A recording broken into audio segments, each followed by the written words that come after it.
Chapter 459 I'm just lucky.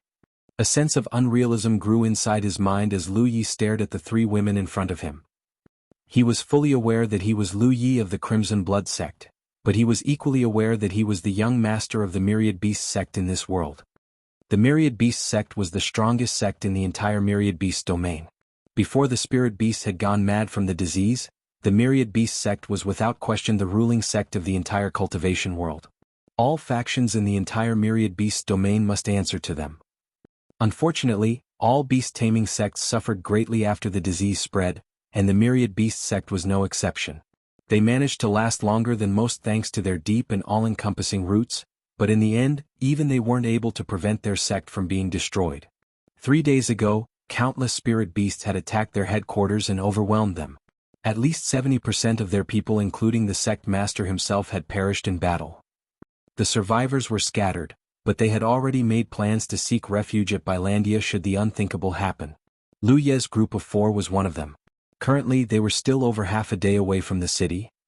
Lu Yi was feeling a bit miffed. While there was no denying the value of his identity, he was the young master of a sect that once ruled the world after all. His sect had been destroyed 3 days ago. In other words, his value had greatly diminished. The sour taste in his mouth lessened when he looked at Lan Zi and the others, however. At least he wasn't forced to serve another person. Yi and Amber were nowhere to be seen, so he immediately sent Yi a message and asked her how they were doing. A while later the girl replied saying that Amber was currently in a city right now, and that they were in a prison. There were countless other spirit beasts in the prison as well. Yi wasn't sure about their exact circumstances, but she didn't dare to act rashly because the prison trapping them was extremely resilient. Amber was unable to break free on its own. A city, she said. Bilandia was the only safe city left in the entire Myriad Beast domain.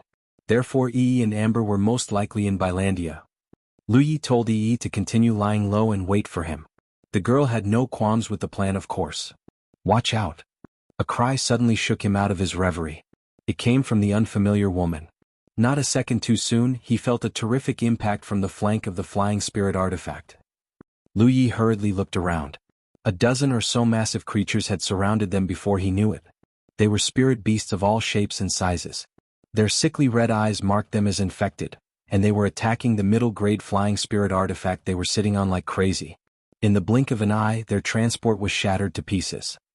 All 4 cultivators hurriedly brought out their own flying spirit artifacts and flew away. As if on cue, the flying spirit artifact exploded into a million pieces. On his spirit boat, Lu Yi unleashed his 9 flying weapons and attacked the spirit beast closest to him. His attendants were blasting away with their spells and flying weapons as well. The spirit beasts weren't weak, but they weren't so strong that Lu Ye's group were completely helpless either. One by one, the spirit beasts were slain until none were left. Of the 4 of them, the unfamiliar woman was the one who contributed the most to the battle. It was because her cultivation level was the highest of all of them. Assuming he wasn't mistaken, she was at least an 8th order Cloud River Realm cultivator, if not higher. What really concerned Lu Yi though was the fact that Lan Zi was a 2nd order Cloud River Realm cultivator already. The only reason he was able to ascend to the 2nd order so quickly was because he had obtained a lot of amulets as of late. It must have been the case for Lan Zi as well. Infinite Island certainly wasn't sparing any effort to cultivate Lan Zi. There was no way she could match his cultivation speed otherwise. He was still thinking when the unfamiliar woman spoke up. Let's introduce ourselves. It looks like we're going to have to travel together for the foreseeable future. The heavens had clearly intended for them to act together as a group. Otherwise she would have left from the get-go. From her perspective, Lu Yi and Lan Zi were way too weak to be of any help, and even Kitty Shin just barely met her expectations as a 5th order cultivator. Even so, it made no sense that the heavens would lump them together unless they had a specific purpose in mind. I'm E6, Lu Yi reported his nickname. He did not provide anything else. Kitty Shen. Lan Zi. The 9th order cultivator nodded and said, Xia Qian Qian. That was that. From the start, Lu Yi had pretended as if he did not recognize Kitty Shen or Lan Zi. It was the same for Kitty Shen. As far as Xia Qian Qian was aware, they were 4 strangers who had never met each other until now. Now that we're introduced, please tell me your objectives next. The identities we are granted usually come with certain objectives that we are expected to fulfill, Xia Qian Qian explained before looking at Lu Yi. Let's start with you. What is your objective? Lu Yi took a moment to think before looking at his right hand.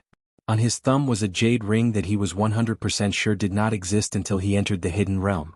Realizing what his objective was, he gave the thumb ring a wave before answering, "My objective is to seek out the ruler of Bilandia and buy the survivors of the Myriad Beasts Sect a place in the city with our remaining wealth." That was his mission as the young master of the Myriad Beasts Sect. The jade thumb ring was both a valuable storage item and the proof of Lu Ye's identity. "What about you three?" Lu Yi threw the question back to the girls. "My objective is to protect you," Kitty Shin was the first to answer. "Same," Lan Zi said next in an indifferent tone. Xia Qianshan didn't even bother to answer him, but Lu Yi could see from her faint smile that her objective was probably the same as the rest of the girls. It would seem that his group was made up of the former first runner-up of the Scroll of Supremacy, the ally he had signed a sacred pact with, and a Ninth Order Cloud River Realm Cultivator. It wasn't a particularly powerful group, but it certainly wasn't the weakest either. In fact, Lu Yi was fairly certain that they were strong enough to handle most of the problems they might face in this hidden realm. He was beginning to feel the heavens' favor more and more. "I wonder what you did to be favored so obviously by the heavens, young cultivator?" Xia Qianshan started with a meaningful look. "I've entered this type of hidden realms many times already, but this is the first time I encountered a fellow cultivator who was granted such an important identity from the get-go, not to mention you get to enjoy being protected by 3 gorgeous attendants." "I don't know. Maybe I'm just lucky?" Lu Yi replied with a raised eyebrow. Xia Qianshan let out a deadpan chuckle but did not push further on the subject. Shun then looked at Lu Ye's thumb ring with sudden interest and asked, "Can you open the ring and show us its contents? I want to see what kind of good stuff it has." "I don't think I should do that, should I?" Lu Yi hesitated.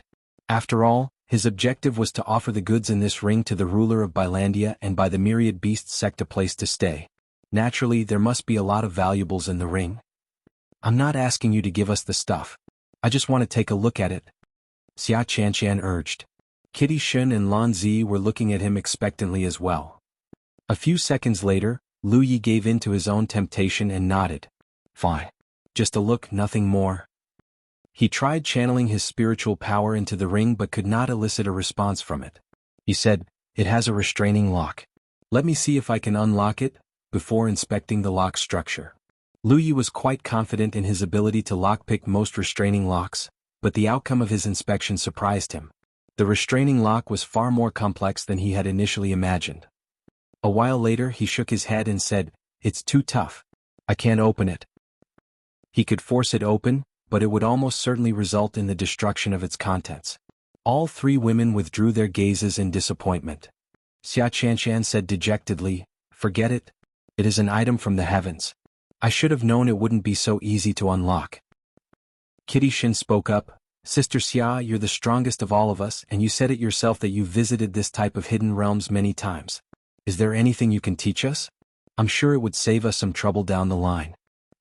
She was saying this for Lu Yi and Lan Zi's sake. It was obvious that Lu Yi and Lan Zi, 2 second-order cultivators, had next to no experience with hidden realms. Xia Qianshan replied, "I don't really have anything to say. No hidden realm is exactly the same as the other. Therefore, something that applies to one hidden realm might not apply to another hidden realm. That said, there is something you should all remember. Everything in this hidden realm is real, and every event you're about to experience has happened in the past." Lu Yi frowned. "What do you mean by that?" Xia Qianshan smiled. "I mean exactly what I said." Lu Yi turned thoughtful. "Let me get this straight. You're saying that everything we're about to experience, are experiencing right now, has happened before, fellow cultivator Xia?" "Exactly. But how could you tell?" "I can't prove it, mind you, but it is what it is. Back in the day I was just as skeptical as you, but over time I came to realize the truth. You'll understand once you've experienced enough hidden realms like myself. Once upon a time, there was probably a myriad beast domain that was destroyed by a great calamity. Somehow, the heavens were able to transform that dead world into a hidden realm and made it appear in the Cloud River battlefield from time to time for us. Anyway, you'll learn that there are hidden realms of all kinds in the Cloud River battlefield.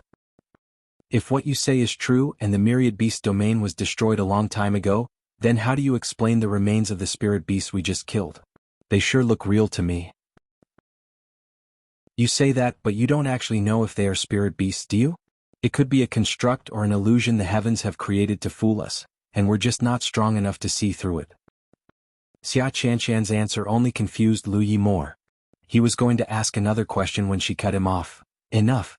I didn't bring this up to have an hour-long discussion with you. I just want to tell you that the heavens are unfathomable, and that dying here is the same as dying a true death. Perhaps we might figure out the truth of the world when we've reached the divine ocean realm, but for now, we just do as the heavens say, understand? You know the saying. Obey the heavens and good things are sure to follow. Unbeknownst to Xia Qianshan, her words had struck a chord in Lu Ye's mind. The truth of the world. He had heard this term once. The true dragon that was suppressed beneath the dragon spring had said it to him. It had told him to seek him out after finding out the truth of the world. If what he was seeing right now wasn't the truth of the world, then what was? Chapter 460 Bilandia. The group encountered a couple more waves of spirit beasts on their way to Bilandia, but they were able to defeat them all easily. Lu Yi and Lan Zi's performance in particular were exceptional considering their cultivation level, so much so that even Xia Qianshan was a bit surprised. After all, there weren't many second-order cultivators who could fight as well as them at all. She herself was a much lousier cultivator when she was at their level.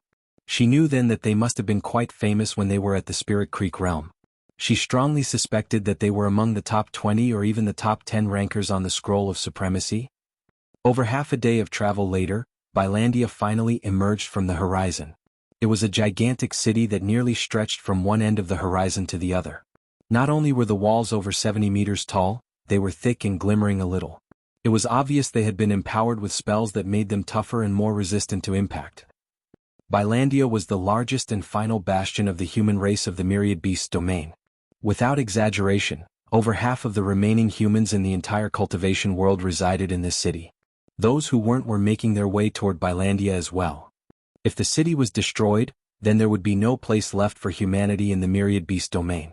Annihilation and even extinction would become their final fate. When the group of 4 arrived, a man immediately rose from the walls and called out to them, "Who are you?" The man wore a set of shiny armor and wielded a long blade. His expression was stern, and there were blood stains on the armor despite its shiny appearance. Judging from the fact that he was bubbling with killing intent, it was clear that he had just fought a battle. Looking at the ground beneath the walls, they saw a lot of cultivators casting spells to burn away small heaps of spirit beast carcasses. The acrid stench could be smelled from kilometers away. Lu Yi responded loudly, "It is I, Yi 6 of the myriad beasts." The myriad beast sect. The man straightened his expression as he looked Lu Yi up and down. "Who is Yi Wushuang to you?" "Yi Wushuang, that's the sect master of the myriad beast sect." The information flashed across Lu Ye's mind as he forced himself to answer, "He is my father." "So you're the young master of the myriad beast sect." The man clasped his hand and gave him a respectful bow. The myriad beast sect was the strongest sect in the world. It might be gone, but its influence hadn't fully dissipated. "If you don't mind me asking, how is your sect faring?" the man asked again. Lu Yi faked a sorrowful expression and shook his head. He did not say anything because there was no need. "You have my deepest condolences, young Master Yi." The man let out a sigh before beckoning him to follow. "Please follow me into the city." "Thank you." Lu Yi and the others followed the man into the city. The airspace of Bilandia was rife with cultivators, and the ground even more so. Practically every crook and cranny of the city was filled with people. Even the streets were filled with mortals who managed to escape to the city, but had no place to stay. Barely anyone was wearing a smile on their faces, and why would they? They had lost their homes after all. Cultivators at least possessed the ability to fight back against the calamity besetting them, but the mortals, neither their fate nor their life was in their hands. Still, these mortals were the lucky ones. After all, they ultimately managed to escape to the city and survive. There were countless others who did not make it, and the blood they bled was enough to create an entire sea. Despite knowing that this was a hidden realm, the group could not help but feel sorry for these people. There was simply nothing these people could do when the world itself was sliding toward the end. "What do we do now?" Kitty Shen asked. Lu Yi thought for a moment before replying, "Let's exchange battlefield imprints before splitting up. Fellow Cultivator Xia, please accompany me to the ruler's residence. Fellow Cultivator Shen and fellow Cultivator Lan, I would ask you to look around and gather information while we're gone." Since everyone was okay with the plan, they quickly exchanged battlefield imprints and split up. While Lu Yi was leading Xia Qianqian toward the ruler's residence, the woman spoke up, "It looks like you've noticed it." "What are you referring to exactly, fellow cultivator Xia?" "I'm referring to the fact that these people aren't giving you the treatment or respect you deserve considering your status. You wouldn't have asked me to accompany you otherwise." "So, you've noticed it as well?" "If these people truly respected you, Bilandia should have arranged someone to escort you to their ruler's residence. You were the young master of the strongest sect in the world after all. Instead, the guy who brought us in left us to our devices as soon as he brought us in. It's pretty clear what Bilandia thinks of you, no?" "That's normal. No matter what the Myriad Beast sect used to be in the past, it is gone now. Why would anyone give a damn about the young master of a destroyed sect? Not only that, I can tell you that Bilandia and the Myriad Beast sect weren't very close to begin with." "Do explain." "If the Myriad Beast sect and Bilandia were close, the Myriad Beast sect would have sent me, that is, their young master, to Bilandia a long time ago. They wouldn't have waited until the spirit beasts had destroyed their headquarters. Beast Tamers might be the biggest cultivation faction in this world, but that doesn't mean that the other factions are useless. If the Myriad Beast sect is the greatest representative of the beast taming faction, then Bilandia is probably the greatest representative of the other factions. That is why Bilandia ultimately became their final refuge after the spirit beasts had gone mad." Xia Qianqian nodded thoughtfully. "That makes sense. To be honest with you, I hadn't thought that far. It looks like good luck isn't the only thing you have a good head on your shoulders as well. I can see now why the heavens have bestowed you your identity." Lu Yi wanted to tell her no, it really was just because he was lucky. His luck had improved tremendously since he received the gift of providence. He held back though. "That is why you should be ready for anything later, senior sister Xia. We aren't just here to seek refuge. We're also here to do our part to ensure the continuation of the human race." Xia Qianqian smiled. "Now my shoulders feel heavy." While they were conversing, they had reached the edge of the palace at the center of the massive city. Before they could do anything else, someone shouted, "Get down! No one is allowed to fly above the Lord's residence." Flying wasn't forbidden in Bilandia, but the airspace above the ruler's residence was considered a forbidden zone. It was considered disrespectful not just to the ruler, but also Bilandia itself. Lu Yi and Xia Qianqian obeyed the command and landed in front of the entrance. They saw a lot of panicked-looking cultivators waiting for their turn to speak with the ruler. "What is your purpose for visiting the Lord?" The cultivator who yelled for them to land earlier asked impatiently while striding toward them. Lu Yi clasped his hand and said, "I am Yi 6 of the Myriad Beast sect. I have come to speak with your ruler." "That's so." The guy replied indifferently, "You can fall in line with the rest then. Everyone here is here to meet with the Lord as well." It was as if he hadn't heard the word Myriad Beast sect. The man was about to leave when Xia Qianqian abruptly released her spiritual power. He immediately stopped in his tracks and turned toward her with an incredulous look on his face. He asked uncertainly, "Are you, at the Ninth Order Cloud River realm?" The Myriad Beast domain was fairly small compared to Jianghu. In fact, it was only as big as the Spirit Creek battlefield. Limited by the size of the world, the highest power they could reach was the Ninth Order of the Cloud River realm. The ruler of Bilandia and the sect master of the Myriad Beast sect were at the Ninth Order as well. In Jianghu, it wasn't difficult to reach the Ninth Order of the Cloud River realm. They simply needed a sufficient amount of cultivation resources. That was not the case for the cultivators of the Myriad Beast domain. As soon as they reached the Cloud River realm, ascending the minor realms became as difficult as scaling the highest peaks as a mortal. That was why there weren't many Ninth Order Cloud River realm cultivators in this world, and each one was regarded as the greatest champion of humanity. Naturally, Xia Qianqian's display of power immediately drew the attention of everyone in the vicinity. Xia Qianqian asked indifferently, "Can you please tell the ruler that the young master of Myriad Beast's domain has come to see him?" It was only then the man nodded. "Please give me a moment." He then ran into the palace. He could ignore Lu Yi because the Myriad Beast domain was already destroyed, but the same could not be said for a Ninth Order Cloud River realm cultivator. Lu Yi gave Xia Qianqian a thumbs up. At the same time, he was beginning to understand why the heavens had arranged a Ninth Order cultivator to be his attendant. Xia Qianqian was one of the strongest cultivators in this cultivation world. Her mere presence could grease the wheels, so to speak. A while later, the man returned while looking much more respectful than before. He clasped his fist at Lu Yi and said, "Young Master Yi. This way please." He nodded and led Xia Chanshan into the palace. A short while later they entered a side building and saw the Lord of Bilandia. The Lord of Bilandia was an incredibly old man whose hair had turned completely white. Even his presence smelled faintly of rot. He was sitting on a chair and watching Lu Yi indifferently with a cup of tea in his hand. Lu Yi and Xia Chanshan stopped in front of the ruler before Lu Yi greeted, "Good day, sir." The old man nodded before shooting Xia Chanshan. She was currently standing a step behind Lu Yi, a seemingly innocuous glance. While stroking his beard he said, "Time flies. You were just a kid the last time I saw you. To think you would be a young man already. I have heard of the myriad beast sect's unfortunate downfall, and you have my deepest condolences. Considering my long-time relationship with your father, I am glad that you would choose to join me. My city is your home and you are free to stay for as long as you like. That said, you may have noticed that Bilandia is overcrowded right now. I am sorry, but I will not be able to offer you and your people better living conditions, so to speak. You will have to bear with it for the moment." "I am fine with this arrangement, sir," Lu Yi said before removing his jade thumb ring.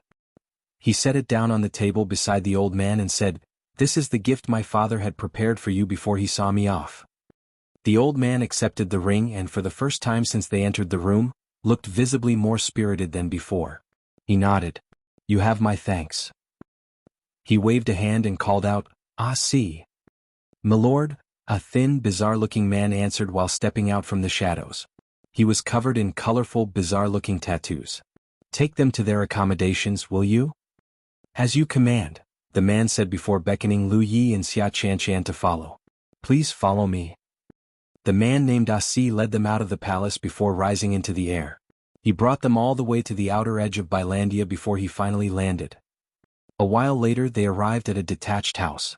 Asi pointed at the door and said, "This is where you'll be staying for the time being. Thank you for your trouble." Asi quickly left them after that. Lu Yi and Xia Chanshan exchanged glances with each other before pushing the door open. Chapter 461 Intel. The house was pretty small and it didn't have many rooms either.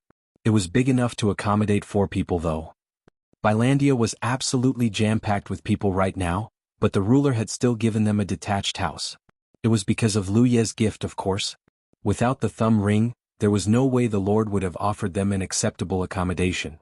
While Xia Chanshan was inspecting the rooms, Lu Yi took the opportunity to inform Kitty Shin and Lan Zi of their current location. He also messaged Yi and asked her if she was still doing okay. Nothing much had happened on Yi and Amber's side. The poor spirit beast was still trapped in its cage and yearning for release though. Less than an incense stick later, Kitty Shin and Lan Zi arrived one after another. In a room they sat in a circle and began swapping intel with one another. Lu Yi said, "Now that we've settled down properly in Bilandia, does anyone have any idea what we should do next? One thing is for certain, we're going to have to fight against the maddened spirit beasts eventually." Xia Chanshan nodded in agreement. "You are right, but there is more. Generally speaking, a hidden realm like this expects us to solve the crisis at hand. That is why fighting the spirit beasts isn't the only thing we'll be doing. We're also expected to find out the true reason the spirit beasts became sick and solve the root of the problem. Only then can we save the world." "Save the world?" Kitty Shin exclaimed in disbelief. "That's a little much, don't you think? As I have said earlier, everything we're experiencing has already happened in the past. The real myriad beast domain should have been destroyed a long time ago. It is just that the heavens are somehow making us relive its past and even enabling us to change the course of history per se. Of course, the myriad beast domain isn't going to come back to life even if we did manage to save the world, but we will be rewarded handsomely for our efforts. I'll grant you that this trial isn't easy, but don't forget that there are others who have entered the hidden realm. We're not expected to change the fate of the world single-handedly." Lu Yi nodded. "Let's swap intel. What did you find, fellow Cultivator Shin?" Kitty Shin replied, "Not much. I only found out that a lot of Jianghu cultivators have entered Bilandia, and just like us they are all here to seek refuge. Some of them were also granted special identities and are currently employed in various positions throughout the city. On the subject of spirit beasts, the reason Bilandia became the final bastion of humanity is because most of their cultivators do not practice beast taming, but of course there are still some spirit beasts in the city. They are just held in captivity right now. Currently, Bilandia is still undecided if they should preserve the spirit beasts or kill them all. Where are they being held? Lu Yi asked hurriedly. Unless he was gravely mistaken, Amber must be imprisoned in the same location. Preferably, he would like to rescue Amber before Bilandia had arrived at a decision. They're currently being held in a beast prison to the east of the city. It used to be a marketplace where spirit beasts were traded until the disease spread. Xia Qianshan frowned deeply. The entire reason the myriad beast domain is facing annihilation is because of the rabies, right? What possible reason is there to keep these spirit beasts alive? It's because beast taming is the main cultivation faction of this cultivation world. Most of the refugees are beast tamers, and a good number of them have either lost their chosen beasts in battle or to the rabies. Without their spirit beasts, they are much weaker than your average cultivator. That is why they haven't killed these spirit beasts. At the very least, it'll restore the beast tamer's strength. That doesn't change my question. Aren't they afraid that these spirit beasts will catch the rabies and destroy them from the inside out? There are very clear symptoms when a spirit beast catches the disease. Xia Qianshan exclaimed in realization. I see. Gotcha. What about you, fellow cultivator Lan? Lu Yi turned to Lan Zi next. Lan Zi wordlessly dropped a pitch-black identity pass on the table. She then said, I went to look for the city's recruitment department and quartermaster department. I was able to obtain this identity pass from the recruitment department. Since we're taking refuge in Bilandia, we're expected to take orders from the city. What do we get for our services? Kitty Shin asked curiously. The pass can be used to send messages and record battle points. Battle points can be used to exchange for all sorts of cultivation resources. Lan Zi paused for a second before continuing. This includes amulets of all qualities as well. Everyone perked up when they heard this. The trials in a hidden realm offered not just training opportunities, but also incredible rewards. In the Cloud River battlefield, most of the rewards were cultivation resources. Before this, Lu Yi was puzzled because he was treated to the full scale of the risks one might encounter in the myriad beast domain, but not the rewards. If he didn't know better, he would have thought that hiding in a safe place and waiting out the hidden realm to be a reasonable option, much less everyone else. Now he knew that the heavens had, in fact, arranged it all. A while later, Lu Yi, Xia Qianshan and Kitty Shin left the house and flew toward Bilandia recruitment department following Lan Zi's instructions. Lan Zi stayed behind in case someone decided to take over their home while they were gone. There was a long queue outside the recruitment department when they arrived. They were cultivators who had come from every corner of the myriad beast domain to join Bilandia. Some of them were true natives of the world, but some were obviously Jianghu cultivators. The good news was that they didn't need to wait long for their turn. They were just registering their identities to receive an identity pass after all. It was neither a time-consuming nor a complicated process. Lu Yi gave the name Yi 6, when it was finally his turn. He received an identity pass after the cultivator at the counter was done registering his name. It looked just the same as Lan Zi's identity pass. Lu Yi took a moment to connect his mind to the pass. It contained his name, his background and his battle point. To his surprise, his battle points were over 30 instead of 0. After he communicated with Kitty Shen and Xia Qianshan, he discovered that their battle points weren't 0 either. Xia Qianshan in particular had over 70 battle points. I think it's because we killed those spirit beasts on our way here, Xia Qianshan guessed. That had to be it. The heavens were the ones recording the points, so there was no chance this could be a mistake. Xia Qianshan's battle points were the highest since she had killed the most amount of spirit beasts on their way here. Let's visit the quartermaster department next, Lu Yi suggested. The quartermaster department was just next door, and there were a lot of cultivators here as well. Most of them were made up of Jianghu cultivators though. Judging from the grins on their faces, it was clear that there was a lot of good stuff. A short while later, the trio received a jade slip from an attendant. It recorded all the cultivation resources one could exchange from the department and their price. A thorough check later, Lu Yi discovered that the quartermaster department offered not just a wide variety of cultivation resources, but a massive stock as well. Almost everything that a Cloud River Realm cultivator could use could be found here. He could not help but be impressed by how wealthy the myriad beast domain was. Then again, the heavens were masterminding things behind the scenes. Theoretically, they could create as many cultivation resources as they wanted. Lu Yi had good reason to believe that these items came from the Vault of Providence though. After all, the Vault of Providence was famous for having anything and everything a cultivator might want. It would make sense that the items in this quartermaster department really came from the Vault of Providence. What really caught Lu Ye's attention were the amulets. As far as he could tell, the prices were very fair.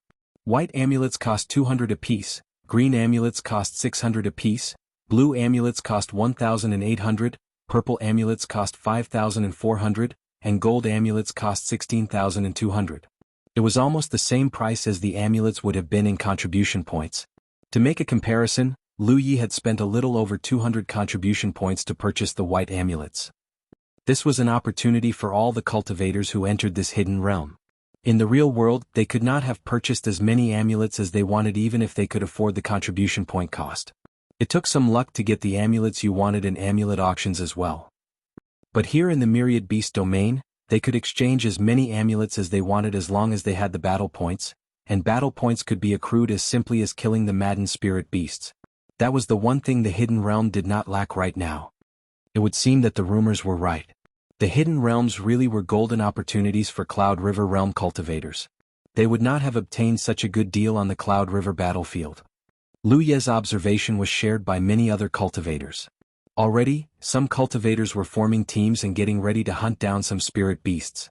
There were a lot of maddened spirit beasts in the outskirts of Bilandia. Lu Yi had seen some of their corpses at the foot of the wall when they first arrived. "What do you say, fellow cultivator Yi?" Xia Qianqian asked Lu Yi with an expectant look on her face. Technically, she could dump Lu Yi and hunt down the spirit beasts on her own. However, the heavens had specifically tasked her to protect Lu Yi. Therefore, the decision to head out was ultimately in Lu Ye's hands. If he agreed, then all was well. If he refused, then she would have to hold back no matter how much she loathed the decision. The last thing she wanted to happen was the heavens punishing her for abandoning her responsibility.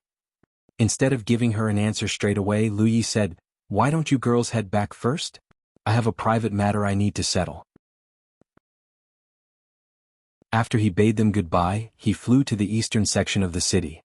He had to ask a couple of passers-by for directions on the way, but he was ultimately able to find the place where the spirit beasts were imprisoned. The beast prison was an incredibly massive structure. Lu Yi could hear roars coming from inside from time to time. There were 2 cultivators standing guard outside the prison. They immediately grew alert when Lu Yi descended in front of them. Lu Yi shot both men a look before saluting the one to the left, saying, "Greetings, fellow cultivator." The guard raised an eyebrow before lowering his voice, "You're from Jianghu?" Lu Yi nodded wordlessly. The guard's expression immediately grew much friendlier. Obviously, he was a Jianghu cultivator as well, though he must be an unlucky one to be given such an undesirable post. He asked, "What is your business here, fellow cultivator?" In this particular hidden realm, all cultivators from Jianghu were on the same side no matter which faction they hailed from. Also, they were the allies of the natives and the enemies of the maddened spirit beasts. "My tamed beast was separated from me when we came in, and I learned that it is currently in this prison. I would like to retrieve it," Lu Yi answered honestly. The guard frowned a little. "That won't be easy, my friend. You're aware of the situation, no? There is no way the natives would allow you to retrieve your spirit beast willy-nilly. If the circumstances were different, then I could even get you 10 spirit beasts, let alone one. But now, it's just not doable." "Please enlighten me on a solution, fellow cultivator," Lu Yi said while passing a bottle of vital spirit pills into the guard's hand. Chapter 462 I Know a Little About Warts. Outside the beast prison, the guard accepted Lu Ye's bribe and winked. "Give me a moment." He then went over to the other guard and whispered a little something Lu Yi couldn't hear. A while later he returned and pulled Lu Yi aside.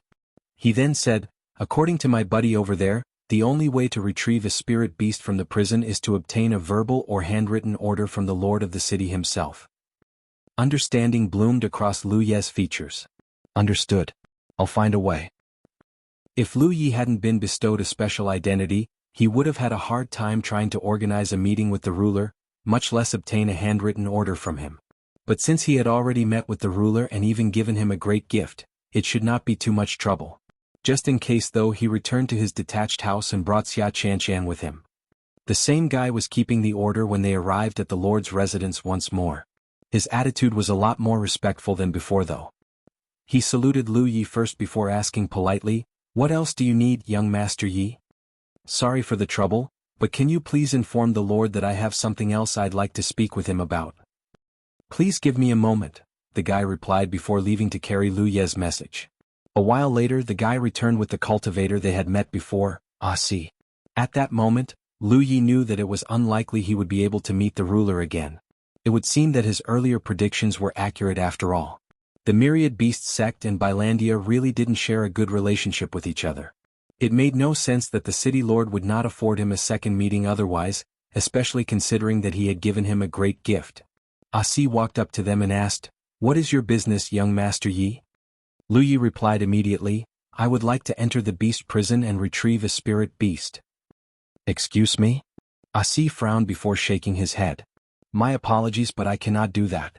I'm sure I don't need to tell you how dangerous and sensitive your request is. We haven't even decided what to do with the spirit beasts in the city yet. I only need one. It's not a matter of quantity, it's..." Suddenly, Si paused and tilted his head. It almost looked like he was listening to an invisible person. A while later he continued, "Young Master Yi, I am aware that beast tamers are much weaker without their spirit beasts. I understand your urgency to recover your strength as well. However, you're aware of the saying, when in foreign lands act like a foreigner, right? What do you need me to do?" Li cut straight to the point. He was pretty sure that Si had received an order just now. It might even come directly from the city lord himself. "I see you are a straightforward man, young Master Yi. Very well. Our scouts have discovered many diseased spirit beasts approaching the city, and this is especially true for the valley about 50 kilometers east from here. If you will agree to take them out." "Deal?" Lu Yi did not wait for Si to finish. Even if Bilandia hadn't requested him to fight the spirit beast, he was going to head out with Xia Chanchan and the others anyway. Heck, the fast ones had already left the city. Regardless of whether they could save the world, they were truly here for one and one thing only: profit. Si beckoned them to follow. "Follow me." It wasn't long before they returned to the beast prison once more. This time, Lu Yi was allowed to go inside thanks to Si's presence. The beast prison was split into 6 floors in total. The spirit beasts were divided based on their strength. The ones at the lowest floor were the strongest and vice versa. Amber was held at the B1 floor. It took Lu Yi a long time before he finally spotted the white tiger amidst the sea of spirit beasts. The second the enchantments were deactivated, Amber immediately leaped onto Lu Yi's shoulder and growled in dissatisfaction. It was understandable. It had been imprisoned practically the second it entered the hidden realm. Si was still waiting for him when he exited the beast prison. When he saw how obedient Amber was, he couldn't help but praise, as expected of the myriad beast sect. "Your beast taming skills are truly impressive, young Master Yi." From his perspective, Lu Yi had subdued and tamed a wild spirit beast, a powerful one too judging from its appearance, in just a short time. Of course it was due to his excellent beast taming skills. "Remember our promise, young Master Yi." "I know. I will depart as soon as I finish my preparations." With that, Lu Yi and Xia Chanchan returned to their detached house with Amber in tow. Kitty Shin and Lan Zi were resting when they arrived. They emerged immediately after Xia Chanchan yelled, "We got a job, girls." Everyone was in agreement when Lu Yi told them about their mission to clear out the spirit beasts in the valley. It was decided that they would depart immediately. A while later the group of 4 rose to the sky and flew toward the east. Right now, countless Jianghu cultivators were leaving the city in groups and exterminating all nearby spirit beasts. Therefore Lu Ye's group didn't draw any attention at all. As they continued forward, they would sometimes encounter cultivators who were escaping to Bilandia and small groups of crazed spirit beasts from time to time. They were 50 kilometers away from the city when they finally arrived at their destination. Hiding behind a cloud, the group floated about several hundred meters above ground and stared at the valley beneath them.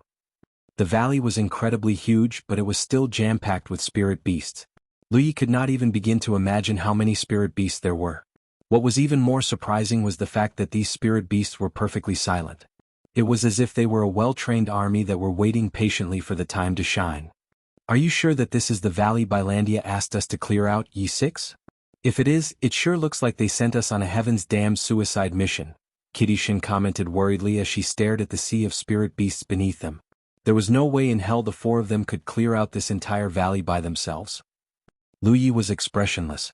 The only thing that betrayed his true emotions was the thumb brushing repeatedly against his saber.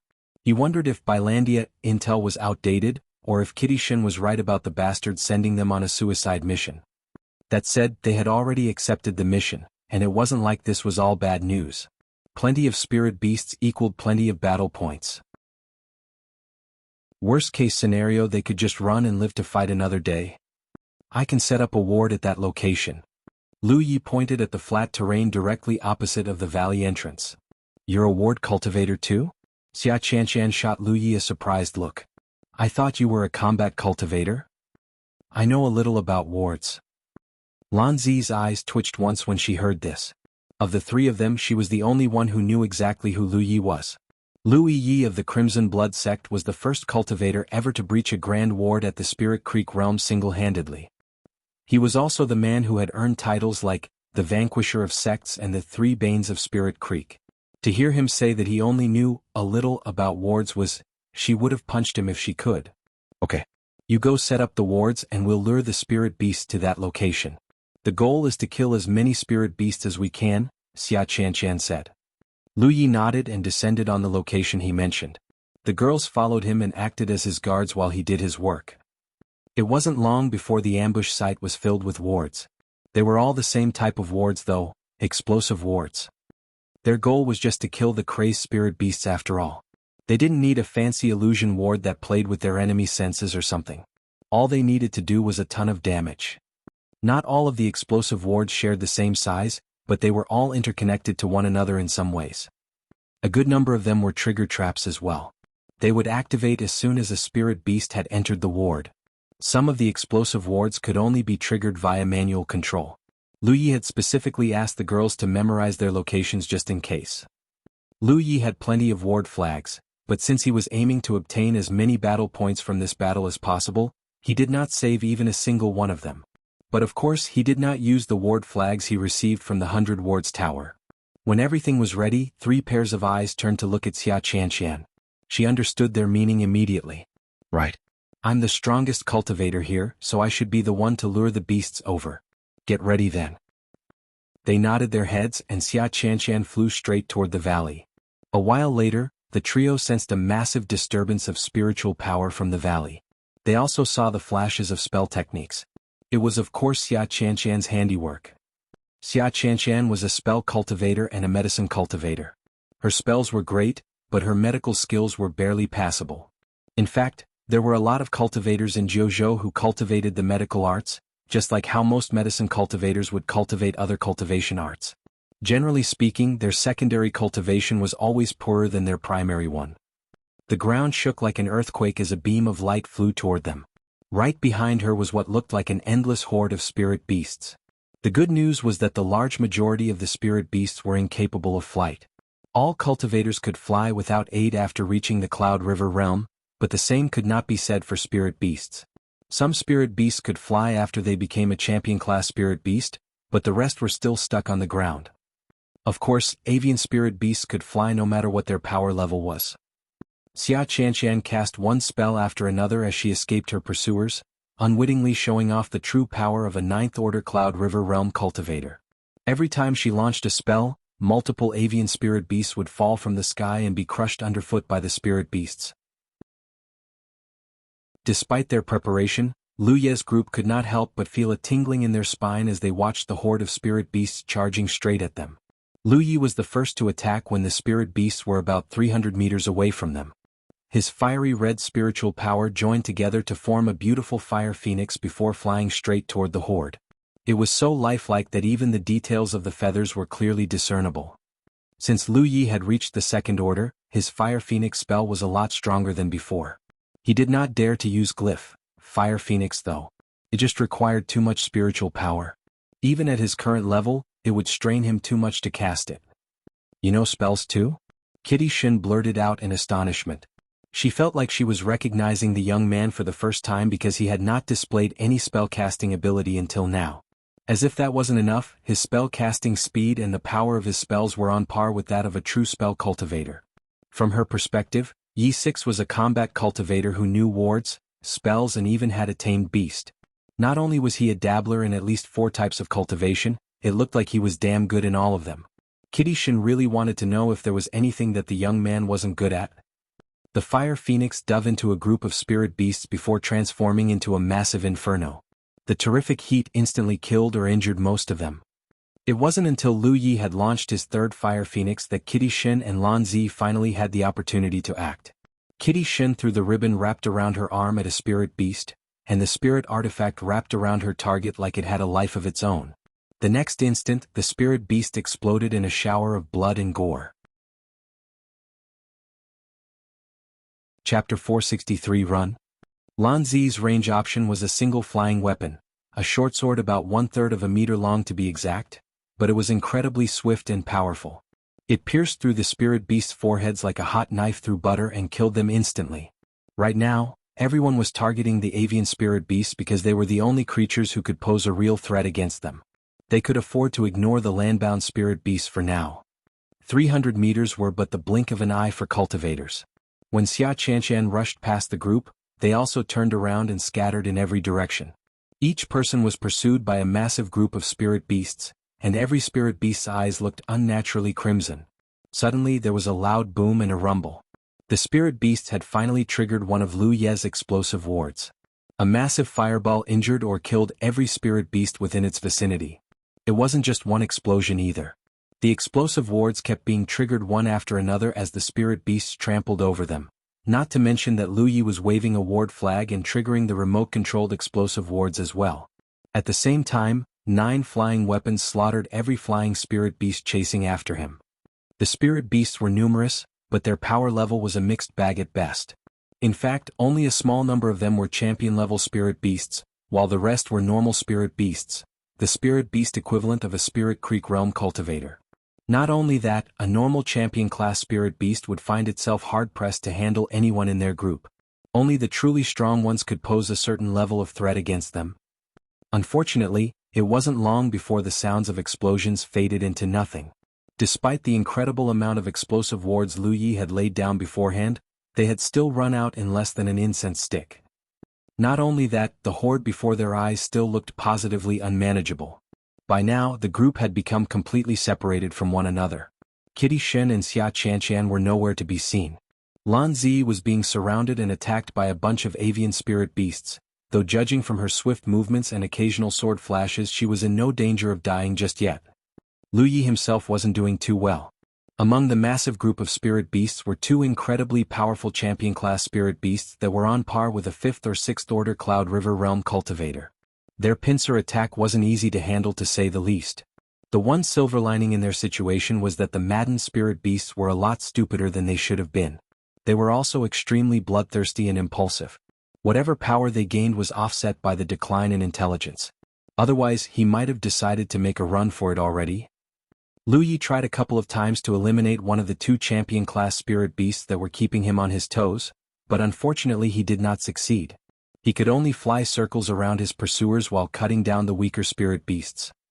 Suddenly, a burst of light caught his attention. He saw the spirit beasts surrounding Lan Zi abruptly exploding into a shower of blood and gore and falling to the ground. The tall, slender woman was twirling on her toes and slaughtering everything with her 2 long swords. At that moment she looked as brilliant as a blood flower. Lu Yi had fought Lan Zi once to defend his spot in the Scroll of Supremacy, and at the time he already thought that her fighting style was incredibly suited for 1 versus many battles. That assumption was finally proven today. Lan Zi's breathing was visibly heavier after executing the technique though. It was clear it wasn't something that she could repeat endlessly. After that, she charged toward Lu Yi not to ambush him, but to fight alongside him. Lu Yi immediately felt a load being lifted off his shoulders when her long swords annihilated most of the spirit beasts harassing him. Lu Yi and Lan Zi were the type of cultivators you only ever wanted as allies, not enemies. In this case, both of them were glad to have someone they could fully entrust their backs to, relatively speaking, of course. The duo flew past one another again and again. Although this was the first time they fought alongside one another, their cooperation was practically flawless. Even better, they moved as if they could guess each other's thoughts and next moves despite not having exchanged a single word.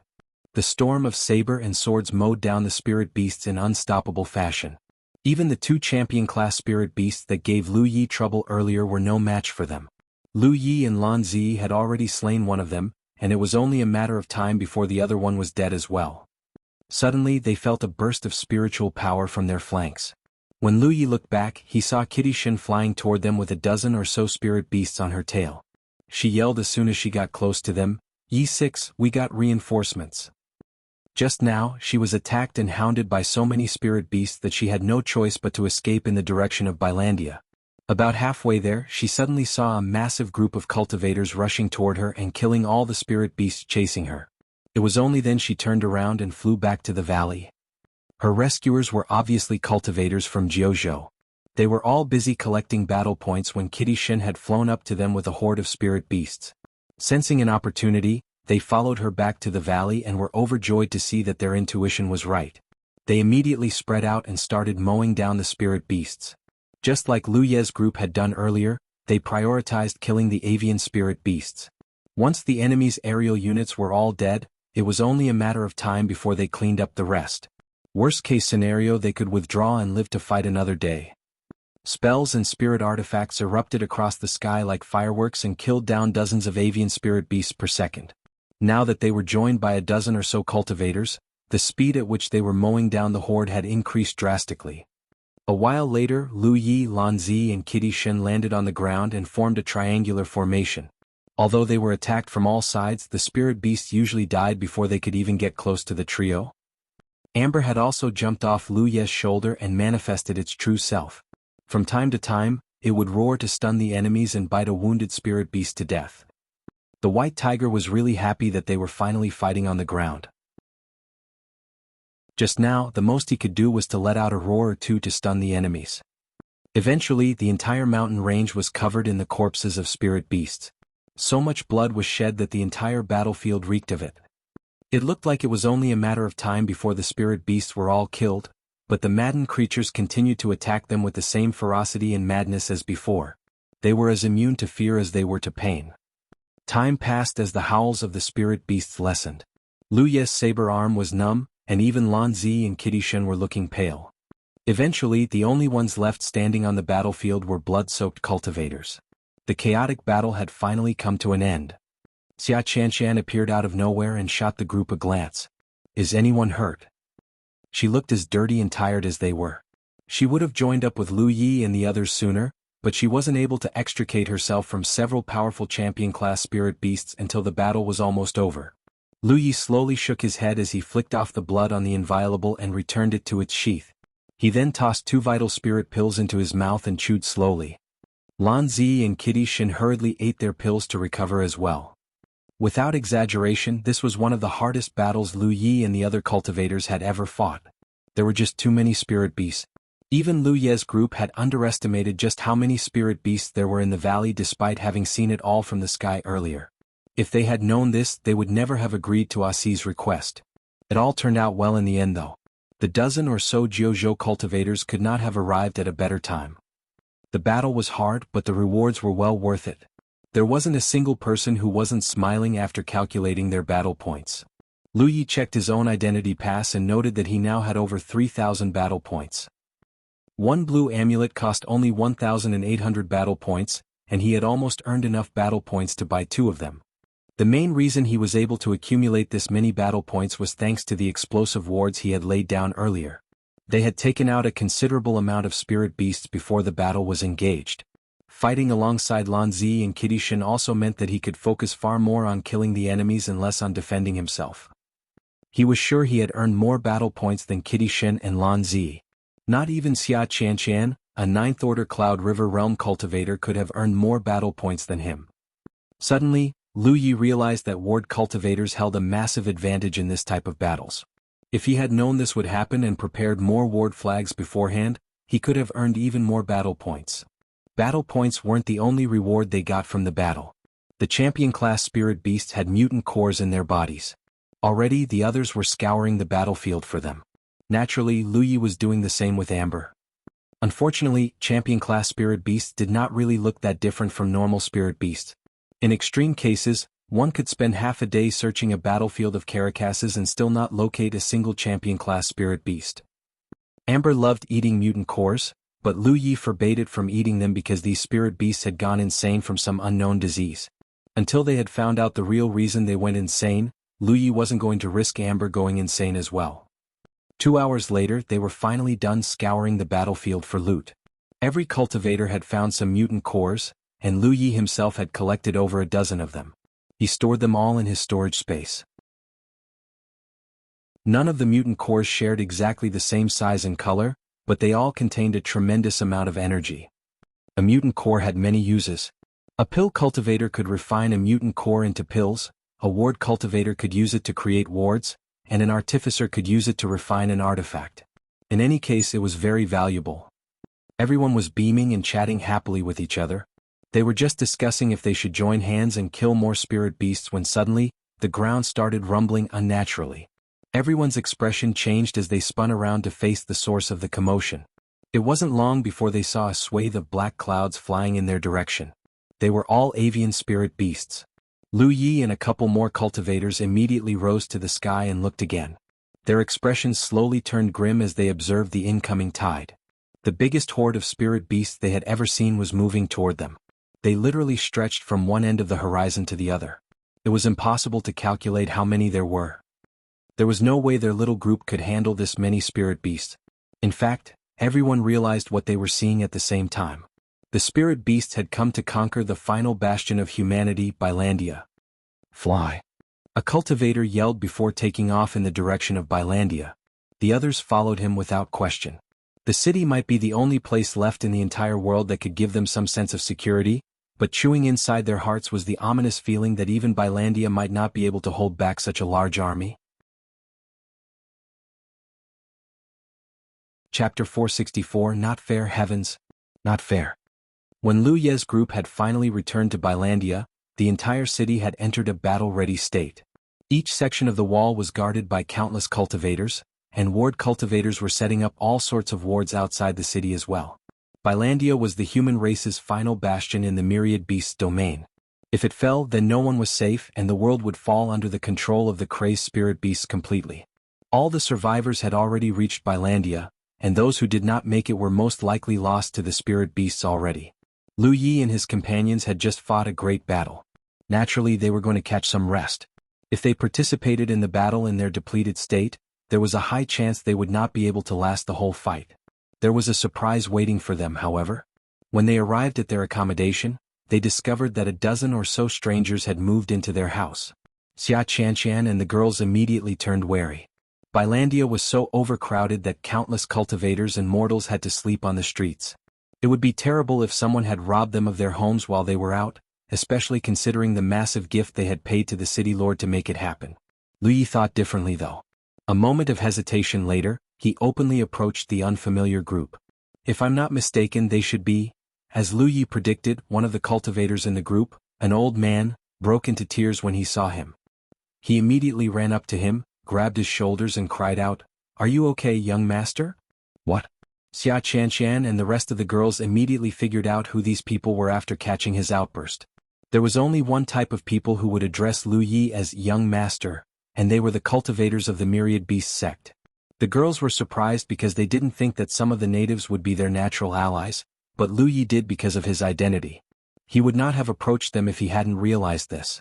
When he first entered the Hidden Realm, the objective he received was to escape to Bilandia with the thumb ring and by the survivors of the Myriad Beasts Sect a place in the city.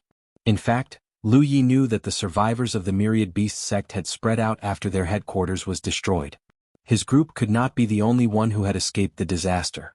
Since these people were waiting for him at his detached house, they could only be the survivors of the Myriad Beasts Sect.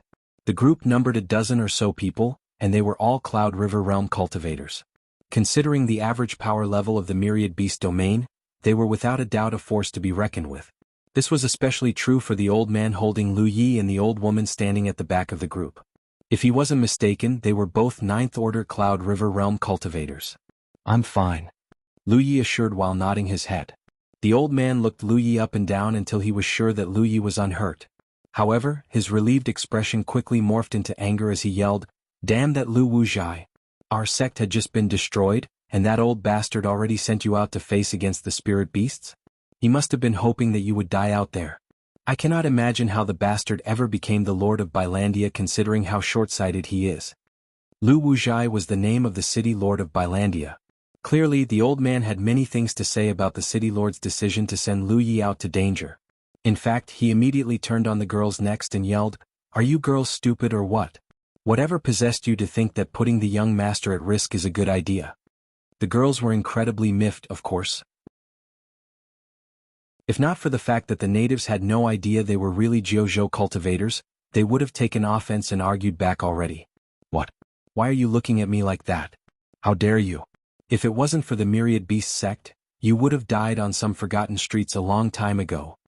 The old man could not help but explode again when he saw their expressions. "Enough, great elder," the old woman that concerned Lu Yi chose this moment to speak up. "It's not like the girls wanted to risk the young master's life. We're not at the Myriad Beast sect anymore, remember? If anyone is at fault here, it is us for taking too long to come to Bilandia." The old woman then looked at the girls and ordered, "You three apologize to the great elder now." Instead of apologizing, the girls merely stared at Lu Ye's back. Feeling as if someone was burning a hole in his back, Lu Yi immediately straightened up and said, "It's okay, great elder.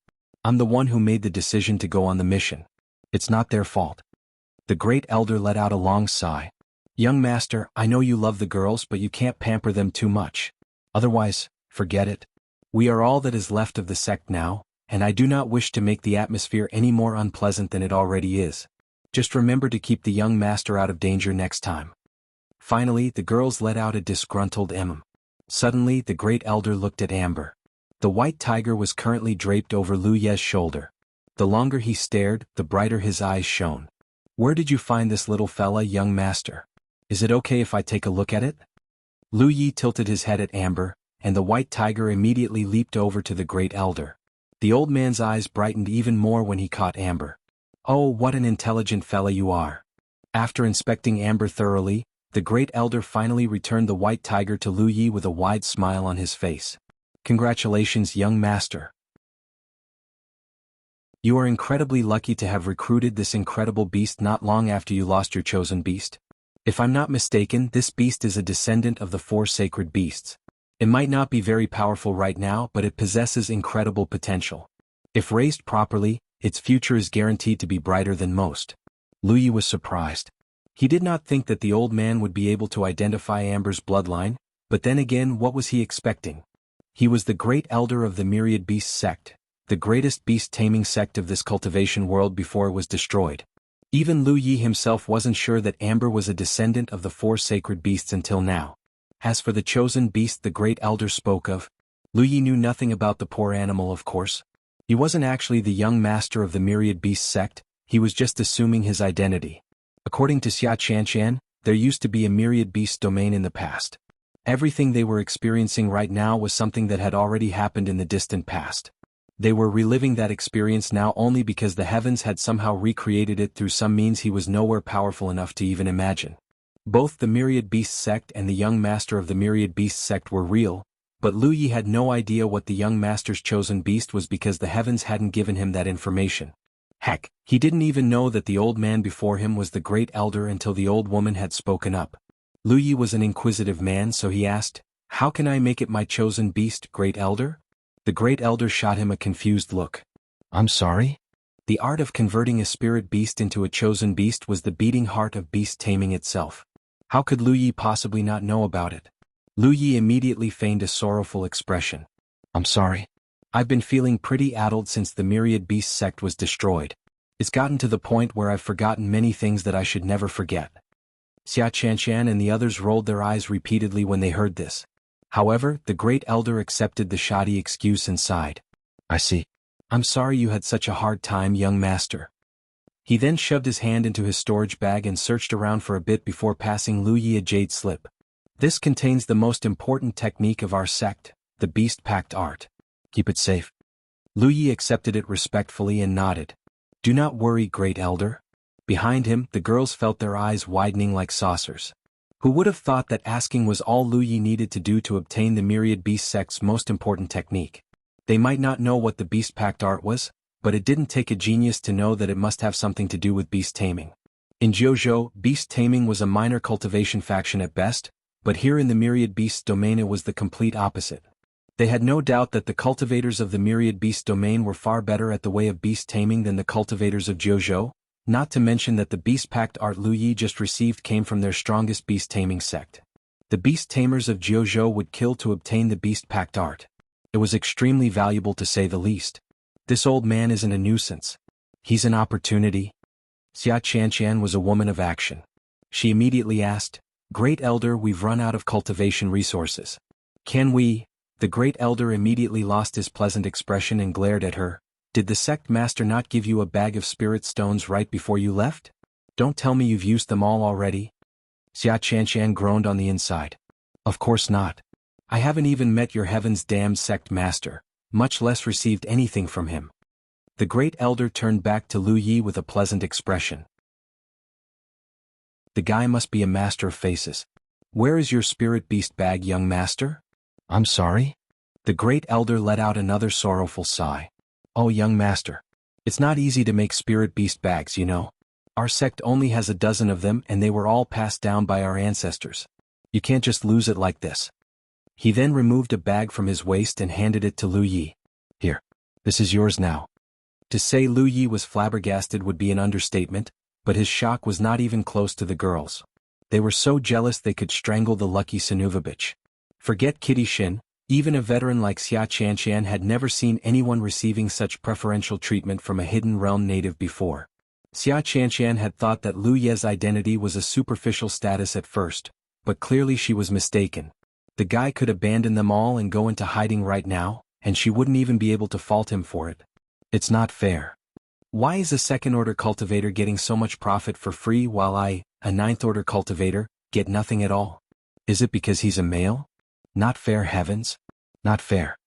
Xia Qianqian wanted to cry.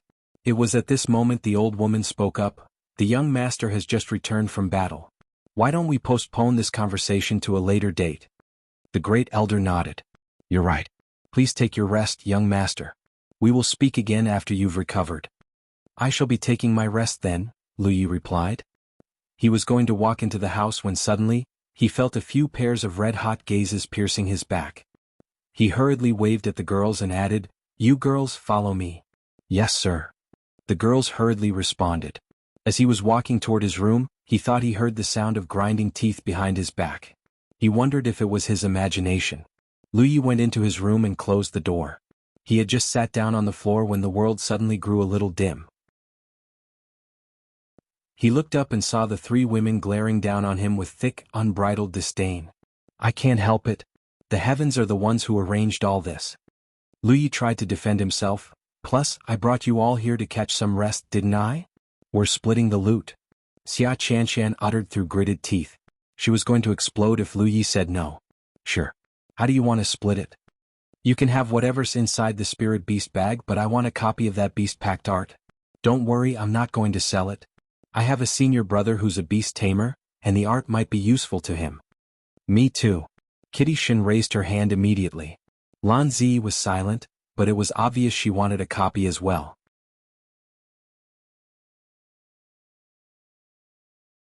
Chapter 465 Beast Pact Art? Verbal promises meant nothing, so everyone swore a heavenly oath to prove that they would definitely not sell the Beast Pact art. They would only share it with their close ones or keep it for research. Seeing no problems with the oath, Lu Yi gave them the slip so they might copy it in their own time. He then picked up the spirit beast bag and examined it closely. Not only did the bag look like a conventional storage bag, it was sewn from a spirit beast skin as well. However, its aged appearance made it clear that it was something that had been passed down for many generations. The Great Elder had claimed that there were only a dozen or so spirit beast bags in the entire sect, and that they were inherited from their ancestors. Obviously, it was as rare as it was valuable.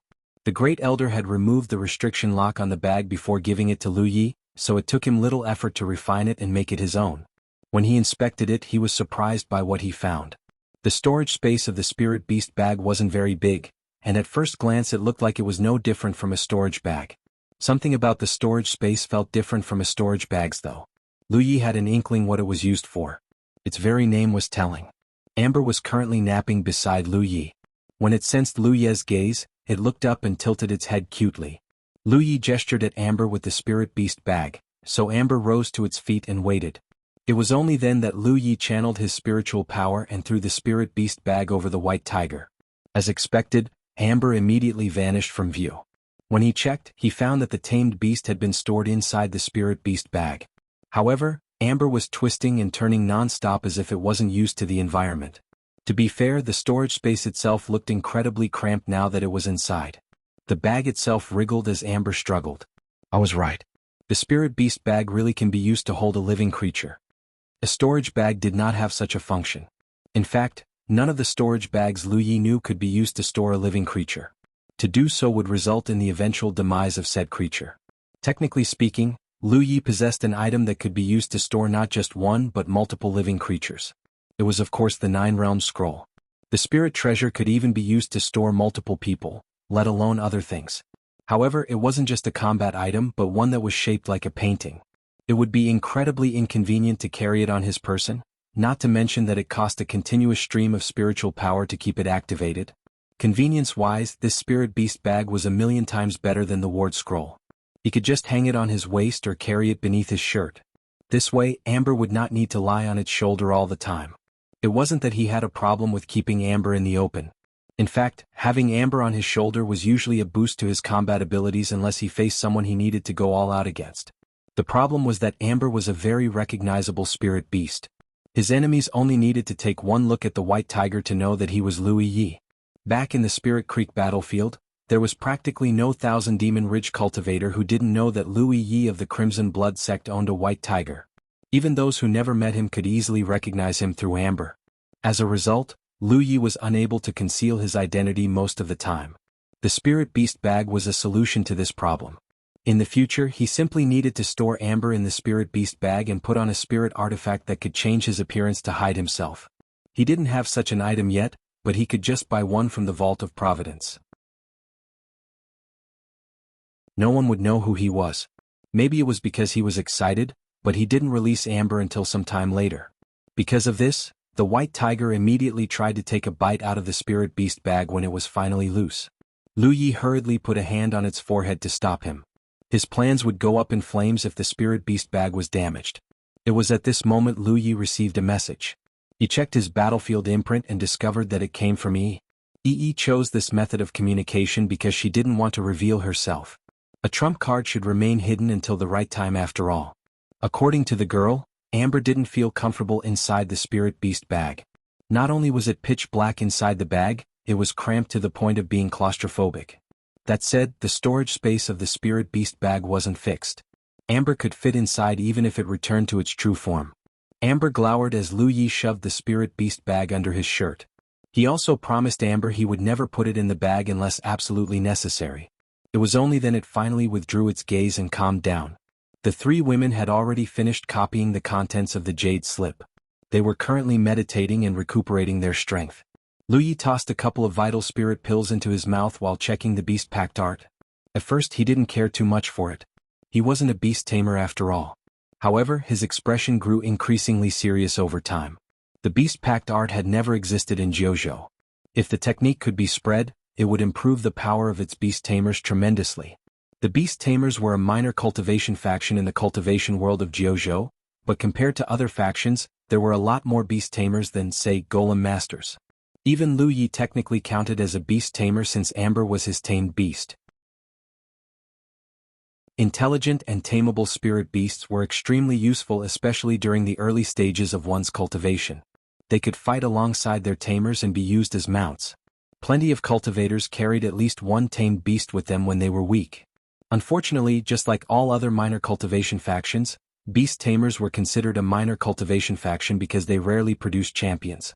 Beast tamers relied on their spirit beasts to be strong, and there were few things they loved more than raising powerful spirit beasts and commanding them in battle. As a result, most of their cultivation resources were spent on their spirit beasts rather than themselves. This meant that they were neglecting their own growth for their spirit beasts. Generally speaking, the beast tamers of Jianghu commanded between 10 to 30 spirit beasts. Lu Yi once fought a beast tamer in the Scroll of Supremacy battles. The beast tamer himself was a joke, but the 5 spirit beasts he commanded were quite powerful. Still, they weren't enough to stop Lu Yi, so he died as soon as Lu Yi broke through the defense line and reached him.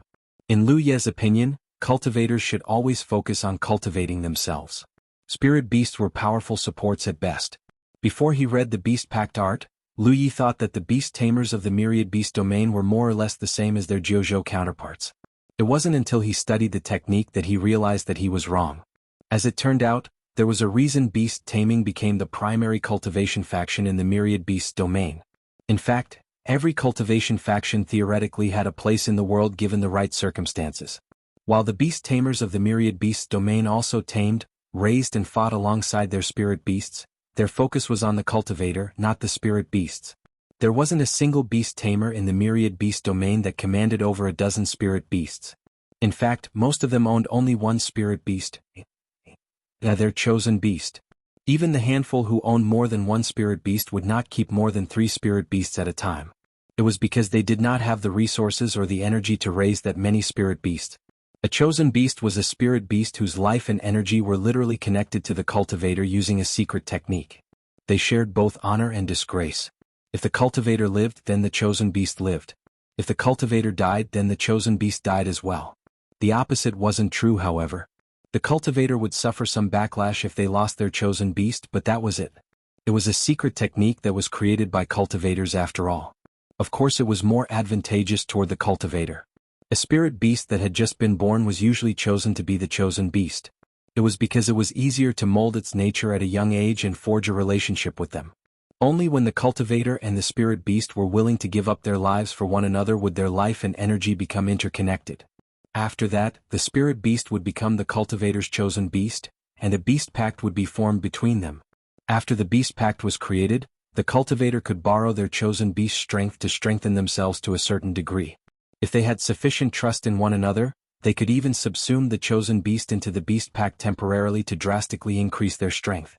Be it the connection of life and energy or the formation of the beast pact, both of them proved that the way of beast taming in the myriad beasts domain focused on the growth of the cultivator, not the spirit beast. It was completely different from the beast tamers in Jianghu. If this secret technique could be carried to Jianghu, Lu Yi had good reason to believe that it would revolutionize the whole way of beast taming. No beast tamer in their right mind would reject this secret technique as it was powerful enough to push them into the big leagues. Never again would they be called a minor cultivation faction. Lu Yi was still studying the secret technique when suddenly, a floral scent brushed against his nostrils. He looked up and saw Xia Chanchan standing next to him and bumping him with an elbow. "Hey man, can we renegotiate the terms of our heavenly oath? If you don't mind, I would like to sell this secret technique to the Vault of Providence." It was clear she had noticed the importance of the secret technique as well. Without exaggeration, the Beast Pact art was a technique that could revolutionize and popularize the way of beast taming once and for all. She was sure they would be rewarded handsomely if they sold it to the Vault of Providence, but that wasn't the main objective. By giving up a secret technique that could revolutionize an entire way for altruistic purposes, they would earn the heavens' favor and attention. She could only imagine how much smoother her cultivation journey would be if the heavens themselves favored her. The girls had never encountered such a valuable opportunity until now. Since it was Lu Yi who brought them this opportunity, of course they had to speak to him about it, not to mention that they had just sworn a heavenly oath. Selling it now would be breaking the oath and earning the heavens' punishment. Also, they would not dare to sell it to the Vault of Providence if Lu Yi rejected the idea. "How many contribution points is it worth?" Lu Yi asked. Xia Chanchan chuckled. "Don't be shallow. This is no longer just a matter of contribution points. If we sell the Beast Pact art to the Vault of Providence, we will earn the favor of the heavens for sure. Do you know what that means? At the very least, your luck will be better than before." Now Lu Yi was tempted. As of late, his luck was extraordinary, probably because he had obtained the gift of Providence. If what Xia Chanchan said was true, then selling the secret technique to the Vault of Providence would increase one's luck. He wondered which one had a greater effect, the gift of Providence or the sale of the Beast Pact art. The answer was probably the gift of Providence. It was a boon none had received for decades after all. "Are you sure about this?" Lu Yi asked with a raised eyebrow. His luck was already extraordinary, sure, but who in their right mind would begrudge more luck? "Do you know how the minor factions in Jianghu came to be?" Xia Chanchan asked before answering her own question. "They all came from hidden realms such as the myriad beasts domain. Our minor factions are all major factions in those cultivation worlds. The reason our cultivators came to learn them is precisely because someone shared their secret techniques with the world. Our existing beast-taming faction is no exception. A long time ago, our ancestors shared what they learned from a hidden realm with Jianghu and popularized them into all kinds of minor factions. Chapter 466 Life Energy Art. There are many secret techniques, cultivation techniques and more that were also spread to Jianghu this way. The reason the cultivation world of Jianghu is overflowing with all kinds of schools of cultivation is because we have subsumed the essences of countless dead worlds and transformed them into what they are today. As a ninth-order Cloud River Realm cultivator, Xia Qianshan was more knowledgeable and experienced than Lu Yi in terms of the matter of Jianghu. Lu Yi could not help but pay close attention to her words. You should already know this, but an item that could revolutionize an entire faction like this beast pact art is supremely important to our cultivation world. If we sell it to the Vault of Providence, we will earn the heavens' favor and improve our luck. This has been done many times in the past already. Once, there was a cultivator who carried a cultivation technique out of a hidden realm and sold it to the Vault of Providence. It eventually resulted in the creation of a whole new cultivation faction. Since then, the cultivator became incredibly lucky. Obviously, he wasn't so lucky that the world became his oyster, so to speak, but everything he set his mind to do had ended in success. In conclusion, let's sell the secret technique Yi6. You can have 70% of the contribution points. The rest of us will be content with just 10% each. As she said, the contribution points were secondary. The intangible benefit they would gain from the sale was the true profit of this sale. Still, they had only obtained this opportunity thanks to Lu Yi, so they had no qualms giving up 70% of the proceedings to him. By now, Kitty Shen and Lan Zi had stopped cultivating and were staring at him expectantly as well. There were countless cultivators who never earned the heavens' favor their whole lives, and now that opportunity was right in front of them. Of course they weren't willing to give it up unless absolutely necessary. Lu Yi thought for a moment before nodding. Okay. But can we do that after we get out of this hidden realm? Xia Qianshan burst into a grin and slapped a hand on Lu Ye's shoulder. Thanks, buddy. From now on you're one of my close friends. If you ever run into a crisis on the Cloud River battlefield, just send me a message and I'll do everything in my power to help you. Clearly, the woman's friendship didn't come cheap. After that, the three women continued to recuperate while Lu Yi studied the secret technique that would connect his life and energy to Amber's. As the secret technique was the prerequisite to the Beast Pact art, it was recorded in the Jade Slip as well. The technique itself wasn't too difficult to execute, but its requirement was a different story. Not only did the cultivator and the tamed beast have to trust each other unconditionally, they also had to be willing to give up their life for each other. Was Amber willing to give up its life for Lu Yi? The answer was yes, of course. They had journeyed side by side since both of them were just the dirt on the road, and they had braved many dangerous situations together. They had become an inseparable part of each other's life since a long time ago, not to mention that there was Yi as well. She was a precious family member to both of them. For other spirit beast and beast tamers, the trust requirement was something that would take a long time to nurture. However, Lu Yi and Amber had already met it a long time ago. The secret technique to connect their life and energy together wasn't complicated. In fact, Lu Yi saw it as a unique glyph he had never seen before. There existed countless glyphs in the world. Although Lu Yi had obtained many glyphs from the Tree of Glyphs and read even more from the books, he obviously hadn't seen all of them. From Lu Yi's perspective, the glyph was neither complex nor difficult to construct. But unlike a conventional glyph, it could only be constructed using the cultivator and the tamed beast's blood. Even before the Myriad Beast sect was destroyed, there weren't many people in the sect who could execute this secret technique. It was because glyph weavers were a rare breed in the Myriad Beast domain as well. Usually they had to depend on the elders to execute the secret technique. Of course, this did not apply to Lu Yi. As a glyph weaver, he could execute the technique himself. First, Lu Yi placed a container on the floor. Then he sharpened the inviolable with sharp edge before cutting open his palm, allowing the blood to drip inside the container. The smell of blood immediately spread throughout the room. The three women shot him a look but ignored him soon after.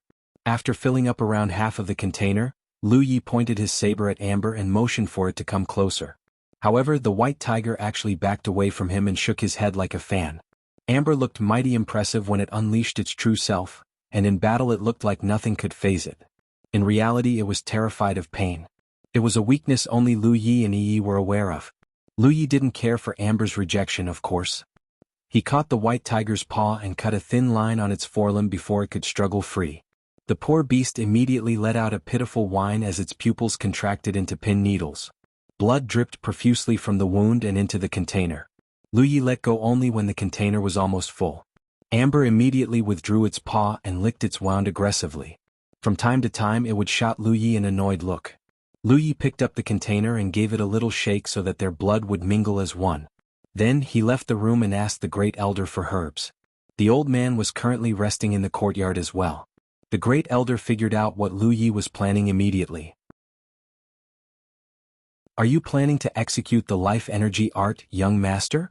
The items Lu Yi was asking weren't especially precious in the myriad beast domain because they didn't have many uses.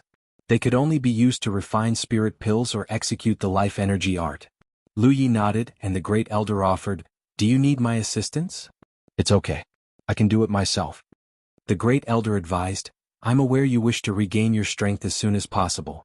I'm also aware that your little fella is smarter than most spirit beasts. However, the technique will not succeed unless the two of you trust each other unconditionally. If you do not succeed, please do not take it to heart." In his opinion, Lu Ye's chosen beast had just perished not long ago. Although he managed to tame an intelligent spirit beast, it was extremely unlikely he would succeed in executing the life energy art. How long had it been since his young master procured the spirit beast? A few days? Hours even? There was no way their relationship had grown to the point where they were willing to sacrifice their lives for each other, not to mention that he didn't know that his young master knew the life energy art. However, he was just a servant, and Lu Yi the young master and final hope of the myriad beast sect. The most he could do was to advise against this course of action in a roundabout manner. "Don't worry. I know what I'm doing," Lu Yi assured before walking back to the house. Lu Yi dropped the herbs he obtained from the Great Elder into the container and began blending them manually. The bright red blood looked even redder than before. When everything was ready, Lu Yi finally channeled his spiritual power into the blended blood, and began constructing glyph, life energy in the air. The glyph was made up of several hundred yin and yang elements, but Lu Yi did not find it difficult to construct at all. After all, he was good enough to construct even glyph, void, a glyph that was made up of over 3,000 yin and yang elements. This was why he had succeeded at the first try. All the ingredients in the container were used up when the glyph was fully constructed. At first glance, the glyph resembled a Tai Chi diagram in the sense that it was also a circle that was made up of two matching counterparts. Lu Yi glanced at Amber, and the white tiger immediately moved closer to the glyph. Lu Yi sat down on the opposite side before activating the glyph. Red light immediately washed over the room. It was such an impressive sight that the three women opened their eyes to watch as well. The commotion even alarmed the Great Elder and the other myriad beast sect cultivators outside the house. They stared worriedly in Lu Ye's direction, but they could not see through walls and check how the young man was doing, nor was it a good time to enter his room and check on him. Worst case scenario, they might interrupt the process and cause a backlash. They could only wait impatiently for the process to finish. When the glyph was activated, strands of red light immediately wrapped around Lu Yi and Amber like living ropes.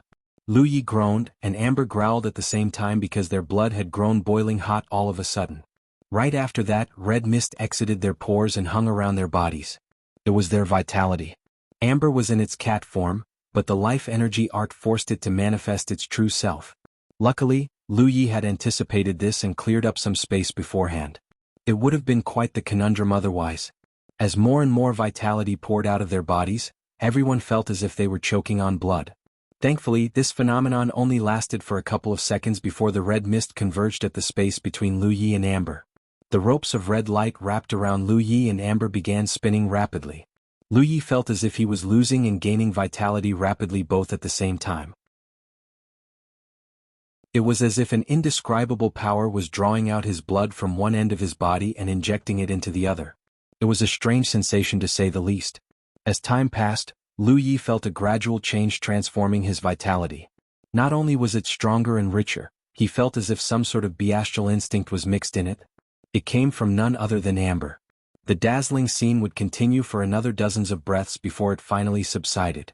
As the red light faded, the glyph, life energy also turned blurry and unclear. When it vanished completely, the blood stench that permeated the room also dissipated like never existed. For a time, Lu Yi and Amber simply stared into each other's eyes. It was because both man and tiger felt as if their lives had been joined together. They also felt closer than ever before. Even before the life energy art, Lu Yi could already guess what Amber was thinking thanks to the bonding pact. Of course, it was nothing compared to Yi's bond with Amber. The ghost spirit literally knew what the white tiger was thinking at all times. After the life energy art, Lu Yi still could not hear Amber's thoughts and interact with it like Yi. However, he felt as if he understood the white tiger much better than before. Their bond had crossed the line of guessing and into actual comprehension. Amber clearly felt the same thing. It walked up to Lu Yi and rubbed its head against Lu Ye's face affectionately. That wasn't the end of their transformation. Lu Yi abruptly sensed something and pulled open his shirt. When he looked down, he saw the lifelike image of a tiger's head on his chest. It was as if someone had tattooed a glyph onto his chest using fresh blood. Looked mighty impressive. Lu Yi immediately recognized it as the Beast Pact. The life energy art and the Beast Pact art were separate techniques, and logically speaking the Beast Pact art could only be cast after the life energy art was executed successfully. But somehow he had completed both the life energy art and the Beast Pact art at the same time. He wasn't going to look a gift horse in the mouth though. It was at this moment the great elder called out from outside, "Are you okay, young master?" It was clear that the old man had reached the end of his patience. He desperately wanted to know if Lu Yi was doing okay.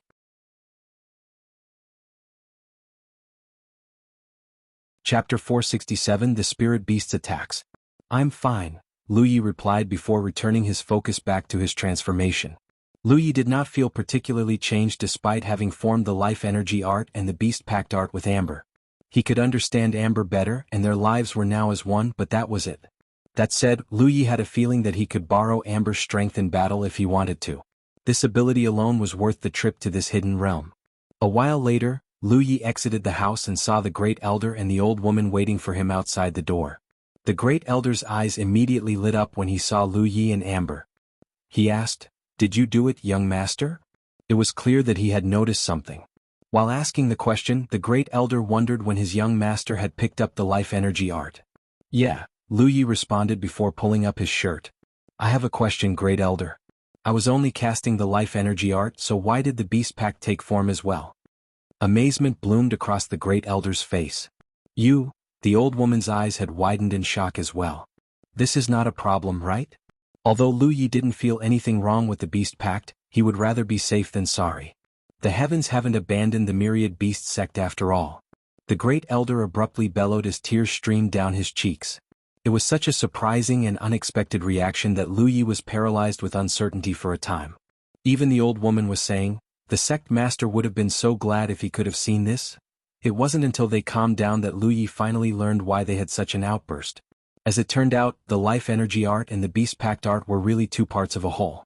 It was just that the Myriad Beast sect had decided to separate the two secret techniques generations after it was created because it was easier to execute, less susceptible to potentially deadly errors, and allowed for more systematic progress. However, that didn't mean the effects of the revised secret technique were better than the original.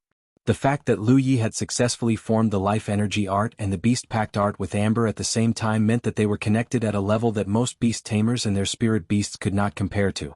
At this level, the tamed beast wasn't just a chosen beast anymore. It was a fated beast. The Myriad Beast sect had a long history, but only a handful of disciples had ever owned a fated beast. Not only that, they were one of, if not the strongest champions of their era. It was thanks to their contribution that the Myriad Beast sect ultimately became the greatest sect in the Myriad Beast domain. The Myriad Beast sect was destroyed, and Lu Ye's original chosen beast had perished in battle. This was without a doubt the darkest times of their sect. There was light at the end of the tunnel, however. Their young master had replaced his chosen beast with a fated beast. In the two seniors' opinion, this was the sign that not all hope was lost for the Myriad Beast sect, and they might even rise to the top once more once they had survived this crisis. It was no wonder they were as excited as they were. Lu Yi did not really share their sentiment because he wasn't a true beast tamer. Amber was Amber. All he wanted to know was that the Beast Pact art would not bring harm to him or Amber. The white tiger could be a normal spirit beast and he would still treat it like family. Besides, he wasn't the true young master of the Myriad Beast sect. He was just a passerby. If Xia Chanshan was right about this world, the true Myriad Beast domain and Myriad Beast sect were annihilated a long time ago. Everything he was experiencing right now was just something the heavens had recreated to put their cultivators to the test and hone them into greater cultivators. Suddenly the ground shook unnaturally. Immediately after that, distorted waves of spiritual power washed over their bodies, and screams of battle broke out from every direction. The great elder immediately blanched. He looked like he couldn't comprehend what was going on. That was not the case for Lu Yi. He knew that the army of spirit beasts his group encountered a while ago had finally begun their assault. The army was the reason they escaped back to Bilandia in the first place. Now that he thought about it, it was about time they made contact with the city. Cultivators of the myriad beasts sect, answer me. A powerful voice abruptly resounded from the sky. A cultivator wearing bright armor and dressed as a general was addressing them from above. The general's arrogance immediately angered the great elder. The old man was just about to give him a piece of his mind when Lu Yi interjected, I am the young master of the myriad beasts sect. What business do you have, general? The general tossed a jade slip into Lu Yi's hands and answered in a hurried tone, the spirit beasts are attacking the city. My lord commands you to assist the Inferno Battalion in defending the Primus Third Wall immediately. What insolence! The great elder could not stop himself from yelling, tell Lu Wuzhai to come out and speak with me this instant. The general shot the great elder a cold look before replying, my lord also said that defending the walls is the responsibility of all cultivators residing within Bilandia. Anyone who refuses the responsibility will be executed without mercy. The great elder was going to say more when Lu Yi raised his hand and stopped him. He looked back at the general and said, please do not wait on our behalf, general. We shall take our leave immediately. The cultivator nodded slightly before flying away, probably to deliver the same order to the other cultivators. The great elder remained livid even after the general was gone. He cursed Lu Wuzhai for going too far. Lu Yi was far too precious to risk on the front lines. However, Lu Yi said, now is not the time to worry about my safety, great elder. Bilandia is the final bastion of humanity. If it falls, then the myriad beast domain falls as well. We are the ones who came to this city to seek refuge. Now that the city is at stake, it is only right that we repay the favor and defend it, don't you agree? The great elder looked at Lu Yi as if he had grown two heads. It was because the young master he remembered was a pampered, unreasonable child. In fact, he was the perfect example of a hedonistic son who had far too much power and wealth for his own good. He usually spent day and night fooling around and not cultivating. The great elder's eyes reddened as he grabbed Lu Yi's hand and patted it repeatedly. You've grown up, young master. The great elder thought to himself that hardships truly was the medicine that transformed a boy into a man. The rest of the Cloud River Realm cultivators were wearing gladdened expressions as well. Lu Yi could only smile wryly at their reactions. The door opened and the girls came out to join them. They nodded when their eyes met with Lu Yi's. Lu Yi immersed his mind into the jade slip to find out where the Primus Third Wall was. As it turned out, it was closer than he thought.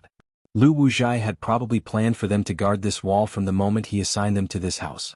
The group followed behind Lu Yi as they flew toward the Primus Third Wall. Wherever they looked, the sky was filled with avian spirit beasts. There were so many that they almost blotted out the sun itself. Countless colorful lights were already exploding all over the place and turning the avian spirit beasts into showers of blood and gore. While Bilandia possessed a grand ward as a matter of course, it was only activated partially because a full activation would prevent the defenders behind the grand ward from attacking the spirit beasts as well.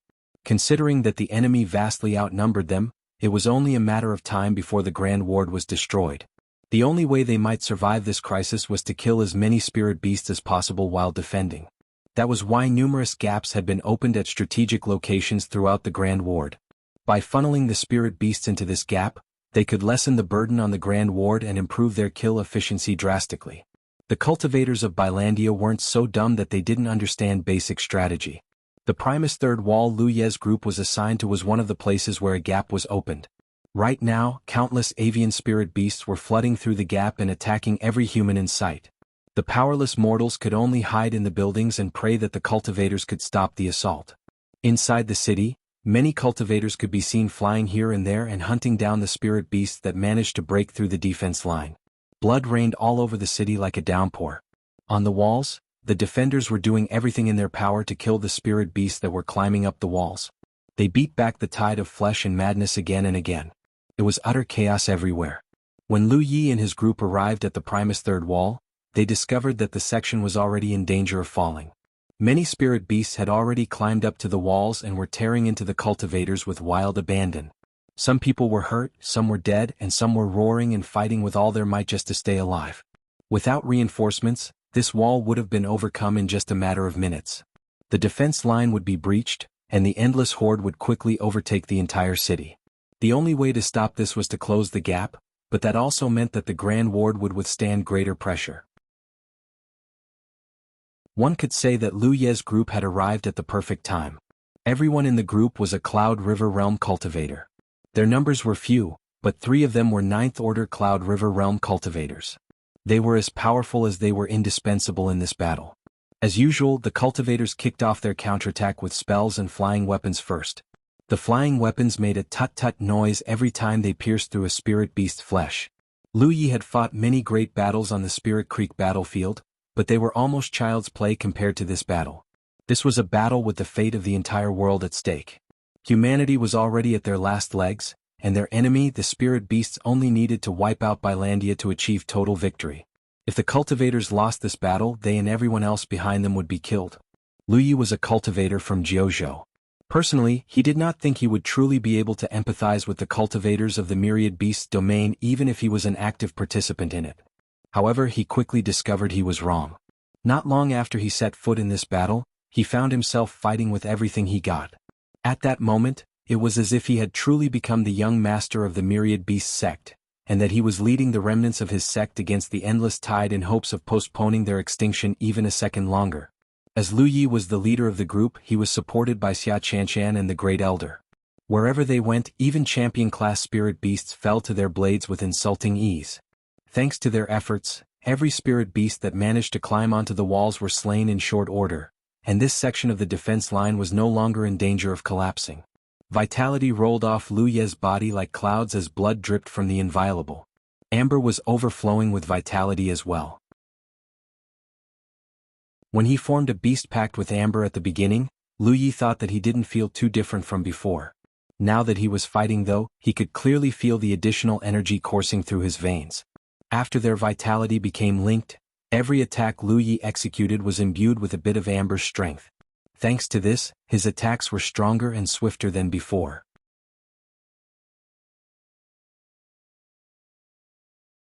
Chapter 468 Holding On. Right after the Beast Pact was formed, Lu Yi already had the feeling that he could borrow strength from Amber. It just wasn't obvious at the time because they were resting. Now it was clear that it wasn't just a feeling. He really could empower himself through the Beast Pact. He wasn't the only one who was doing this. The myriad beast sect cultivators were borrowing strength from their chosen beasts. It was obvious from the way their vitality mingled together as one. This was the true power of a beast tamer. To Lu Yi, this benefit was more than welcomed. In the past, Amber rarely had the opportunity to intervene in his battles despite riding on top of his shoulder. It was because he was a lot more powerful than the White Tiger. The most Amber could do was to stun his enemies with its roar. It was different now. Amber could do nothing throughout the whole fight, and it would still be of help to Lu Yi by lending its strength.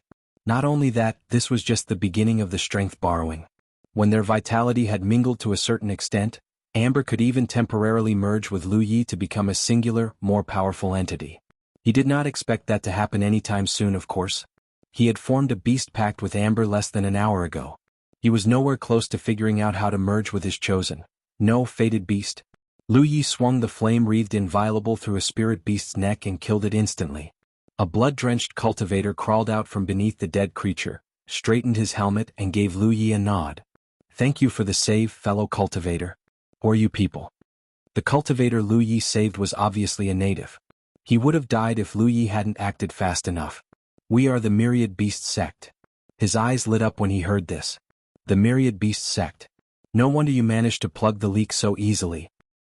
He then raised his arm and shouted, "Brothers and sisters, our friends from the Myriad Beast Sect have come to join us. Have courage and keep fighting the enemy. These beasts must not be allowed to break through our defense line." RH. Countless cultivators responded just as loudly. The man wiped away the blood on his face before asking, "This section of the wall is guarded by my Inferno Battalion, and I am the battalion commander, Fang Zhuan. What is your name, fellow cultivator?" "Yi 6. Well met, brother Yi 6. Now we are kinda in a tight spot here, so I shan't waste any more time exchanging pleasantries with you. Since you are here, I assume that you've received the mobilization order from our lord. I need you and your men to go to that location, Fang Zhuan pointed, and protect Howling Thunder and my brothers and sisters. Can you do that? Lu Yi looked at the direction he was pointing. He saw a big ward and something that looked like the skull of a spirit beast at the center of the ward. He could tell it wasn't a real skull because it gave off a metallic glint. Whatever the skull was made of, it was probably the Howling Thunder Fang Zhuan was referring to. Right now, 7 or 8 Inferno Battalion cultivators surrounded the Howling Thunder and were channeling their spiritual power into the ward. Judging from their auras, there were both Cloud River Realm cultivators and Spirit Creek Realm cultivators. The ward grew increasingly threatening to his senses as more and more spiritual power was injected into it. As it turned out, Howling Thunder was an offensive ward with a spirit artifact as the core. Lu Yi also figured out why it was called Howling Thunder at first glance. He was a ward cultivator. It would be embarrassing if he couldn't figure out something so obvious. Howling Thunder was most likely a top-grade spell artifact or even a spirit treasure. Naturally, it would be difficult for any cultivator to activate it alone, especially since the strongest cultivator in the Myriad Beast domain was just a 9th-order Cloud River Realm cultivator. Unfortunately, it was also unrealistic to expect multiple cultivators to wield the weapon. It was like having multiple people wielding a single sword. Forget how awkward that would be, the distribution of spiritual power alone would be a difficult problem to solve. It was a different story if they used wards though. By setting up a ward around Howling Thunder, they could ensure proper power distribution and wield it properly. Howling Thunder was really a siege weapon, and most cultivators never saw it outside of large-scale battles. The good news was that it functioned as an excellent anti-siege weapon as well. As Lu Yi watched, a ball of light began forming in front of the weapon. As more and more spiritual power was poured into the ward, even a 9th-order Cloud River Realm cultivator like Xia Chanshan felt her skin pricking with instinctual fear, and her hair standing on end. What this meant was that Howling Thunder was powerful enough to threaten even a champion like Xia Chanshan. It should not need to be said that Lu Yi felt deeply threatened as well. If the weapon was aimed in his direction, he would be flying away with Soar and Windwalk functioning at max capacity already. There was a sudden boom that sounded like the howl of thunder. The entire wall shook, and the ball of light gathering in front of Howling Thunder transformed into a beam of light that stabbed over a kilometer deep into the throng of spirit beasts like the sword of the heavens themselves, lightning crackling the whole time. It did not matter if the spirit beast was champion level or not. The beam of light turned them into ashes all the same. 10 whole breaths later, the beam of light finally faded into nothing. It wasn't until much later that the spirit beasts filled up the massive hole it left behind. For a time, Lu Yi was completely speechless. This was the first time he'd seen the weapon in action, but he could already tell that it wasn't something any Cloud River Realm cultivator could endure. The one strike had taken out hundreds of spirit beasts, and it only took 7 or 8 cultivators to perform the feat. The Howling Thunder he was seeing wasn't unique in the sense that similarly powerful anti-siege weapons had been installed in every section of the wall. Of course, their firepower varied greatly as well. Regardless, they were all powerful weapons capable of dishing out an insane amount of damage. After Howling Thunder had fired its payload, its cultivators immediately sat on the floor and focused on recovering their strength as much as possible. The attack was powerful, but it also took a lot of energy out of them. That was why Fang Zhuan had requested Lu Yi and the Myriad Beast Sect cultivators to protect them. Both the weapon and the cultivators needed to be protected at all times. I got it. We promise that we will keep them safe. Lu Yi replied with a nod. I trust you. Fang Zhuan saluted Lu Yi respectfully before raising his spirit artifact and throwing himself back into battle. The Myriad Beast Sect cultivators were already fighting alongside the Inferno Battalion cultivators and assisting in the defense effort.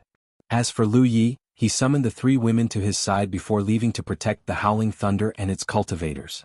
Lu Yi was going all out. All 9 of his flying weapons were up and killing while he ran all over the place to cut down any spirit beast who dared to climb onto the walls.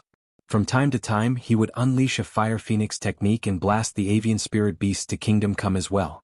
Of the 4 of them, Xia Chanshan was the one who killed the most spirit beasts, not just because her cultivation level was the highest, but also because she was a spell cultivator. Every time she cast a powerful spell, an entire swathe of spirit beasts would be turned into ashes. She even had the time to produce her identity pass and check how many battle points she had earned. One look at the grin on her face was all Lu Yi needed to see to know that the answer was a lot. For the cultivators of the myriad beast domain, this was the battle that determined whether they could continue existing in this cultivation world. But for the cultivators of Jianghu, this was just a golden opportunity to earn as many battle points as possible. After all, the more battle points they gained, the more amulets they could exchange for at the quartermaster department. Lu Yi himself could attest to how addicting it felt to boost his cultivation level using an amulet. Lu Ye's killing efficiency and speed were much slower than Xia Qianqian's, but that was only natural considering that their cultivation level was 7 minor realms apart. But what Lu Yi lacked in power he made up for with a vast set of skills. He could kill enemies remotely with his flying weapons, cast powerful spells that destroyed large groups of enemies, and even fight powerful spirit beasts at close range all at the same time. Lan Zi wasn't doing poorly either. She only had one flying weapon, but it was insanely powerful. Combined with her long swords and her fighting style, she was killing multiple spirit beasts almost every second or so. Kitty Shen was currently doubting her whole life right now. She was already desensitized to Lu Ye's abnormal strength, as he was the man who dared to invade an arcane glade alone and practically dominate multiple cultivators who were several minor realms above his level. It was impossible to judge him by normal standards.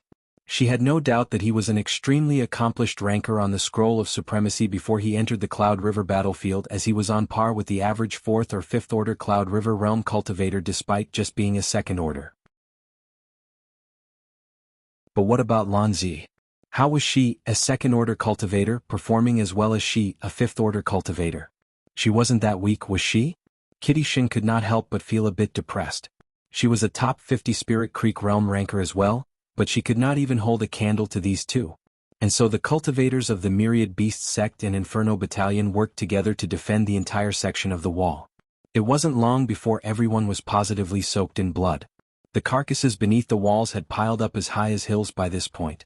It felt like they were breathing blood, not air. Despite the one-sided massacre, the spirit beasts kept coming as if they didn't know death. They continued to climb up the walls or fly over it. These crazed spirit beasts only had one goal, and that was to kill every human in the entire world. This was a cultivation world where beast tamers were its strongest cultivators. Naturally, the spirit beasts vastly outnumbered the humans even before the sickness had spread. That was why the crazed spirit beasts not only succeeded in defeating the humans, but also conquering most of the lands until Bilandia was their only remaining bastion. The section Jia3 wall wasn't doing so hot. It was the same for the other walls. That said, Bilandia was the city where the remaining humans of the entire cultivation world were gathered. Faced with the threat of extinction, even the most uncooperative sects were able to set down their differences and work together to fight against the spirit beasts. Therefore, Bilandia wasn't going to fall in the short term no matter what.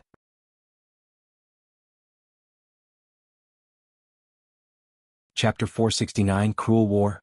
The Myriad Beasts domain was a dead world that the heavens had refined into a hidden realm for the purpose of honing the cultivators of Jianghu via inexplicable means.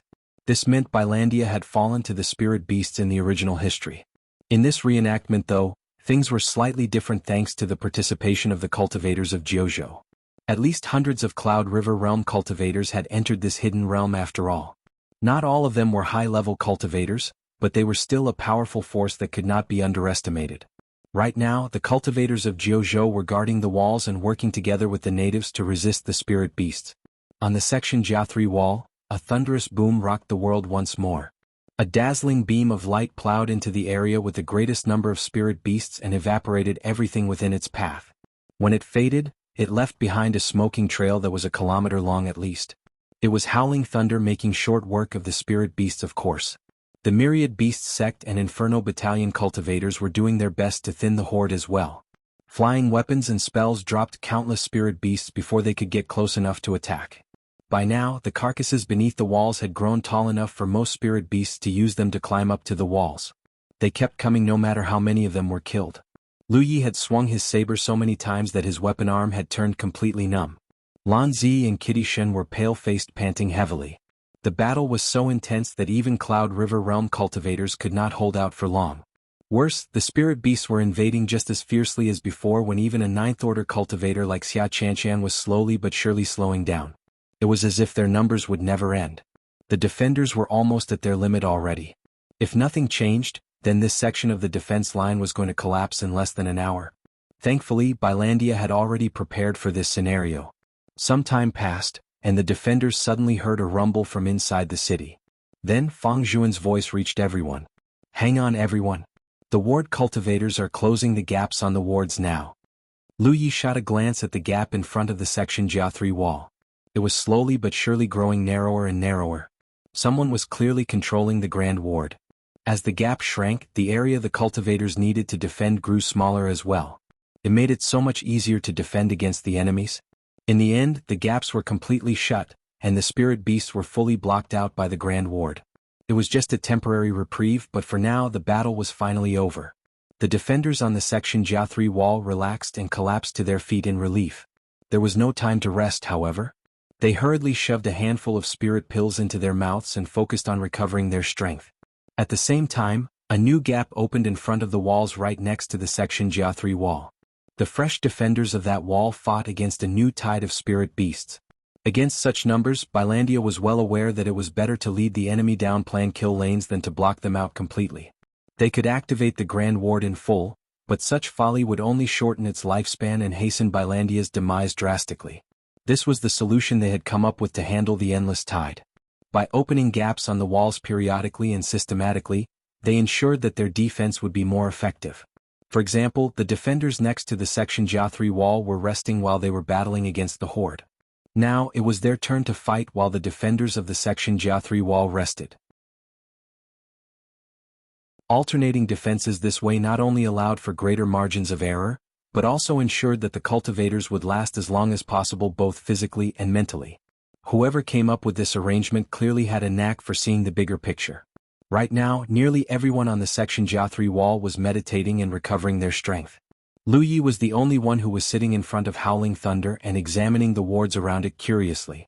It was clear that whoever created the wards surrounding Howling Thunder was a much better ward cultivator than him. Although he was capable of setting up the same wards, the finer details in certain areas would have been much rougher. Besides that, he was extremely interested in the offensive ward. He had never seen one that used a spirit treasure as the core, and Howling Thunder had more than proven its worth during the battle. The weapon was easily one of the main reasons the section Jia 3 wall was able to hold out until their shift was over. He was still studying the ward when Xia Qianqian sat down beside him. What are you doing? You should focus on recovering your strength. I'm just indulging in a bit of curiosity. What he didn't say was that he didn't need to focus to recover his strength. He could be sleeping right now and his body would still automatically digest the spirit pills he consumed and pull in the surrounding world spiritual qi. Conserve your strength. You will need it later, Xia Qianqian advised. What do you mean? I don't know if you've noticed, but this city was doomed from the start. It's only a matter before it's overwhelmed. Have you thought about what to do after the city is breached? What do you advise, fellow cultivator Xia? Xia Qianqian shook her head. Do I look like an intellectual to you? I'm just telling you to prepare for the inevitable escape after the city is breached. Lu Yi frowned. But this entire cultivation world is already dominated by the spirit beasts. Where can we go even if we make a run for it? That is why we need to escape before the city is breached. Xia Qianqian sighed. I've experienced plenty of hidden realms in the past, but I gotta say that this one feels especially impossible. And it was. Humanity itself was at the brink of extinction. There was only so much an individual could do considering the circumstances. What are the other hidden realms like? Lu Yi asked curiously. Unlike Xia Qianqian, he was just a second order. It would be a long time before he graduated from the Cloud River battlefield. Any advice he could pry from Xia Qianqian would surely aid him in his survival. No two hidden realms are the exact same. For example, none of the hidden realms I've experienced so far has pitted me against a heaven's damned extinction-level threat until now. You mentioned that the objective of a hidden realm like this is to train the cultivators to solve the root of the problem, resolve the crisis it's facing and save the world, didn't you? Sure, but we don't even know what made the spirit beasts go insane in the first place. And trust me, I've already tried to investigate this. How can we solve the problem if we don't even know what it is? Was a good point. Why had the spirit beasts gone insane? The disease had spread like wildfire too. In just a year, countless spirit beasts across the entire cultivation world abruptly went insane and began attacking the humans. Logically speaking, the disease that drove most spirit beasts insane had to come from somewhere. The only way to stop this was to find the source and destroy it. But where was the source? What was the source for that matter? The cultivators of the myriad beasts domain never found out the truth before they were wiped out. They were eventually subsumed by the heavens and transformed into a hidden realm. It wasn't like they were completely clueless, of course. For one, they knew that the disease was incredibly infectious, but strangely it didn't look like the disease was spread via contact. He knew this because the myriad beast sect's cultivators had been fighting alongside their spirit beasts and none of them showed any signs of derangement so far. Amber was perfectly fine as well. There's no point in thinking too deeply into it. Considering the circumstances, the best we can do is to see what happens and improvise on the fly. Anyway, we really should stop talking and focus on recovering our strength, Xia Chanshan replied before taking her own advice. Lu Yi tossed 2 vital spirit pills into his mouth and chewed slowly. Over 2 hours later, Fang Zhuan let out a hoarse yell, "It's time, people. Get ready for battle." The Inferno Battalion and Myriad Beast Sect cultivators hadn't fully recovered yet, but they immediately got to their feet and rushed into position. The cultivators responsible for charging the Howling Thunder also assumed their positions and channeled their spiritual power into the ward immediately. It hummed in response to the energy. The gap in front of the neighboring wall began to close slowly at the same time that one was opened right in front of the Section Jia3 wall. A swarm of spirit beasts immediately rushed through the gap, and the battle was engaged once more. The alternating defense gave the defenders the opportunity to catch their breaths every 2 to 4 hours or so, but their stamina and spiritual power still declined over time. 2 to 4 hours wasn't enough time for the cultivators to recover back to full strength. Worse, the flood of spirit beasts truly seemed to be unending. They had begun besieging the city since noon, and they did not stop even when the next dawn came. The Section Jia3 wall defenders and their neighbor had alternated shifts at least 6 times throughout the period. However, the intensity of the siege did not lessen in the slightest. The battle lasted so long that even the ward supporting Howling Thunder had worn out enough to suffer a temporary breakdown, forcing Lu Yi to perform some emergency repairs to get it running again. Thank goodness he had observed the ward beforehand, or he wouldn't even know how to begin to repair it. It took an entire hour before he finally repaired the ward and enabled the weapon to let out its thunderous roar once more. The gap in the Grand Ward closed a moment later. It was finally their neighbor's turn to hold back the tide. Lu Yi collapsed to the ground immediately after the burden was lifted off his shoulders. It had been too close. During the hour he was repairing the offensive ward, the spirit beasts had nearly broken through their defense line multiple times. It was only thanks to the defenders' selfless sacrifice that they were able to hold out until the end. Suddenly, Lu Yi realized that he hadn't heard anything from Fang Zhuan. Every time it was their turn to rest, the battalion commander had never failed to bark out the command until now. Lu Yi looked left and right until his gaze fixed on a spirit beast's carcass about 30 meters away from him, laying on a cultivator. It looked like it had crushed the top of his head between its jaws before someone had managed to kill it. The unfortunate man was none other than Fang Zhuan. The Inferno battalion commander wasn't the only one who had died during the defense. The Inferno battalion had lost over half of its numbers since the battle began. The Myriad Beast Sect cultivators had been reduced to just 6 as well. No one in Lu Ye's group of 4 had died, but they were all injured to a certain extent. Kitty Shin especially was lying on the ground and staring at the sky blankly. Her face was deathly pale, and her shirt around the abdomen area was drenched in fresh blood. The woman had encountered plenty of dangers throughout her journey. She was a 5th-order Cloud River Realm cultivator after all, but this was easily the worst battle of her life. This defensive war far surpassed any crisis she had ever encountered. Suddenly, Amber started twisting its body restlessly and letting out a strange growl. Lu Yi was just about to ask what was wrong when a hint of red flashed through its pupils, and it hurriedly jumped off Lu Ye's shoulder. Mutant energy rolled off its body as it manifested its true self. When it looked up, Lu Yi saw that its eyes had turned scarlet.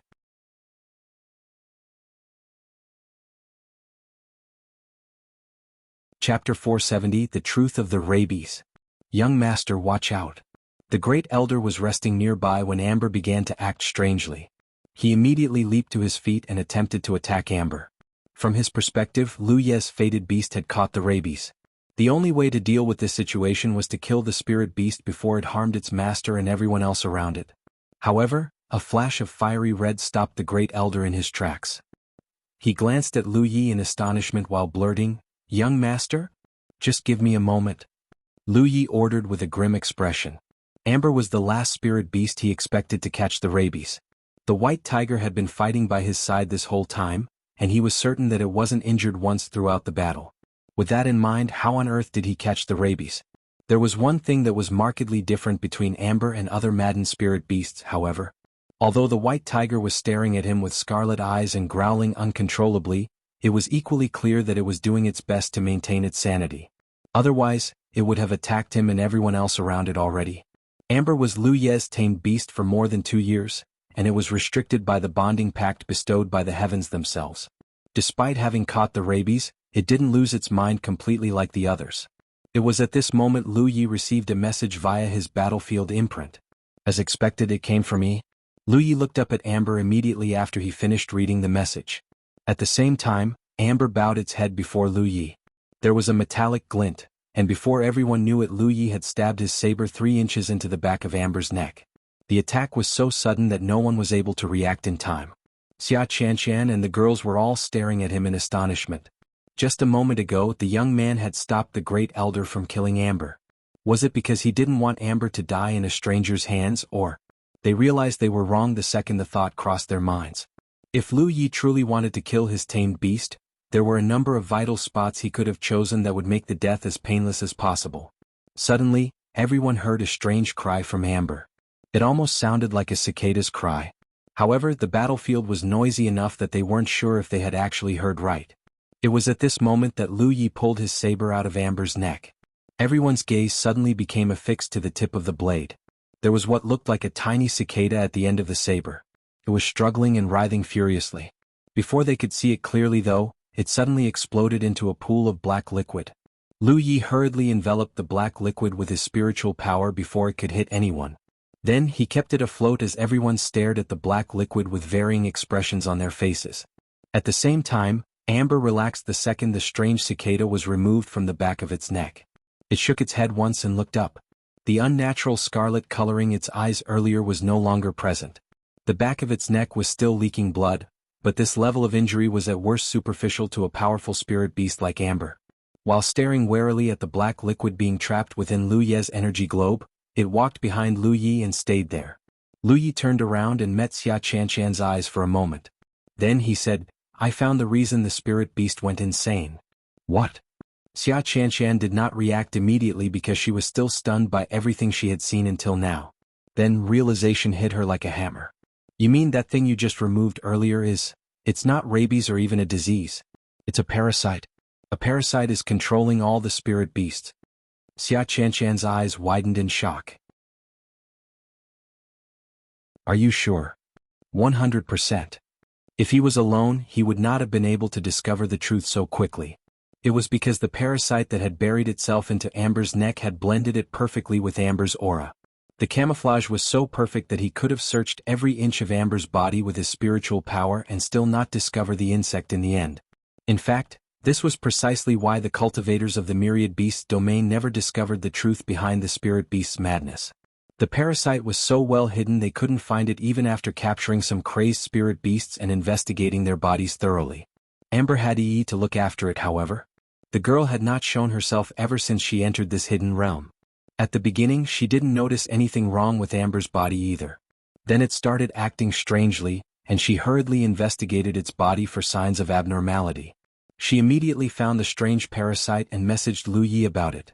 The parasite was so undetectable that Lu Yi still did not know when exactly Amber had caught the parasite. However, he was certain the parasite must be incredibly tiny when it infected Amber at the beginning, so tiny that it could elude even a cultivator's senses. It swiftly grew in size once it had burrowed itself completely into Amber's body. It was impossible to guess what its maximum size was, but it was the size of a cicada when Lu Yi had extracted it from Amber's neck. Unfortunately, the parasite had exploded almost as soon as it was brought to light. Perhaps it was designed that way to avoid being discovered by the cultivators. Everyone around Lu Yi stared at the black liquid trapped inside Lu Ye's energy globe closely.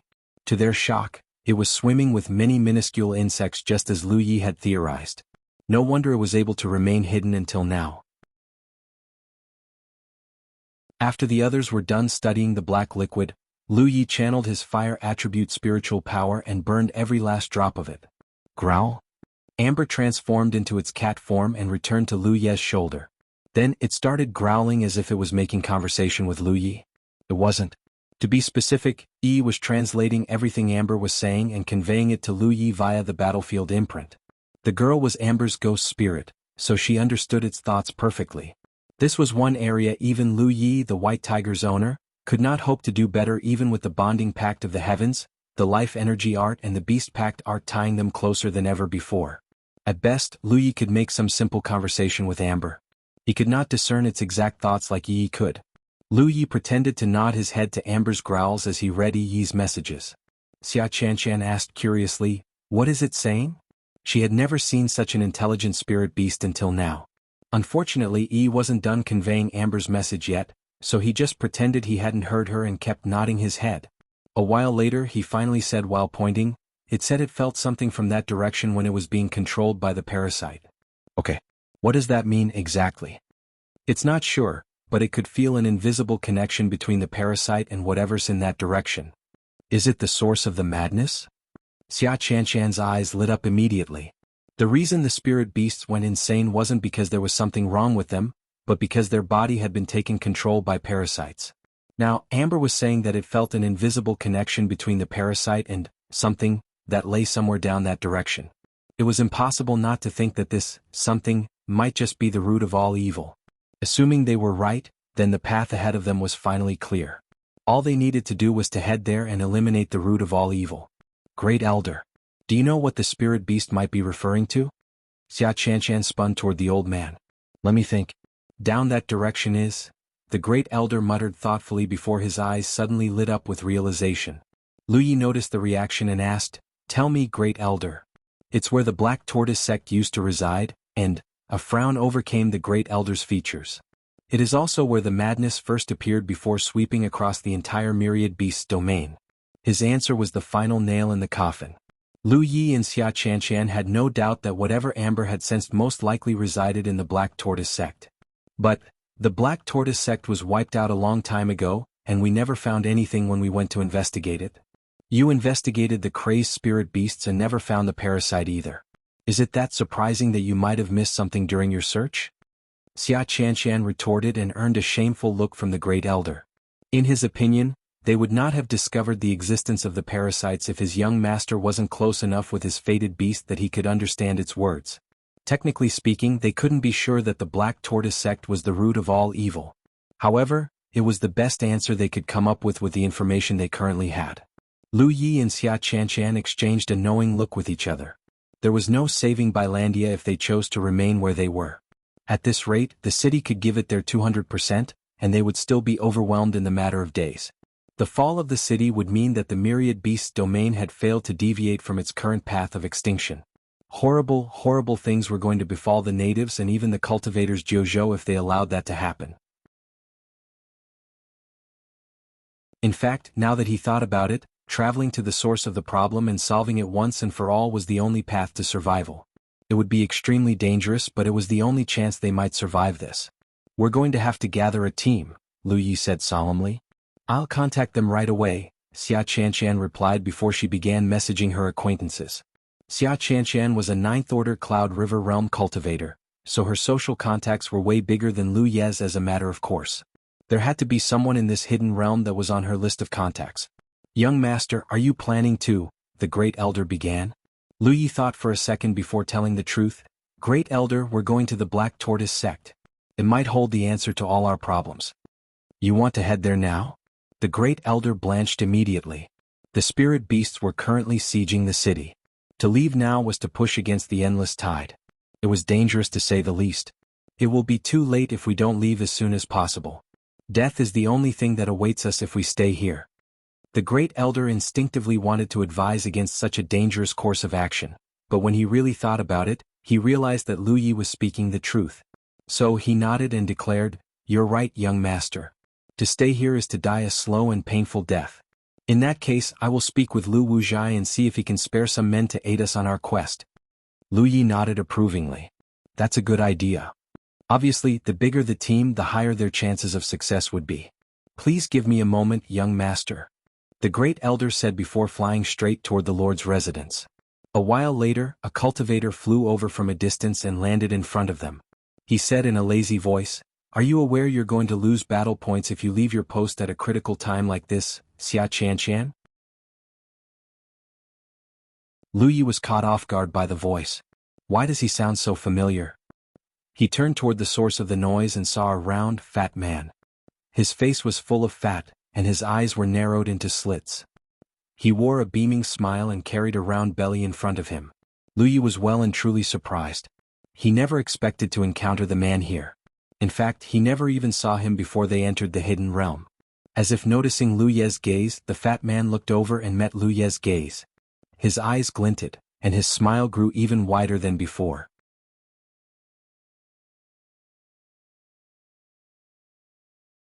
Chapter 471, My name is Peng Dahai. What's the matter, Xia Qian? The fat man asked while withdrawing his gaze. His acting was so good that no one realized he recognized Lu Yi except Lu Yi himself. I'll tell you about it when everyone's here. The fat man frowned but did not push the matter further. While waiting, he checked his identity pass before grimacing visibly. They deducted 500 battle points from my score. As he said, leaving one's post at a critical time like this cost battle points, and 500 battle points was not a small number. It was enough to purchase 2 white amulets. Another cultivator flew over to the group before withdrawing their sword aura. He was a tall man and a sword cultivator. The fat man greeted him warmly, Brother Dahai. Dahai nodded in acknowledgement and descended on the wall. Then he tossed a spirit pill into his mouth and meditated in silence. More and more people joined them as time passed. It wasn't long before a couple more cultivators joined their group. Obviously, they had all been called to this location by Xia Qian. What was concerning was that the fat man seemed to be familiar with all of them.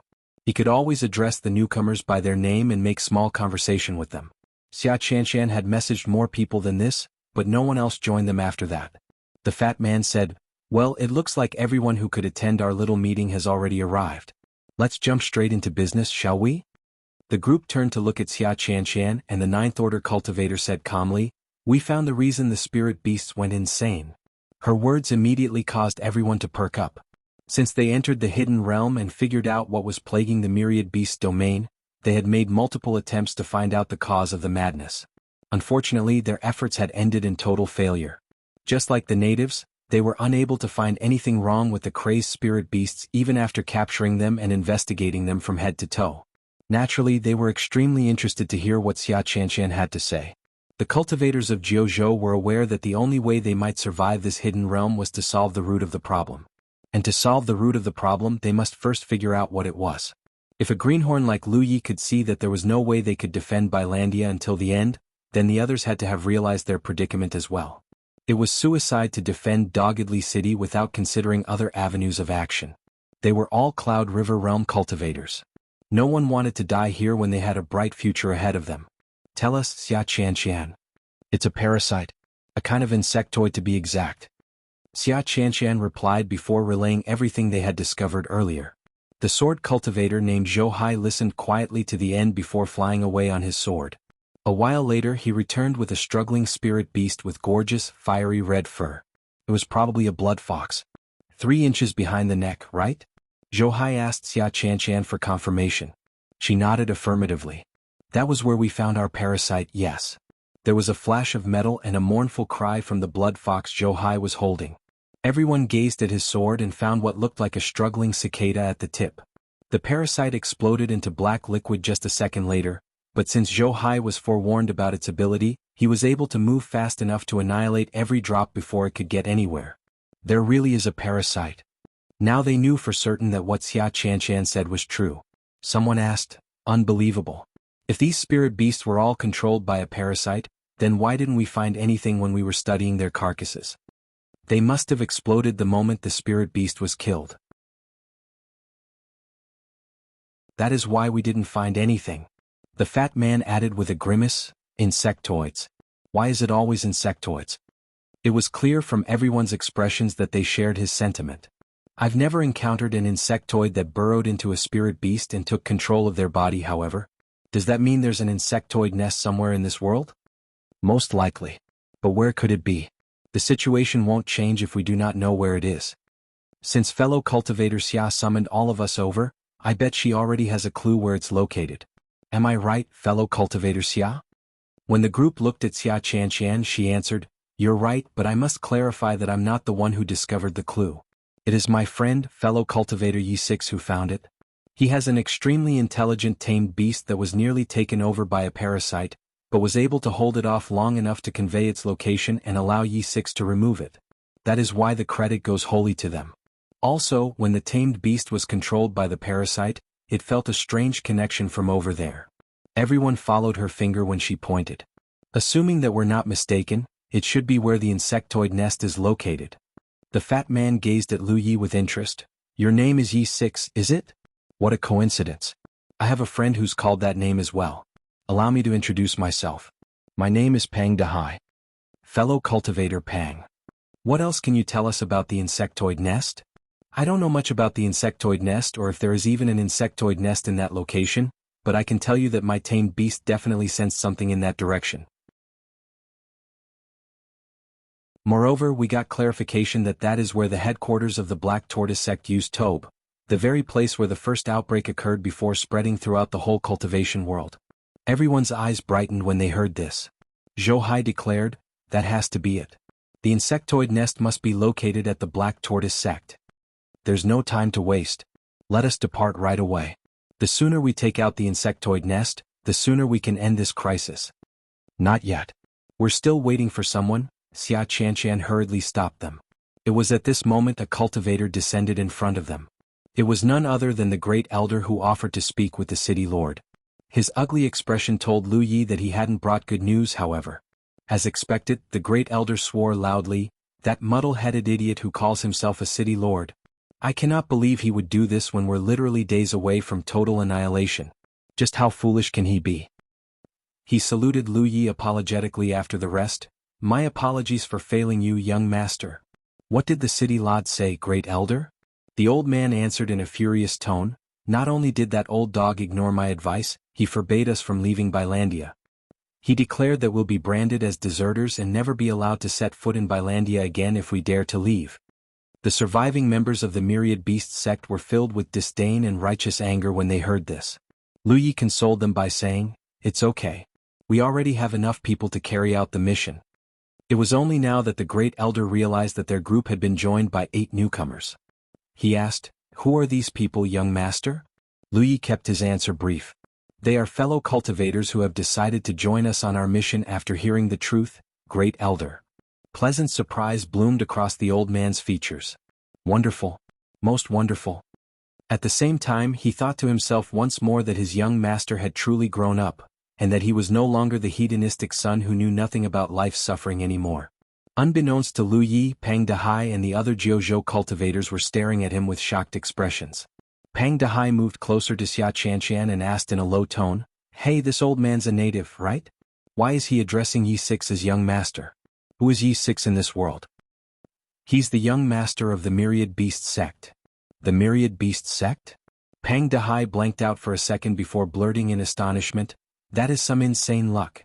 I've entered this type of hidden realm many times in the past, but I never heard of anyone who was given such a prestigious identity. Xia Qianshan replied in a jealous voice, I know, right? I never encountered someone like him either. His fate must be through the roof if the heavens would value him so. Now that I think about it, he's the one who discovered the insectoids in the first place, isn't he? Damn. By the way, what is your identity? That's none of your business. Xia Qianshan retorted. She was a 9th Order Cloud River Realm cultivator. There was no way she could ever admit that she was Lu Ye's attendant. Pang Dahai chuckled. Xia Qianshan might have refrained from answering, but that didn't stop him from figuring out the truth anyway. The young woman realized this and kicked him hard in the stomach. It was only then she said, since we're all here, let's move. No one had anything to say against that. The gap in front of the Section Jia 3 wall was still closed, so they could only leave through the gap in front of their neighbor's wall. They immediately summoned their flying spirit artifact and flew off in the blink of an eye. For a time, the surviving members of the Inferno Battalion could only stare at their backs in shock. Then they reported the desertion to the city lord's residence. Although only 8 people had answered Xia Qianshan's summons, they were quite powerful in their own right. Pang Dahai and Dahai were both 9th Order cultivators, which meant that their group had 5 9th Order cultivators in total. Everyone else was 5th Order or higher as well. Lu Yi and Lan Zi were the only two second-order cultivators in the group, but they were far stronger than the average second-order cultivator because they were the former champion and first runner-up of the Scroll of Supremacy, respectively. They would not be holding the groups back. Their small group began fighting their way out of Bilandia. Two body-tempering cultivators opened the way while everyone else blasted at the spirit beasts with their flying weapons or spells. Wherever they went, powerful attacks swept the spirit beasts like thunder, and colorful lights exploded across the sky like fireworks. Lu Yi did not face too much pressure because he was positioned at the center of the group, and he was flanked by the Great Elder and the surviving members of the Myriad Beast Sect. Even so, the endless tide of spirit beasts slowly but surely wore him down. There were just too many of them. He could believe it if someone told him that every spirit beast in the entire Myriad Beast domain had come to Bilandia. There were enough avian spirit beasts in the sky to blot out the sun, not to mention the sea of spirit beasts on the ground. Their group was powerful enough to handle most threats, but it still took them an entire hour to finally break through the encirclement. They had inevitably lost some members in the process as well. Two of them were Myriad Beast Sect cultivators, and one a Jianghu cultivator. Lu Yi remembered that the Jianghu cultivator was a short ghost cultivator. No one knew if they were still alive. They had been separated on the way out. Even after they had broken through the encirclement, they were still being pursued by a massive number of spirit beasts. Unfortunately, where the avian spirit beasts lacked in everything else, they made up in speed. Shaking them off wasn't going to be easy.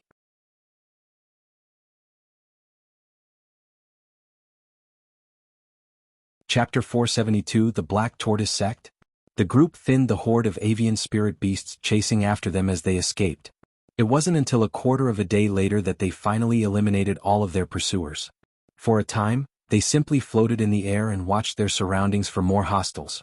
The Myriad Beasts domain was vast, but there wasn't a corner of the world that hadn't been ravaged by the spirit beasts. The entire world reeked of death and carnage. At the front, Xia Qianqian, Zhou Hai and Peng Dahai engaged each other in a quick discussion before Xia Qianqian ordered, "Let's rest for an hour." The group descended on the mountain range right underneath them and quickly found a resting place. Lu Yi tossed 2 spirit pills into his mouth before holding a middle-grade spirit stone in each hand. He didn't need to absorb the spiritual power in the spirit stones to recover his strength, but the pretense was necessary to keep the others from recognizing his abnormality. It was at this moment a fat man sat beside him. It was none other than Peng Dahai. It had been over 2 years since he met the man at Evil Moon Valley, but he was even fatter than he remembered. Lu Yi did not understand how it was possible for a Cloud River Realm cultivator to fail to control his body shape. Lu Yi could not help but recall Lu Shan when he saw Peng Dahai. He was the one who spread his nickname Lu Yi. "Your tamed beast is quite handsome, fellow cultivator Yi?" Peng Dahai said smilingly. "You can tame one yourself after we're done here, fellow cultivator Peng.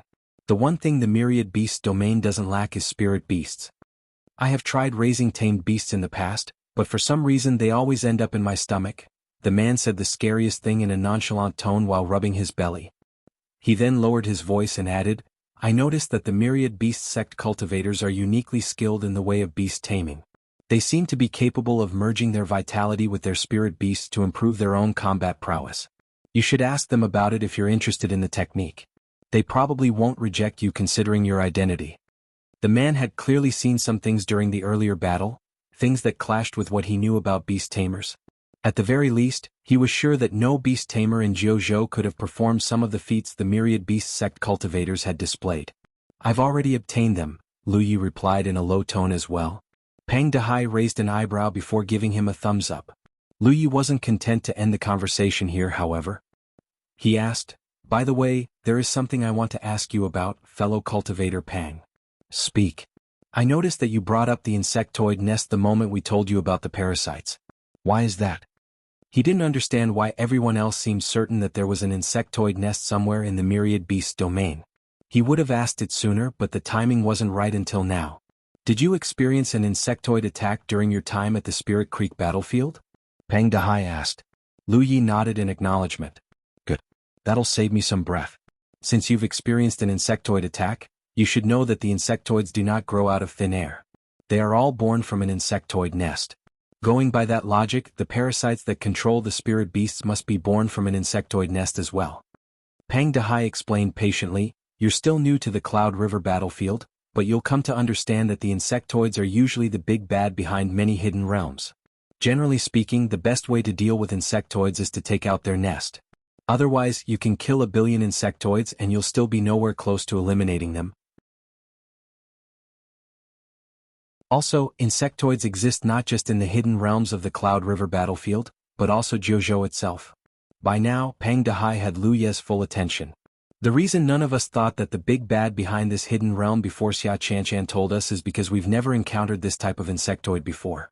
Or perhaps we have encountered them in the past, but they're so well hidden that we never knew they existed until now. We're really glad you discovered the truth, you know that? If not for you, we'd still be stuck defending against an impossible tide of spirit beasts. They would have died if that was the case.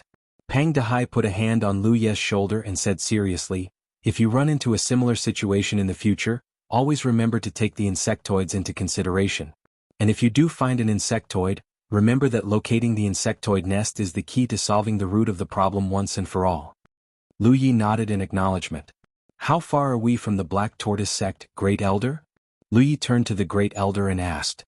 The old man answered, looking at our current pace, I reckon it will take another 4 to 6 hours to get there.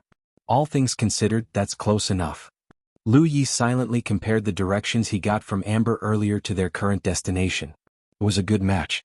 He was growing more and more certain that the Black Tortoise Sect was the right destination. The group resumed their journey after an hour had passed. Everyone looked much better after catching an hour's rest. They did not encounter any resistance or even a single spirit beast on their way to the Black Tortoise Sect. It was as if every spirit beast in the Myriad Beast domain was concentrated at Bilandia. Over 4 hours later, after they flew over a meandering mountain range and several spirit peaks, the Great Elder finally pointed his finger and declared, that's where the Black Tortoise Sect is. They followed his finger and saw what looked like a massive black tortoise sitting on top of the landscape and looking down on them from above. There were many rundown buildings on the back of the tortoise. It was clear that the Black Tortoise Sect used to be a powerful sect. Unfortunately, the insectoids had completely destroyed them. The Black Tortoise Sect's headquarters wasn't completely devoid of life as they expected, however. To everyone's surprise, they saw a massive amount of spirit beasts concentrated within the ruined sect. It was a welcoming sight because it meant that their guess was most likely correct. Right now, practically every spirit beast in the Myriad Beast domain was besieging Bilandia right now. It was why they hadn't encountered even the shadow of a spirit beast on the way. With that in mind, it made no sense that an army of spirit beasts would be gathered at the Black Tortoise Sect, a place that was destroyed at least a year ago. This meant that the insectoid nest was most likely here, and these spirit beasts were stationed here to guard it. There's a lot of them, Pang Dahai said solemnly while looking left and right. Although this army of spirit beasts was nowhere as big as the one besieging Bilandia right now, it still wasn't something their group of slightly over a dozen could handle. Therefore, the question became, how could they locate the insectoid nest without alarming these spirit beasts? Insectoid nests were usually located underground. It made conventional search methods practically useless. The good news was that every insectoid nest had at least one entrance leading to the surface. All they needed to do was locate one of these entrances. Still, there was a massive plot of land they had to cover. It was going to take a while to say the least. How many ghost cultivators do we have? Pang Dahai turned back to the group and asked. Xia Qianshan looked around with an awkward expression. We had 2, but one of the ghost cultivators got separated from the group while they were breaking out of the encirclement. The Myriad Beast sect obviously did not have a ghost cultivator or even stealth capabilities since they were all beast tamers. Xia Qianshan and Pang Dahai were spell cultivators, and everyone else besides the 2 body-tempering cultivators in their group were combat cultivators. Everyone looked at their one ghost cultivator. She was a petite woman with strange patterns etched on her neck. She knew they were asking too much from her, but she still forced herself to say, I'll give it a try. She descended on the ground and vanished soon after. It was at this moment Lu Yi offered, I'll look around too. Xia Qianshan spun on him in surprise, You're a ghost cultivator too? Just who are you? At first glance, it looked like Lu Yi was a beast tamer since he was carrying a tamed beast. However, his fighting style was that of a combat cultivator, and he also knew how to cast some spells at the level of a true spell cultivator. Now he was implying he could scout like a ghost cultivator as well. It was insane to say the least. No. I have some concealment talisman paper with me, Lu Yi lied. The concealment effect of a concealment talisman paper was nowhere near as good as a ghost cultivator's concealment skill, But that was fine, because he wasn't planning on using one anyway. He was going to use Glyph, invisibility, to hide himself. Its effects still couldn't compare to a ghost cultivator's skill, but it wasn't far behind. Alright. Be careful, Dahai advised. Lu Yi nodded and landed in the opposite direction of the female ghost cultivator. A while later, Lu Yi landed in the middle of a forest and looked up. He was unable to see Dahai and the others because they were hovering real high in the sky to avoid being detected by the spirit beast. He then turned himself invisible using Glyph, invisibility, before whispering, E. E emerged from Amber's body and said, "Leave it to me." She then dashed straight into the underground. The Black Tortoise Sect's territory was huge. Without sufficient manpower, they could spend an entire month here and still not locate the entrance. That was why Lu Yi had not expected their singular ghost cultivator to find the entrance in time. E was a different story. As an apparition, she possessed the special ability to pass through solid objects like they did not exist, and she should not encounter any difficulties as long as she didn't stray too far away from Amber. This was a characteristic not even the greatest ghost cultivator in the world possessed. With her help, they should be able to locate the underground insectoid nest within a reasonable time frame. As for Lu Yi, he wasn't actually going to do anything. He just had to wait patiently for Yi to give him the signal. In the best-case scenario, Yi could even destroy the insectoid nest herself and resolve the crisis once and for all. She was strong enough to do that now. Time passed bit by bit. An hour later, Lu Yi finally received a message from Yi saying that she had found the insectoid nest. As it turned out, it was located 300 meters beneath the ground. No wonder the myriad beast domain cultivators had failed to find anything when they searched this place. It was far beyond the range of a Cloud River realm cultivator's perception. Yi was currently checking if she could destroy the insectoid nest by herself. Unfortunately, she quickly sent another message saying that there were too many spirit beasts guarding the insectoid nest. She alone would not be able to destroy the entire nest in an instant. Lu Yi had ventured into an insectoid nest once during his time at the Spirit Creek battlefield. Therefore he was fairly familiar with its internal structure. He immediately told her to stay her hand and just focus on finding a tunnel that would lead to a surface entrance. This was way faster than trying to locate an entrance on the surface. Another hour passed, and Yi messaged saying that she had found an entrance. It was located in a mountain well behind the Black Tortoise Sect. He waited until Yi had returned to him before meeting up with Xia Qian and the others. Everyone turned around to face him with expectant expressions. When he nodded, said, "I found it." They all let out an audible sigh of relief. After he told them where the insectoid nest was located, Xia Qian frowned deeply. "How are we going to deal with the army of spirit beasts blocking the way? It'll take too long to thin them little by little, but if we don't, they're definitely going to catch us in a pincer attack."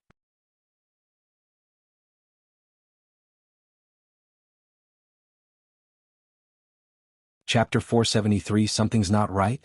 The entrance is a well, right? We can collapse the entrance after we've gone inside, someone suggested.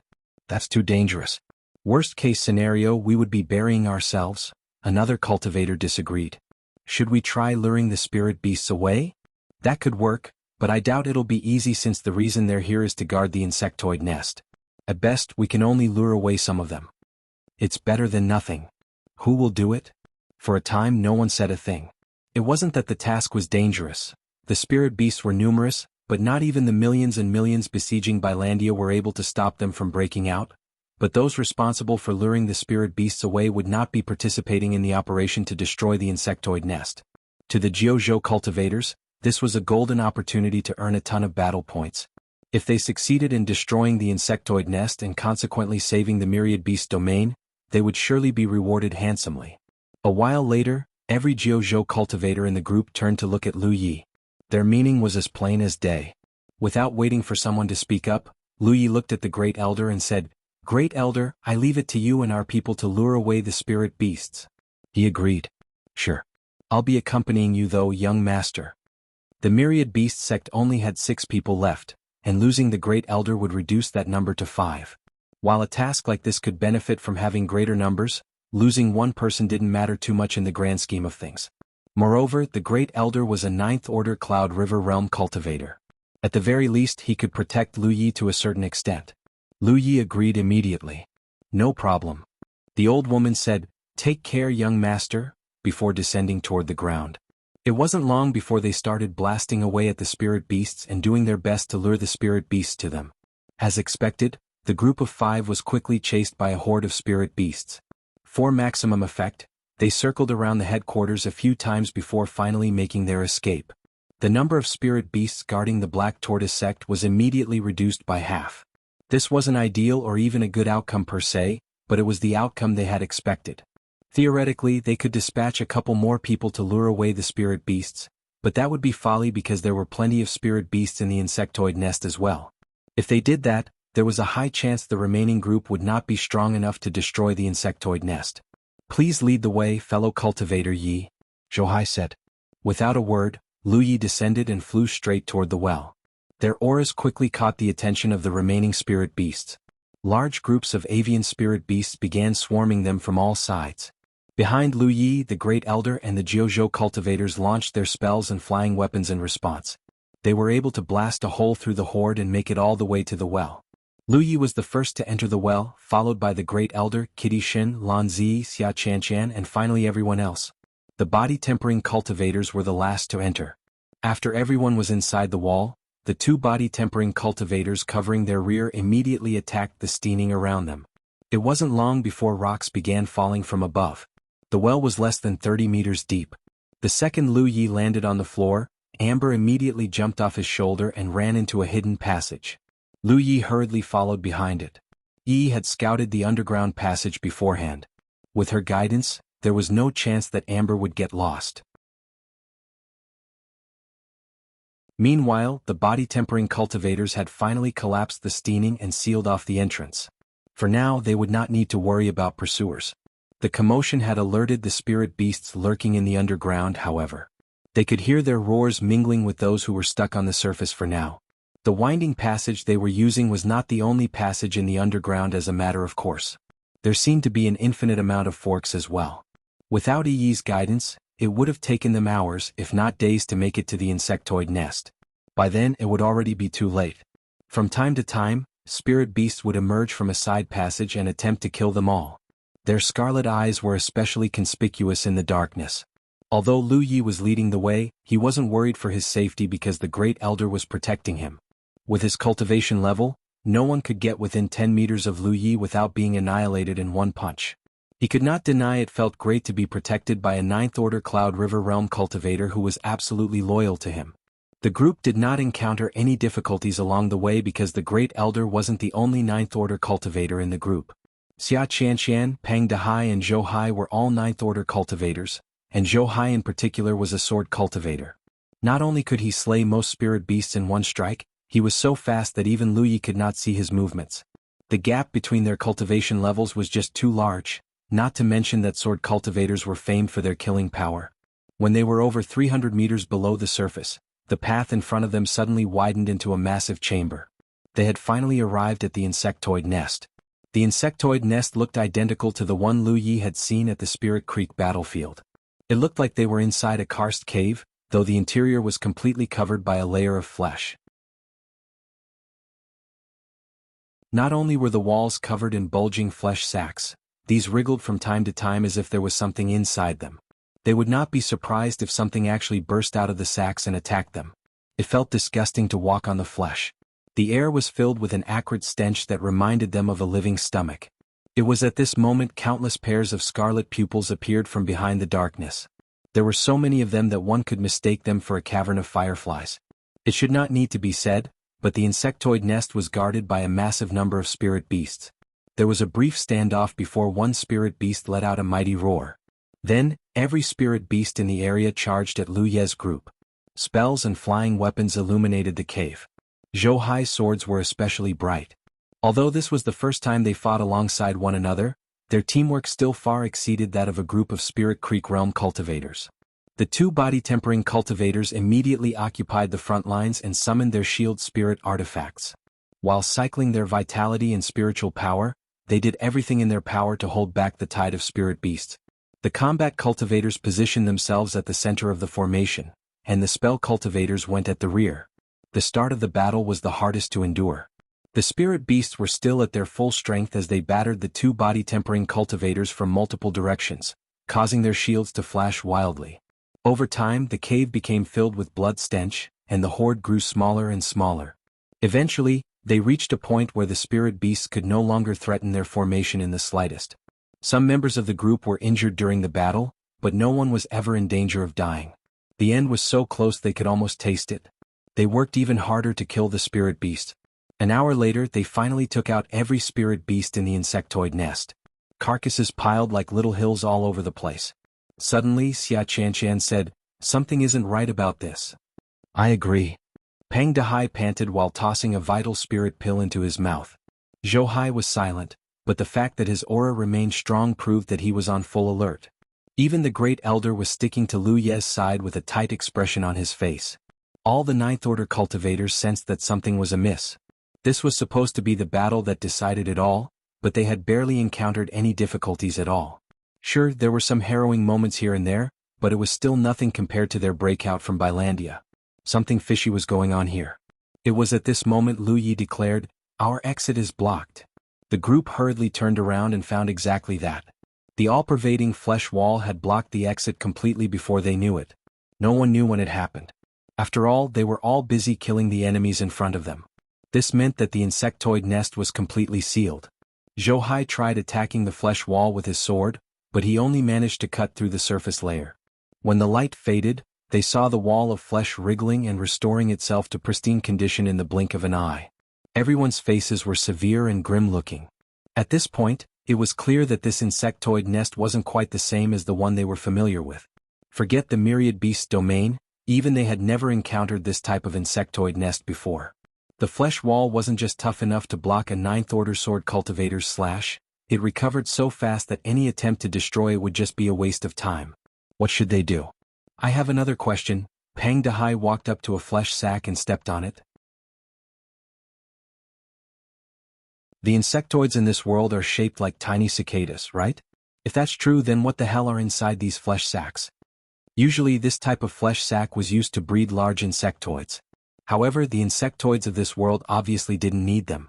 Moreover, these flesh sacks had been wriggling from the moment they laid eyes on them. It looked like whatever was inside the flesh sacks could burst out at any moment. Zhou Hai gripped his sword and walked toward the center of the nest. "It doesn't matter what they are. The problem will be solved once we destroy the core of the nest." Every insectoid nest had a core called the Nucleus of life. It was a massive flesh sac where all of the nest's energy was gathered. If the Nucleus of life was destroyed, then the nest would lose the ability to breed more insectoids. This insectoid nest obviously had a Nucleus of life as well. They just couldn't get close until now because of the spirit beast. Zhou Hai walked up to the massive flesh sack at the center of the nest. His sword shone like the sun when he wiped a pair of fingers across the blade. He then channeled all of his spiritual power and swung his sword straight down on the core. He didn't manage to cut the core in half, not because it was too resilient, but because a claw abruptly burst out of the flesh sack and caught his blade in mid-swing. The fact that the claw had managed to stop his full-powered slash proved just how tough it was. Zhou Hai's pupils contracted into needles. The rest of the group were stunned by this turn of events as well. No one thought that the Nucleus of life would be hiding a living being.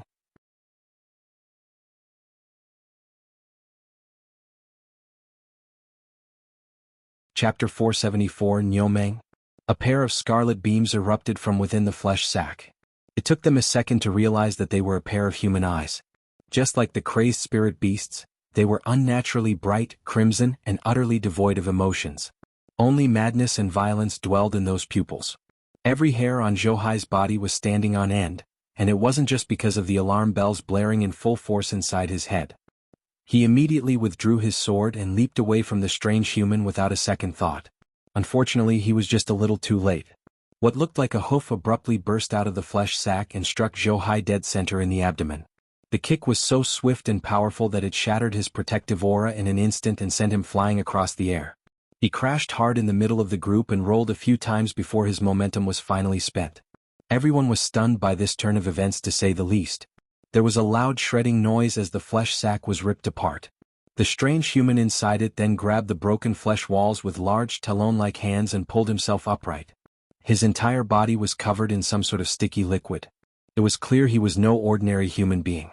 Not only was he unnaturally tall and muscular, he had a pair of bull horns on his head, talon-like hands, hoof-like feet, and even a small tail attached to his back. At first glance, the strange man looked like a mutant cultivator. However, the group quickly amended their impression when they observed him a little longer. It was at this moment the great elder suddenly blurted, "Niu Meng? Niu who?" Lu Yi asked with a frown. "He is Niu Meng, the sect master of the Black Tortoise sect," the great elder explained. The situation immediately took a turn for the eerie. The group had come to destroy the insectoid nest, and one might say that they were halfway to success by reaching the nest itself. What happened after that was nothing like what they expected, however. For starters, no one knew why the sect master of the Black Tortoise sect would emerge from an insectoid nest's nucleus of life. Second, they did not understand why he looked like a mutant cultivator. Third, the insectoid nest should be shriveling rapidly since its nucleus of life was destroyed, but in reality it did not look like it was affected in the slightest. Finally, Niu Meng was overflowing with vitality. He already looked like a formidable enemy in the first place, but his vitality was something no Cloud River Realm cultivator should possess. "Careful. He's very powerful," Dahai warned while clutching his stomach and spitting out a mouthful of blood. The surprise attack had been way too close from comfort. It could have killed him outright if he hadn't sensed it coming beforehand. "He's being controlled by a parasite," Xia Qianshan said solemnly. Of all the unnatural things that had occurred since they entered the insectoid nest, this was the one that scared them the most. When a spirit beast caught the rabies, their eyes would turn scarlet red moments before they turned violent and insane. Later they found out that it was really the parasites that were manipulating the spirit beasts into madness. However, there had never been a case where a cultivator had succumbed to the madness. It was why everyone thought that the parasites could only infect spirit beasts, until now. Niu Meng was obviously being controlled by the parasites. Naturally, they could not help but wonder if someone in their group was being controlled as well. It was impossible to know if someone was being controlled until the parasites had completely taken over their body. The spirit beasts were the prime example of that. The parasite inside their body was capable of mimicking their host's aura so well that no one even realized that this was really an insectoid invasion until Lu Yi accidentally discovered the truth. With that in mind, who could say that they weren't infected already? While everyone looked fine for the time being, it could be because the parasites hadn't yet grown strong enough to take over them. It was at this moment Lu Yi declared loudly, "Calm down, people. I promise you we aren't infected by parasites." The reason he was so confident was because he had the Tree of Glyphs. The miraculous entity could burn even the pill poison in one's body. If a parasite had tried to take over his body, the Tree of Glyphs would have caught it and burned it to a crisp already. However, he never sensed something like this since he entered the myriad beast domain. "How do you know?" someone asked, but Lu Yi did not give them an answer. The truth wasn't something he could tell anyone. The group was still whispering among themselves when suddenly, they heard shredding noises from all around them. What they saw next chilled them to the core. Every flesh sac in the insectoid nest had decided to pop open at the same time, revealing a scarlet-eyed liquid-covered cultivator inside. Some of them looked like mutant cultivators just like Niu Meng, and some looked completely human. Suddenly, the group found themselves outnumbered almost 4-1. It was a horrifying realization to say the least.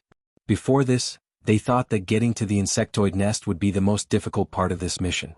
It was only now that they realized that the greatest threat was waiting for them inside the insectoid nest. "They're all Black Tortoise sect cultivators," the Great Elder said solemnly. He was the only native in the group and the Great Elder of the Myriad Beast sect. Naturally, he was quite familiar with the disciples of the Black Tortoise sect. The situation was dire, but it wasn't without a silver lining. While the insectoids had proven capable of infecting and controlling a cultivator, everything they saw up till this point proved that it wasn't something they could do willy-nilly like the spirit beasts. Otherwise, the myriad beasts domain would have fallen way sooner. Just like the crazed spirit beasts, the Black Tortoise sect cultivators were overflowing with violence and madness as well. Escape wasn't an option as the insectoid nest was completely sealed right now. The only way they might live was to slay every infected cultivator in the chamber.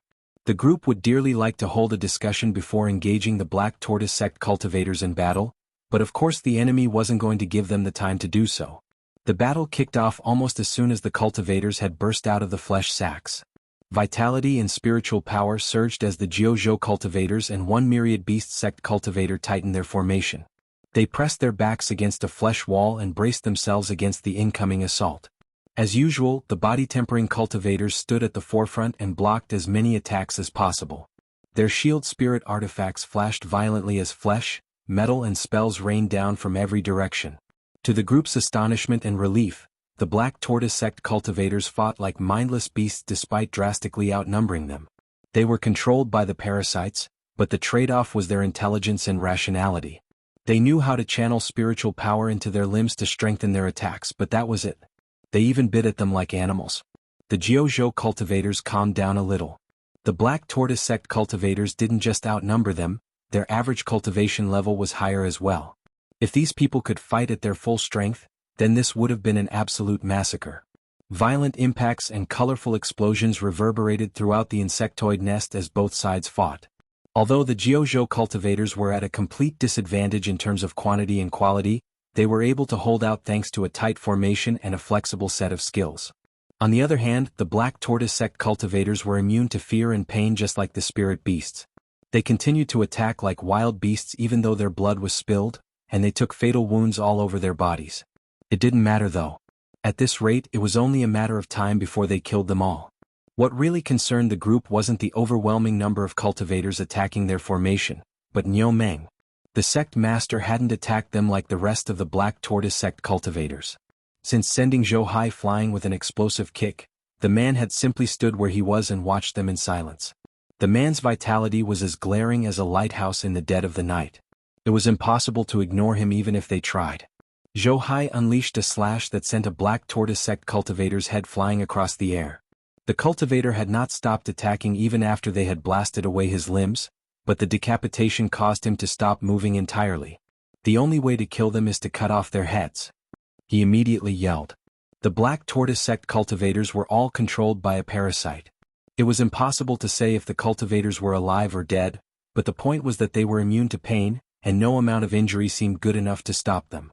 The only way to end them once and for all was to cut off their heads. The group immediately redirected their attacks. Just a moment later, another Black Tortoise Sect cultivator lost his head and collapsed lifelessly on the ground. It was at this moment Niu Meng finally made his move. The sect master charged forward with a speed that did not match his monstrously huge body at all, bowling over an unfortunate Black Tortoise Sect cultivator who happened to be in his way in the process. Despite the interruption, he easily kicked one of the two body-tempering cultivators blocking in front of the group over his head, causing him to turn white as a sheet and spitting out a shower of blood. Even his shield spirit artifact turned dim and became covered in cracks. Having smashed open a gap in their defense line via brute force, Niu Meng proceeded to bend his leg back and launched a mighty kick at the 6th Order combat cultivator directly in front of him. Considering that the same kick had launched a body-tempering cultivator into the air a second ago, there was no way the man would survive if it landed. The combat cultivator wanted to dodge out of the way, but he just wasn't fast enough. Dahai tried to interrupt the attack by landing a vertical slash right on top of the hoof, but the blade struck bone and let out what could only be described as a metallic clang. Right after that, bang! A shower of blood and gore struck everyone standing next to the combat cultivator. The man himself was nowhere to be seen. Niu Meng had literally exploded him with a single kick. Everyone's scalp tingled at the horrifying sight. That was about the most direct impression of the kick they could get without experiencing it with their own body. That was just the beginning of Niu Meng's assault, however. While ignoring the holes Dahai was putting all over his body, the sect master reached out and grabbed another combat cultivator's head with a giant hand. Then he squeezed and popped the poor bastard's head like a watermelon. That was two people gone just like that.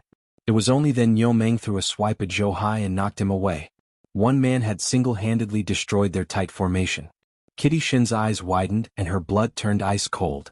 Niu Meng's eyes were locked on hers as he launched a kick at her. The young woman was only a 5th Order cultivator. There was no world she might survive if the kick so much as brushed against her skin.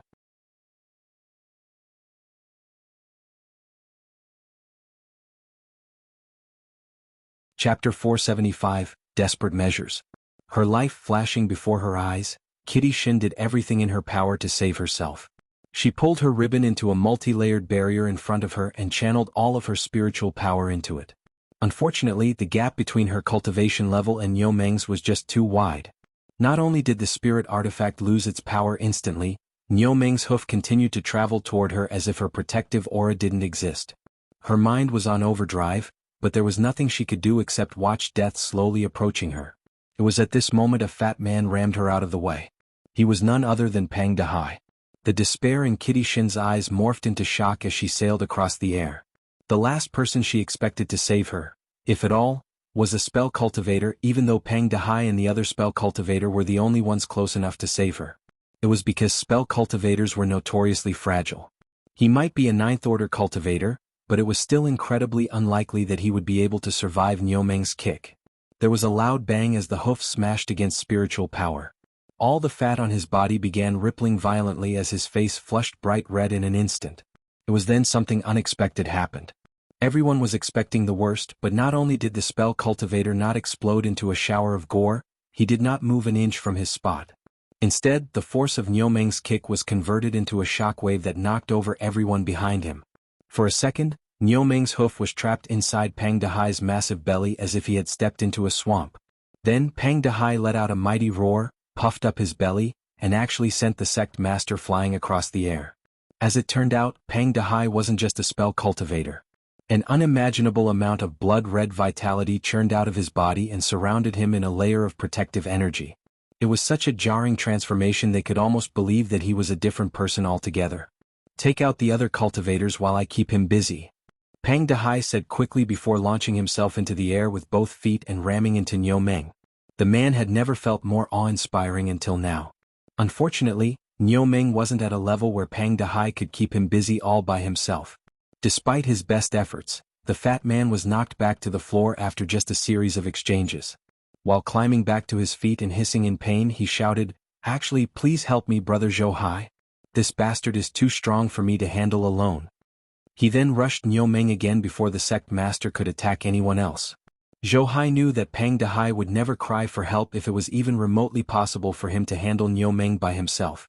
Not daring to waste even a second, he immediately broke out of the enemy's encirclement and slashed at Niu Meng. It was only then that they just barely managed to keep the Sect master pinned.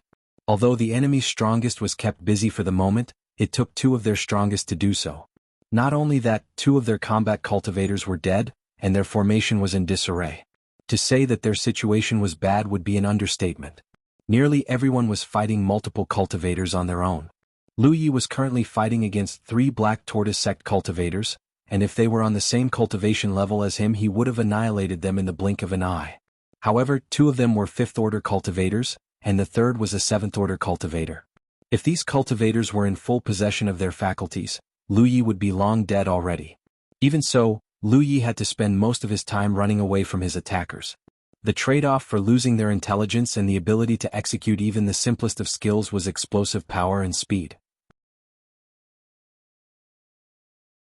Like all the crazed spirit beasts they had fought until now, the cultivator's only goal was to tear all enemies into itsy-bitsy pieces.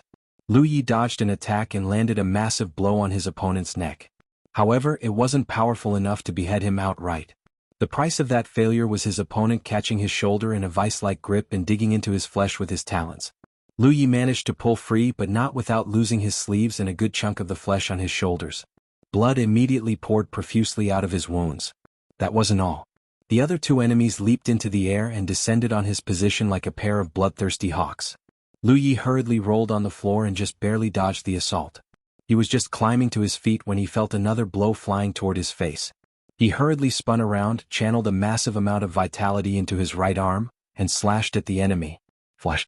The skill didn't just kill his opponent, it cut him in half and splayed their blood and organs all across the floor.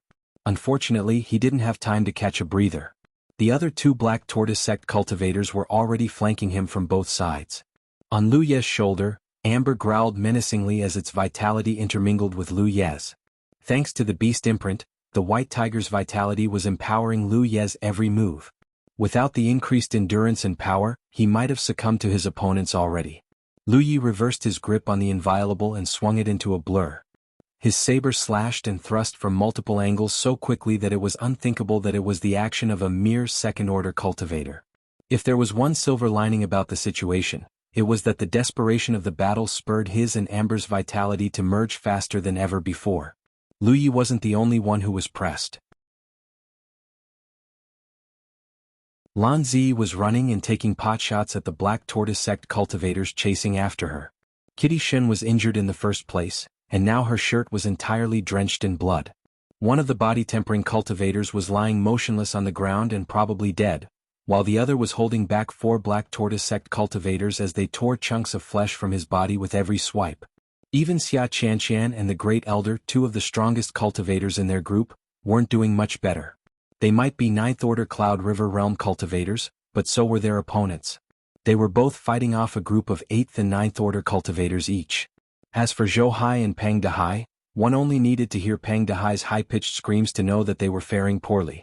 They might be able to pin down Niu Meng for the moment, but there was no chance they would be able to slay the bastard. This was literally the worst-case scenario. If nothing changed, then it was only a matter of time before they were destroyed one after another.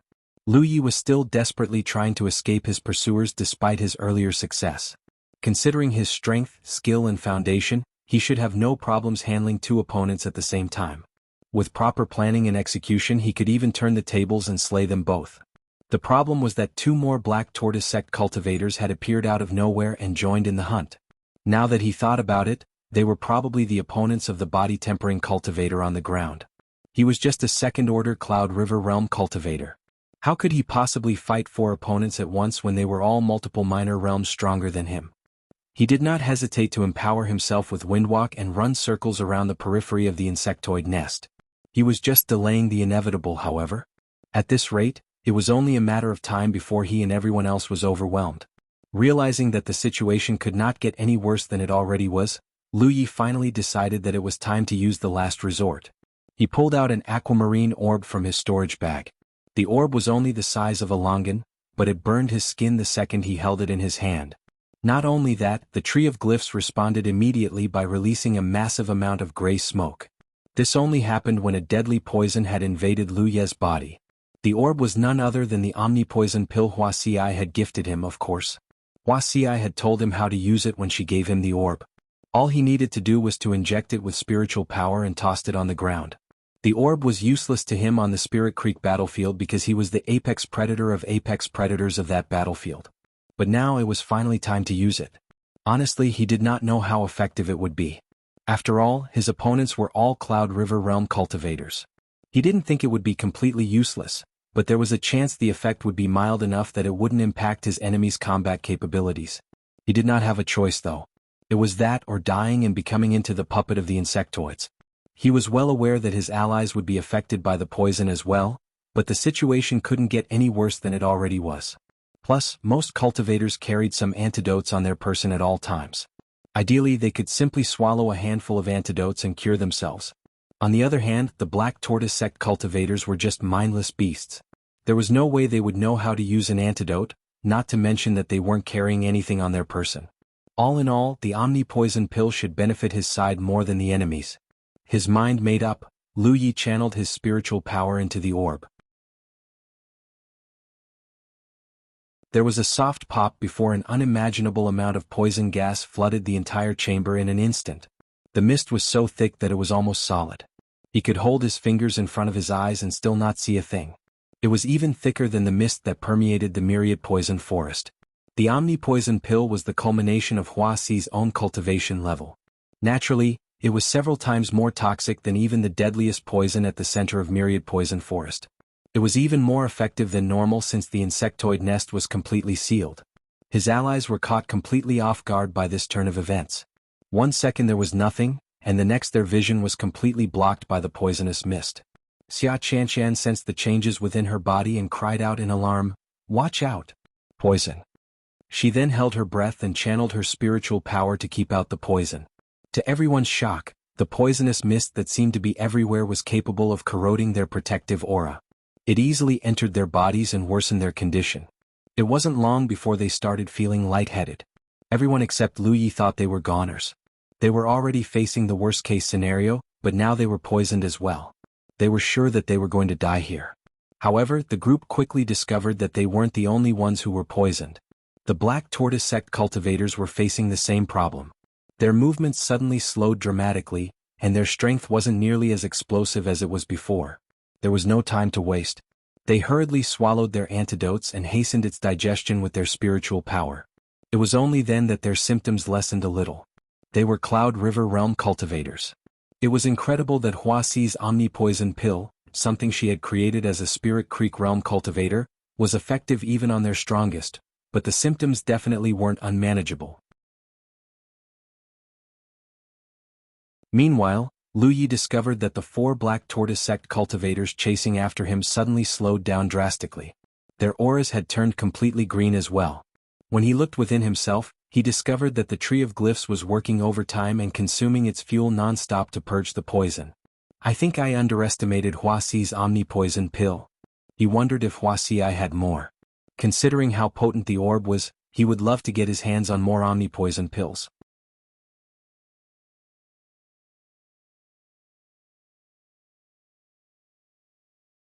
Chapter 476, The True Nucleus of Life. In the Myriad Poison Forest, aboard Wuxia was counting the omni-poison pills she had created in her room. 8, 9, 10. Huaxi's cultivation method was different from everyone else's. Ever since she accepted the inheritance in full, she grew her strength by consuming and refining poison. That was why she stayed at the Myriad Poison Forest. The poisonous fog here was basically an all-you-can-eat buffet, not to mention the countless poisonous flora and fauna that lived in these lands. However, her cultivation couldn't go higher after reaching Heaven 9, and ascending to the Cloud River realm now meant she would miss out on the Myriad Poison Forest permanently unless she was willing to pay the contribution points to re-enter the Spirit Creek battlefield. That was why she had no choice but to reduce her cultivation level by creating omni-poison pills. Lu Yi thought that the omni-poison pill was just a trump card Huaxi created to attack her enemies, but in reality it was the culmination of her cultivation. When she was done with the Myriad Poison Forest and she was ready to ascend to the Cloud River realm, she could simply reabsorb the omni-poison pills and convert them back into her cultivation. Every time Huaxi finished creating an omni-poison pill, her cultivation level would drop to Heaven 8. This was why the orb was so potent as to affect even a Cloud River realm cultivator. The good news was that they were all Cloud River realm cultivators. If they were at the Spirit Creek realm, then they would probably perish within seconds after being enveloped by the fog. Of all the cultivators present, Lu Yi was the only one who was completely immune to the poison. When he realized that the footsteps behind him had grown heavy and discombobulated, he abruptly spun around and charged toward the noise. The 4 Black Tortoise Sect cultivators had pushed him so hard that all he could do was run. Now it was finally time to fight back. He only ran a couple of steps when a pair of scarlet lights abruptly emerged from the fog. Without hesitation, Lu Yi wreathed his saber in flames and swung it where he thought the enemy's neck was. The attack was empowered by 2 sharp edges, and his vitality was joined with ambers. As a result, the attack was even faster and stronger than normal. There was a dull thud and a splashing sound when the attack connected. The scarlet light residing in the cultivator's pupils faded completely before it even hit the ground. As it turned out, the poison was incredibly effective against the Black Tortoise Sect cultivators. They were mindless creatures who could only act according to their instinct in the first place, and the poison had slowed their reaction speed to a crawl. As a result, the cultivator Lu Yi had just killed was unable to respond to the attack in time. Not one to give up his momentum after seizing it, Lu Yi ran right into the middle of the enemy group, dodged all of their attacks, and beheaded yet another powerful foe. The headless corpse instantly lost all of its energy and collapsed limply on the floor. Lu Yi was about to extend his kill streak by one more when a heavy object collided into his side and pushed him at least 30 meters away from his original position. Kitty Shin's battlefield was right next to Lu Ye's, and she was currently wrapping her enemies with her ribbon and tossing them left and right. That was what had collided into Lu Yi earlier, an enemy cultivator she had tossed away with her ribbon. Kitty Shin's problem was that she was so affected by the poison that she was incapable of unleashing even half of her normal strength. Moreover, her spirit artifact was more suited for binding an enemy than killing them. As a result, she was unable to kill her attackers even though the poison affected them more than it affected her. It was at this moment she saw that she had accidentally hit Lu Yi with her attack. This gave her an idea, however. She flicked her wrist and caught an enemy cultivator with her ribbon instantly. Then she tossed him in Lu Ye's direction. Lu Yi had just caught himself when he saw yet another body flying toward him. Realizing Kitty Shin's plan, he immediately brought down his saber and successfully decapitated the enemy. "Let's do this," Lu Yi yelled while breaking into a run. Although they hadn't verbally communicated their plan, they knew exactly what the other person was thinking, almost as if their minds were connected. Kitty Shin tossed her ribbon at an enemy cultivator in Lu Ye's path and immobilized him completely, allowing the combat cultivator to decapitate with insulting ease. Without pause, he dashed past Kitty Shin and blocked an incoming attack that was directed at her head. The two cultivators passed each other again and again as they worked together to annihilate the attackers around them. From time to time, Kitty Shin would deliver a bound attacker right in front of Lu Yi like a gift. A moment later, Lu Yi stopped beside Kitty Shin and panted a little. The woman's complexion was unnaturally green, but her eyes were filled with deep relief as well. Just a moment ago, it looked like they would be overwhelmed by their attackers. Now all their enemies were dead. There was no time to rest though. Together they rushed toward the next closest battlefield. The next battlefield belonged to their surviving body-tempering cultivator. The last time Lu Yi saw him, he was fending off 4 cultivators by himself. The only reason he was still alive was because he was a powerful 7th-order cultivator. Right now he was doing his best to block the enemy's frenzied assault with his shield spirit artifact. His skin and his aura were eerily green just like Kitty Shin, but unlike her he was a durable body-tempering cultivator with a massive reservoir of vitality in his body. That was why his symptoms were a lot milder.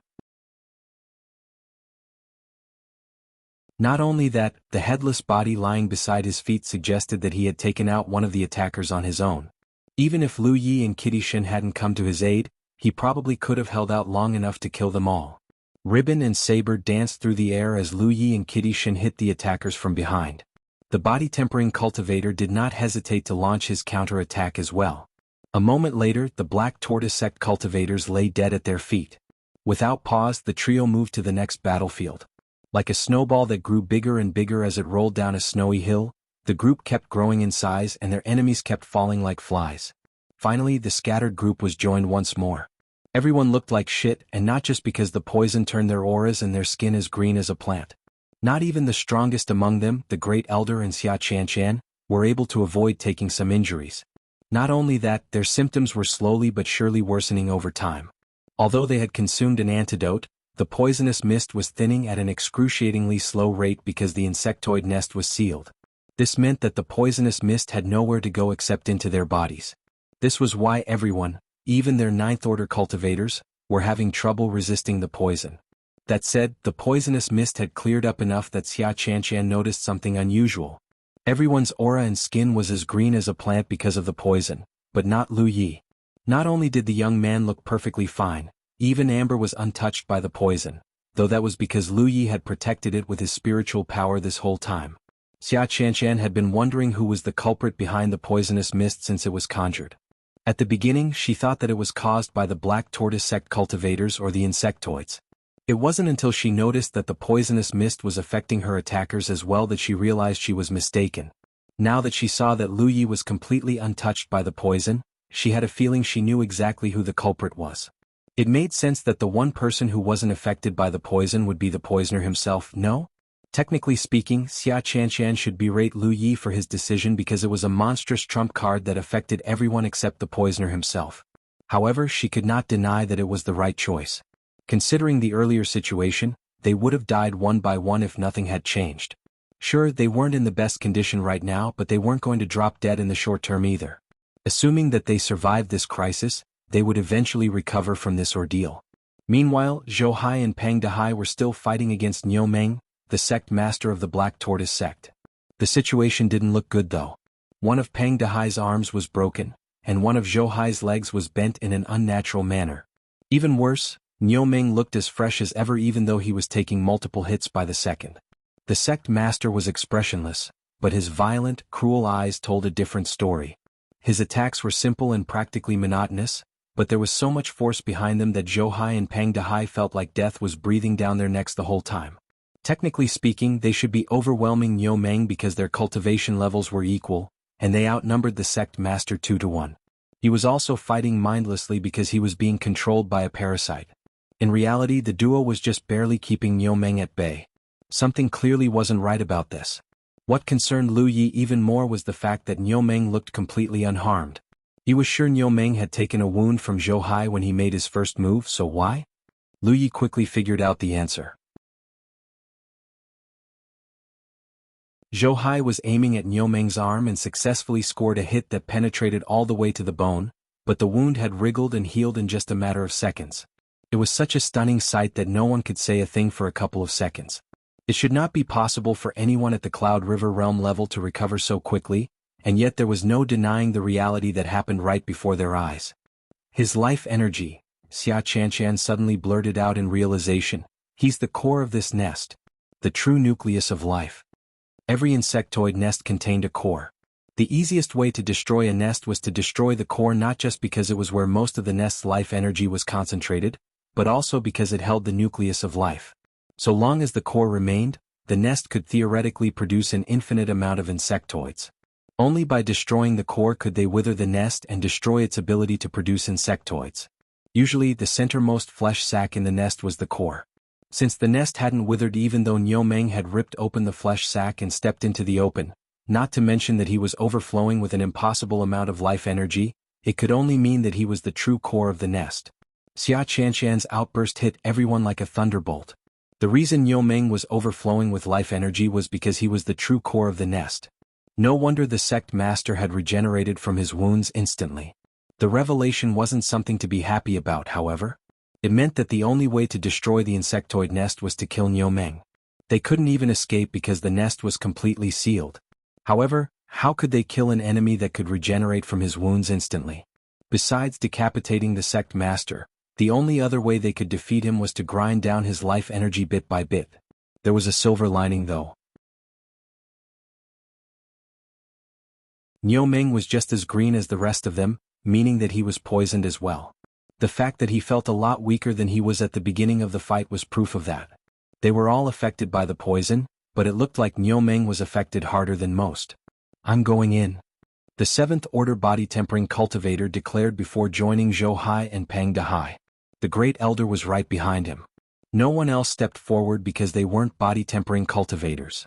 Judging from the explosive power Niu Meng had displayed earlier, he could probably annihilate anyone who wasn't a body-tempering cultivator in one hit. Not even a 9th Order cultivator was safe from him. For example, someone like Xia Chanshan might die in one hit because she was a frail spell cultivator.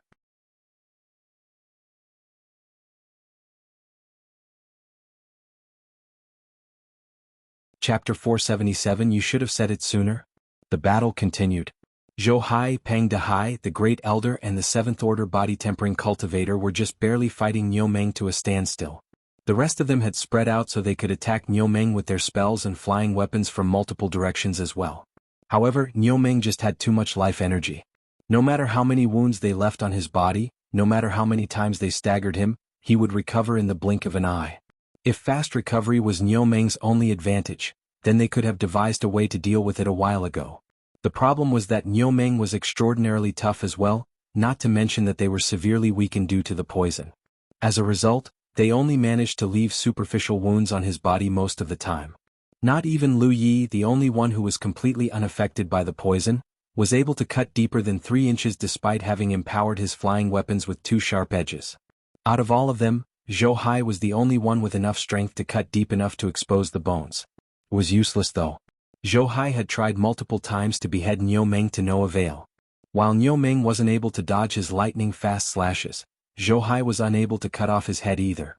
It was like a mortal attempting to cut not one but multiple thick steel bars in one strike. It just wasn't possible. Their despair grew until it was almost palpable. They could not have anticipated that the final enemy would be so unreasonably powerful. Skill could overcome strength, but only if the gap wasn't too wide. Dragging out this fight wasn't an option either. Niu Meng would outlast them in every scenario because he had more life energy and toughness than all of them. There were multiple tyrants on the Spirit Creek battlefield. They were existences that were absolutely stronger than any single Spirit Creek realm cultivator. If Niu Meng was on the Cloud River battlefield, then he would qualify as a tyrant as well. And therein lay the problem. Niu Meng was a Cloud River realm tyrant. Normally, it would have taken at least a team of dozens to defeat him. As if that wasn't bad enough, he wasn't a normal tyrant either. He was also empowered by the life energy of an insectoid nest. Right now, everyone was feeling bitter and regretful. They would never have come here with such a small team if they knew that their final opponent would be a Cloud River realm tyrant. They would have gathered dozens, if not hundreds of fellow cultivators first. There was a loud bang and an outburst of spiritual power. It was the 7th Order body-tempering cultivator's shield spirit artifact shattering into pieces after taking a hit from Niu Meng. Out of all the people attacking Niu Meng at melee range, the body-tempering cultivator was easily the weakest. Niu Meng might be nothing more than a mindless beast right now, but even in this state he knew to tackle the weakest link first. The 7th order body-tempering cultivator was sent flying like a rag doll. His entire body looked as red as a boiled prawn, and he sprayed out a mouthful of blood before crashing hard against the floor. He did not move after that. It was impossible to say if he was dead or just unconscious. The next person to be sent flying was Dahai. The guy screamed the entire way he was sent flying to the nearest flesh wall as if he was being subjected to the cruelest torture or something. He hit the wall so hard that he sank slightly into the flesh before slowly sliding toward the floor. The defense line that had been keeping Niu Meng at bay was broken. As the monstrously huge Sect master sped into a blur, many yells erupted from multiple directions. "Watch out!" Dahai gritted his teeth and attempted to interrupt the Sect master's charge with a powerful slash, but it didn't work. The next moment, Niu Meng appeared beside Xia Qianqian and cast a dark shadow over the spell Cultivator. He did not react even though his back was being bombarded by all kinds of attacks. Xia Qianqian conjured a barrier with her spiritual power as quickly as she could. At the same time she leaped away from Niu Meng. The Sect master launched a mighty kick that shattered that barrier as easily as a person might pop a bubble. Xia Qianqian was sent spinning across the air like a top before she crashed heavily against the ground. Not done yet, he stretched out his hand as if he was reaching for something before suddenly appearing right next to Lu Yi. As it turned out, he was aiming to grab Lu Ye's head. Every hair on Lu Ye's body stood on end at that moment. Death wasn't breathing down his neck at this point, it was crushing him from all sides and squeezing his heart so hard it might pop at any moment. Instinctively, Lu Yi swung his saber at the approaching hand. All it did was cause a shower of sparks as metal clashed against metal like talons. Niu Meng tightened his grip around the inviolable's blade and pulled.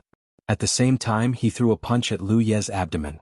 The faint vibration Lu Yi felt on his skin long before the punch even reached him was all he needed to feel to know that he would die if it landed. He conjured protection immediately. Lu Yi had no idea if it would be enough to stop the attack, but it was the best defensive measure he could come up with. It was at this moment that a cultivator dashed in front of Lu Yi. He detonated his spiritual power at the same time he crossed his arms defensively. There was a loud bang before the figure slammed into Lu Yi. The duo rolled across the floor like tumbleweeds. It wasn't until Lu Yi had scrambled to his feet that he realized that the person who saved his life was the Great Elder. The Great Elder also climbed back to his feet, but he spat out a mouthful of blood as soon as his back straightened. His arms were shaking uncontrollably as well. Clearly, that wasn't an attack he would like to receive a second time. "We need to think of a way to damage his beast imprint, young master. Niu Meng is in his beast form right now. Only by damaging his beast imprint can we cancel his beast form and stand a chance at victory," the Great Elder said hurriedly. His advice hit them all like a lightning bolt. From the beginning, Lu Yi had been trying to figure out why Niu Meng was so powerful. Sure, he was the Sect master of the Black Tortoise Sect, but it didn't quite explain his physical strength and toughness, especially considering that he was being controlled by the parasite. At first, Lu Yi thought it was because he was empowered by the life energy of an entire insectoid nest. Now he realized that it was only one of the reasons. It was also because Niu Meng was currently in his beast form. They should have realized it sooner. Niu Meng might look like a mutant cultivator, but he was a human through and through. The reason he didn't look like one was because he had merged with his chosen beast. Beast form was the greatest technique of a beast tamer of the myriad beasts domain. Lu Yi had learned of it while studying the life energy art and the beast pact art. The reason he hadn't used it was because neither he nor Amber had reached the necessary level yet. Not only did it take time to execute the technique, it could not be maintained for long because it drained a massive amount of energy and stamina from both the cultivator and the spirit beast. Lu Yi did not know why Niu Meng could maintain the technique indefinitely, but he did know that the technique could be cancelled. All they needed to do was to damage his beast imprint. Lu Yi looked up. Niu Meng had not been idle while he and the Great Elder were occupied. Kitty Shen was lying in a pool of her own blood. Lan Zi was leaning against the wall with her great swords lying limply by her side. Her aura was in shambles as well. Everyone in the chamber was injured to a certain degree except Niu Meng. He looked like a god as he stood there without so much as a scratch on his body. "Why didn't you?" A weak voice overflowing with annoyance and frustration came from the darkness. "Say this sooner?" Dahai slowly stepped out of the darkness while panting like a dog and wiping away the fresh blood dripping from his lips. The fat man did not look good right now. His hair was a complete mess and there were bloodstains all over his body. If it wasn't for his eyes, they might have thought that he was out of the fight already.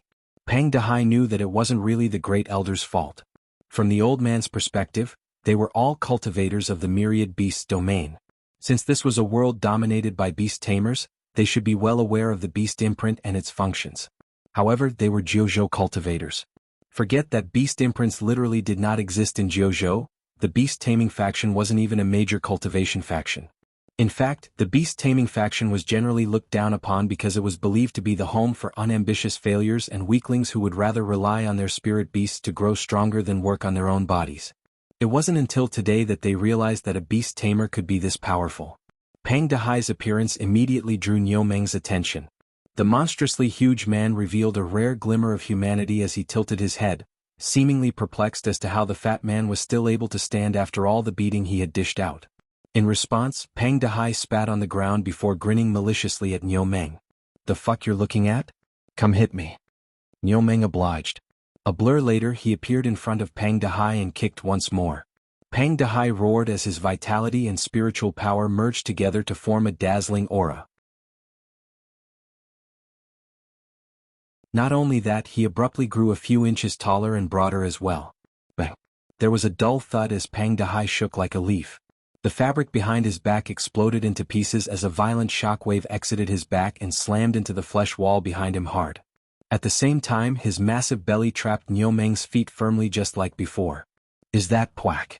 Pang Dahai attempted to taunt Niu Meng, but could not finish before a jet of blood spilled through his lips. After attempting to withdraw his legs several times to no avail, Niu Meng abruptly threw a punch at Pang Dahai's face. Pang Dahai immediately raised his hand and caught Niu Meng's fist.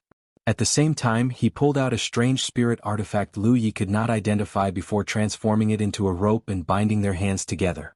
Pang Dahai tried to repeat the trick when Niu Meng proceeded to punch with his left hand, but this time the Sect master moved too fast for him to catch it. The punch landed squarely on his chest and elicited a strange yelp from him. As Niu Meng landed one successful punch after another, Pang Dahai screeched on top of his lungs, "Are you fucking dead or something, Zhou? I'm going to die if you don't act soon, you bastard." Suddenly, a piercing light emerged from the darkness and stabbed into Niu Meng's back like a bolt of lightning. It was Zhou finally launching his surprise attack. However, no matter how much spiritual power he injected into his sword, the blade just refused to go deeper after penetrating about half of its length. Meanwhile, Niu Meng was already responding to the threat by tightening his flesh and causing the affected area to become a lot denser than before. There was a brief standoff until Zhou sword exploded with light and penetrated another 2 inches, but that was all. His spirit artifact dimmed like a dying candle after that. "How useless can you be?" Pang Dahai roared in frustration. "I can't believe I'm actually going to die because of you." Suddenly, a man ran up to Zhou. It was none other than Lu Yi.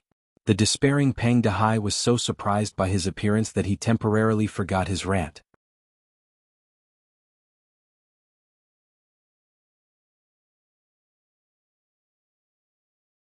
Chapter 478 Were not meant for each other. Lu Yi was just a second-order Cloud River Realm cultivator. It was unlikely he would be able to contribute anything to the situation. Lu Yi came to a stop right behind Zhou before crouching slightly. As he sucked in a small breath, his spiritual power churned, and his vitality merged even deeper with Amber's. The inviolable flashed as he held it in front of himself. At the same time, his right arm abruptly swelled like a balloon as vitality poured into it. At that moment, Zhou felt like someone was pressing a blade against his back. His senses were screaming for him to get out of the way. "Pull your sword," Lu Yi yelled. Without hesitation, Zhou did as he was told, crouched and jumped to the side. The second Zhou withdrew his sword, the surrounding flesh immediately started wriggling unnaturally. If Lu Yi waited even a second longer, the wound might just heal up before he could do anything. He did not wait. His arm blurred as he stabbed into the wound 5 times in a row. Combo was a blade technique to Lu Yi. If he could use combo with flash, then of course he could use it with other techniques as well. It was just a matter of application. Every time the inviolable plunged into Niu Meng's flesh, its blade would emit a brilliant light. It was because he had empowered the inviolable with 2 sharp edges. They granted the saber incredible sharpness and allowed Lu Yi to penetrate just a bit deeper with each successive stab. 4 stabs came and went in the blink of an eye. On the fifth stab, the saber finally pierced 3 inches out of Niu Meng's chest. Both Dahai and Dahai perked up when they saw this. Neither man had anticipated that Lu Yi, a mere second-order cultivator, was capable of executing such a powerful move. Unfortunately, they needed Lu Yi to do more. Niu Meng was still struggling, so it was clear that the stab wound still wasn't enough to disrupt the integrity of the beast imprint on the sect master's chest. It wasn't like they hadn't left some injuries on his chest earlier, but they had all healed in a matter of seconds. If Lu Yi withdrew his saber now, then all their efforts would be for naught. Lu Yi was aware of this. That was why he applied Burster to the inviolable the instant it pierced through Niu Meng's chest. There was an outburst of spiritual power as countless skewers made of invisible energy exploded into existence. If his target was anyone else, the attack would have been enough to kill them 10 times over. However, Niu Meng only shuddered in place. He just had that much life energy and tenacity. Thankfully, Lu Yi had one more trick up his sleeves. He constructed an explosion next and successfully blasted a hole through Niu Meng's chest. There was no denying that the sect master of the Black Tortoise sect was ridiculously tough.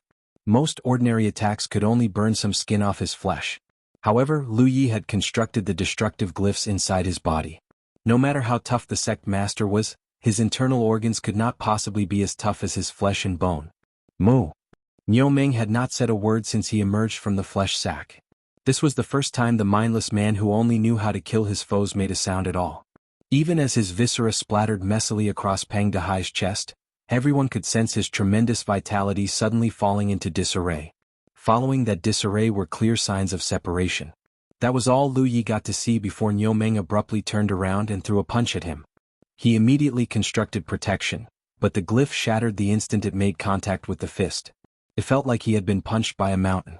The next thing Lu Yi knew, he was flying uncontrollably across the air before slamming back first into the flesh wall. He hung there for a good few seconds before slowly sliding to the ground. His head spun and his insides churned like a tsunami. For a time he couldn't even draw breath until the pain abated a little. By the time he recovered enough to realize that it probably wasn't a good idea to lie prone on the ground, at least a dozen breaths had passed since he took the hit. There were dark tendrils encroaching on his vision and threatening to overcome his consciousness completely, but there were just enough flares of spiritual power for him to see how the battle was going. The Great Elder and Dahai were currently working together to pin down Niu Meng. Lu Ye's saber was still stuck inside the sect master's chest. On the other side, Dahai was chasing after a spirit beast that looked like a Kuei-Nyo. It was mooing non-stop while desperately trying to dodge Dahai's attacks. It worked. Lu Yi thought to himself and nearly blacked out again when relief washed over him. He had no doubt that the Kuei-Nyo was Niu Meng's chosen beast, meaning that Dahai and his all-out attack ultimately succeeded in breaking Niu Meng's beast imprint after all. Without the beast imprint, it was impossible for Niu Meng to maintain his beast form. Of course they could not rejoin either. Niu Meng was far more manageable now that he had lost his beast form. Although he was still overflowing with life energy, he wasn't that much stronger than a conventional 9th Order Cloud River Realm cultivator. In fact, he was far weaker than before because the poison was finally taking effect properly. Not far away, a woman shakily crawled to her feet and channeled a spell. She was none other than Xia Qianqian. She wasn't the only one who survived the onslaught. Kitty Xin, Lan Zi, and even the 7th Order body-tempering cultivator were still alive. They were all forcing themselves to stand despite their condition because they knew that victory was right within their grasp. It was time to give it their all. Unfortunately, Lu Yi wouldn't be able to participate in this final showdown in person. Although he had managed to construct protection in time, Niu Meng's final punch before he was separated from his chosen beast still hurt him badly. Every time he tried to move, his abdomen would hurt like someone was stabbing his insides. He was pretty sure it was because some bone fragments had gotten inside his internal organs. That didn't mean he was completely helpless, however. His weapon holder buzzed as 9 flying weapons whooshed into the air and attacked the Kuei-Nyo from multiple angles. The Kuei-Nyo's fate was sealed from the moment it became separated from Niu Meng. Even though it was as strong as a 9th Order Cloud River Realm cultivator, there was no way it could evade or withstand their combined attacks. Not even half an incense stick later, the spirit beast lay dead on the floor while a pool of blood slowly grew beneath it. Niu Meng was still struggling not because he was particularly strong, but because neither Dahai nor the Great Elder lacked the ability to end him in one strike. No matter how many wounds they left on Niu Meng, the Sect Master was always able to recover thanks to his exuberant life energy. This stalemate continued until Dahai finally reached them and launched a thunderous strike, causing Niu Meng to skid to a sudden stop. The next moment, his head flew into the air, and his headless corpse hit the floor with a resounding thud. The battlefield suddenly grew much quieter after that. For a time, the only noise that resounded in the insectoid nest was everyone's panting. Dahai let out a string of curses before collapsing on his butt. This was easily the hardest and most exhausting fight he had ever fought since becoming a cultivator. If possible, he never wanted to experience another fight like this, especially if it required him to be a body-tempering cultivator again. The reason Dahai mostly fought at the backlands even though he was also a body-tempering cultivator was because he was terribly afraid of pain. If the situation wasn't as desperate as it was, he would never have revealed his hidden abilities. Suddenly, a flash of light caught everyone's attention. It came from Niu Meng's headless corpse. Dahai screamed, "Watch out!" and attempted to cut the golden light in half. However, the golden light managed to evade the attack before zipping toward the farthest edge of the battlefield, toward Lu Yi. Lu Yi had been focusing on his recuperation since Niu Meng was dead, and even if he hadn't, he couldn't possibly have anticipated that the battle wasn't over yet. He attempted to intercept the golden light with his 9 flying weapons, but it easily dodged them all before zooming out of view. The next thing he knew, he felt a pinprick of pain behind his neck. Lu Yi instinctively tried to slap it like a mosquito, but all he felt was a massive bump that definitely wasn't there a moment ago. At the same time, he felt something burrowing into his body and grabbing hold of his cervical spine. It was the parasite, the one that had been controlling Niu Meng all this time. From what they learned, the parasite that controlled the spirit beast or the cultivator would self-destruct if its host was killed. It was why the cultivators of the myriad beasts domain never found the true reason the spirit beasts went insane. In fact, the insectoids were so elusive that even the cultivators of Jianghu were unable to detect it until one of the parasites tried to take over Amber. Niu Meng was obviously controlled by a parasite as well, but it would seem that this particular parasite had unusual abilities. Not only was it gold in color, it was actually smart enough to leave its dead host and infect another. They had all relaxed their guards after the grueling battle. No one realized that the parasite controlling Niu Meng wasn't dead yet until it was too late. For a moment, Lu Yi tensed up as if he had been struck by a lightning bolt. At the same time, he felt a ridiculous amount of auras above their heads and millions more in a particular direction. It was where Bilandia was at. More information had poured into his head, but he wasn't able to make sense of it before his neck hurt, and the parasite in his neck let out a strange chirp. The next thing he knew, the parasite had burrowed out of his body. Golden light touched the edges of his vision once more, but this time it wasn't able to take flight before Lu Yi caught it in one smooth motion. He was wondering what he should do when shadows suddenly cast over his person. When he looked up and saw that everyone was looming over him with severe expressions, he hurriedly said, "Calm down. I'm fine," while showing off the parasite in his grip. Dahai was the first to recover from his surprise and ask, "Why did it leave your body?" The rest of the group were puzzled as well. They had rushed over after seeing the parasite flying to Lu Yi and infecting him. They had thought that they might be forced to perform the detestable. No one expected the parasite to burrow out of Lu Yi's body, however. It made no sense considering its behavior until now. Right now, the parasite was struggling furiously to break out of Lu Yi's grip, but it seemed powerless without a host body to control. Lu Yi was pretty sure that even a low-level Spirit Creek Realm cultivator would be strong enough to hold it in place. "I don't know. Maybe we're not meant for each other?" Lu Yi gave an outrageous excuse. He knew exactly why the parasite had left his body, of course. The Tree of Glyphs had come alive the second it burrowed into his body and tried to control him. The Tree of Glyphs could purge even the pill poison in one's body, so why wouldn't it work on a body-controlling parasite? If the parasite was slower, it would have been burned to a crisp already. It must be said that the parasite was incredibly unlucky. It could have chosen to infect anyone else in the chamber, not to mention that Lu Yi was lying at the farthest corner of the chamber too. However, it still chose Lu Yi as its target for some reason. Not that it could have averted its fate even if it had chosen anyone else.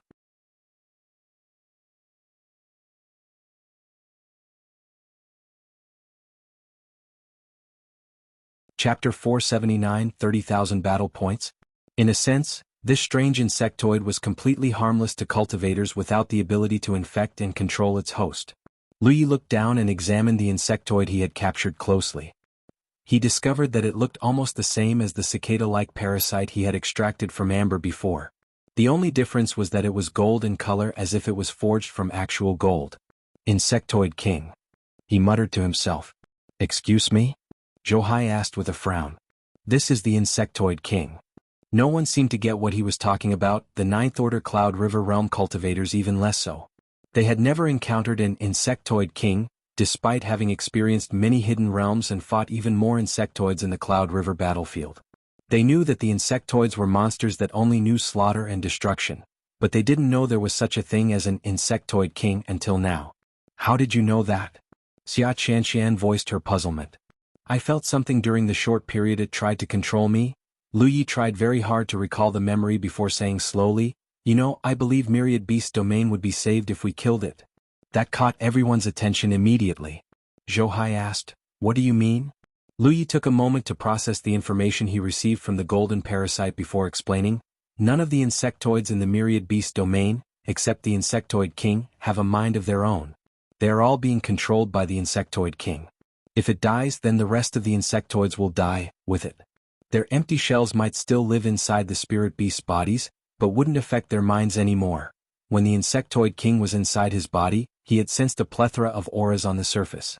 They obviously belonged to the insectoids hiding inside the spirit beast's bodies.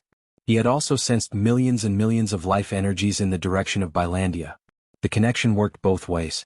Lu Yi was pretty sure that Amber had sensed the Insectoid King back when an insectoid had tried to seize control of its body.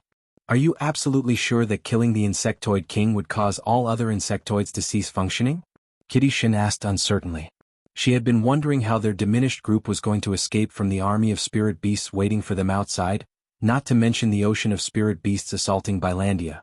Considering their condition, it seemed extremely unlikely that they would be able to make it out alive, much less save Bilandia and consequently the world. If what Lu Yi said was true though, then killing the Insectoid King would solve all of their problems. Let's find out, shall we? Lu Yi said before tightening his grip. The Insectoid King let out one final screech before popping like a balloon and spilling golden liquid all over the place. Lu Yi burned it all with his fire attribute spiritual power. As if on cue, the crazed spirit beasts on the surface suddenly stopped pawing at the earth and calmed down. The scarlet, crazed gleam in their eyes swiftly faded as well. The spirit beasts at the Black Tortoise Sect weren't the only ones that had calmed down. At Bilandia, the despairing cultivators were moments away from making their last stand when the spirit beasts that were attacking them from every direction retreated like tidewater. The survivors slowly gathered together on the broken walls as they watched the retreating horde while basking in unadulterated relief and joy. No one knew why the spirit beasts had retreated suddenly. The Jianghu cultivators were the only ones who figured out that someone had probably solved the root of the problem. Back at the Black Tortoise Sect, the group were currently trekking through the tunnels and making their way back to the surface.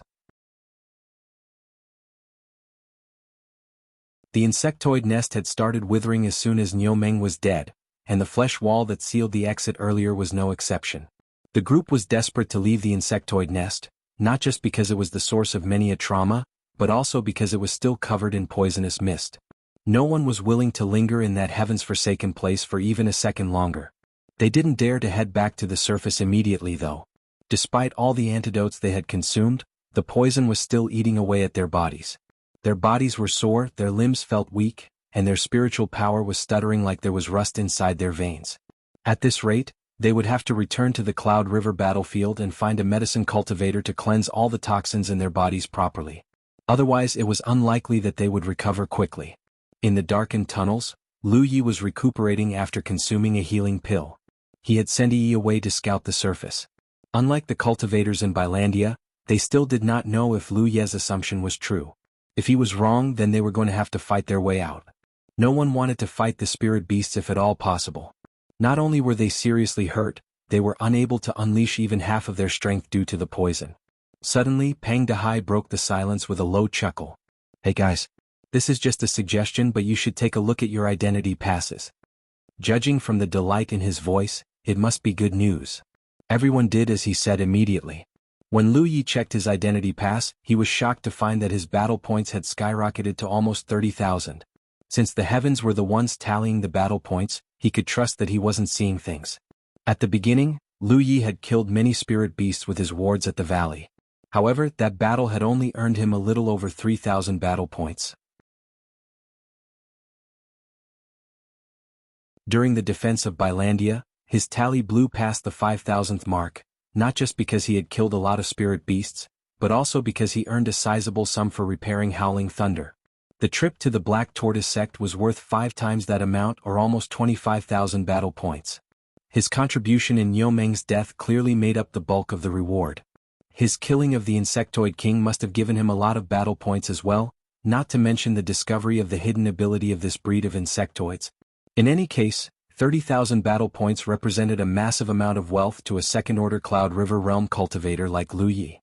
If he remembered correctly, Bilandia's quartermaster department offered a gold amulet at the cheap price of 16,200 battle points. This meant that he almost had enough battle points to purchase 2 gold amulets in one go. He did not know how many battle points the others earned, but he could not imagine them earning less than him. The Ninth-Order cultivators had been crucial in the slaying of Niu Meng, and Dahai and Dahai even more so. Without Dahai, they might not have had the strength to slay Niu Meng even after he was separated from his chosen beast. As for Dahai, he was the one who held Niu Meng at bay and kept their casualties to a minimum. Now that he thought about it, Niu Meng was worth almost 1 or even 200 battle points in total. The battle points were then split among the group based on their contribution. All the desperation and bitterness they had suffered while fighting against Niu Meng transformed into pure joy in that moment. Not even the darkness could conceal the wide grins on everyone's faces. Unfortunately, only 8 of them had survived the trip. The battle against Niu Meng was so dangerous that they lost half of their combat cultivators and 1 body-tempering cultivator. Not even the female ghost cultivator had lived until the end. Risk and reward were 2 sides of the same coin, and it was inevitable that a cultivator would encounter a life-threatening crisis once in a while. Suddenly, Dahai exclaimed in surprise, "Is it just me, or are we missing a head?" Lu Yi looked around and discovered that he was right. He quickly realized that the missing person was none other than Lan Zi. The discovery surprised him a little. He thought he had hidden his intentions pretty well, but it would seem that the woman was smarter than he gave her credit for. She had left the group and hid herself long before he noticed her absence. In this cultivation world, Lu Yi had no problems playing the role the heavens had bestowed upon him and cooperating with Lan Zi, not that his intention mattered where the heavens were involved. Plus, the heavens had made her his attendant. The arrangement was more beneficial to him than it was to her no matter how he looked at it. However, Lu Yi had not forgotten for even a second that they were enemies. Back in the Spirit Creek battlefield, he had fought her to defend his title as the champion of the Scroll of Supremacy and just barely defeated her. Having experienced her strength and potential firsthand, he had no doubt she would grow to become a great threat to the Grand Sky Coalition in the future. That was why he had been waiting for a suitable opportunity to kill her this whole time. He was sure that Lan Zi had been thinking the same thing. The reason he hadn't acted on his thoughts wasn't just because that opportunity hadn't arrived, but also because he did not know everyone's affiliation besides Dahai. If he tried to kill Lan Zi in front of the group, there was a high chance the attempt would end in failure. It was a different story now. Lan Zi was poisoned and much weaker than normal. Lu Yi was seriously injured, but he could unleash most of his strength because he wasn't poisoned. If he could find the right opening, he was fairly certain he would be able to kill Lan Zi in one strike. The others would try to interfere and save her, but Dahai should be able to hold them off until the deed was done. He didn't think that Lan Zi would nip his plan in the bud. It was a shame, but there was nothing he could do about it. At the same time, he was impressed with the woman's decisiveness. She was clearly aware that she shouldn't get anywhere close to Lu Yi in her current condition. Lan Zi's disappearance didn't cause too many ripples. Even Dahai, the guy who mentioned her disappearance in the first place, simply left the matter at that. Most of them were veterans who had survived in the Cloud River battlefield for a very, very long time. It was obvious to them that Lan Zi was hiding because she was wary of someone in the group. There was no need to say it out loud and sour the mood, not to mention that they weren't out of the woods yet. It was at this moment Lu Yi received a message from Yi. As he predicted, the spirit beasts above the Black Tortoise Sect had left the area. She even observed a lone spirit beast for a moment and confirmed that it had indeed returned to normal. Lu Yi asked, "How do you leave a hidden realm like this?" Dahai answered, "Normally, a divine opportunity column appears at a specific location if the crisis was resolved. In this case, I think the divine opportunity column will appear in Bilandia, though you'll have to search around a little to find it." Bilandia is a massive city after all. Lu Yi raised an eyebrow. We didn't obtain the city lord's permission before leaving Bilandia. If what the Great Elder said is true, then we've probably been branded as traitors of humanity and barred from Bilandia forever. Pang Dahai chuckled. That is why it's going to be slightly troublesome to return to Bilandia. The fat man didn't look panicked in the slightest though. He had probably experienced something similar in the past. We can't not go back though. The quartermaster department is in Bilandia. Lu Yi groaned while rubbing his forehead. It doesn't matter. If you want to exchange your battle points at the quartermaster department, that's okay. If you want to perform the transaction after returning to the Cloud River battlefield, that is fine as well. Please explain. Let me put it this way. Battle points are a currency that you can only earn from some hidden realms, and in a sense are even more valuable than contribution points. All you need to do is to access a divine opportunity column, connect to the Vault of Providence, and spend your battle points there. By the way, you should know that battle points can be exchanged for anything contribution points can, but not vice versa. The amulets are one such example. It's because everything you exchanged really comes from the Vault of Providence, from the heavens themselves. Lu Yi tipped his head gratefully at Pang Dahai. He could appreciate the convenience of the setup if nothing else. It also made him realize how incredible the heavens were all over again.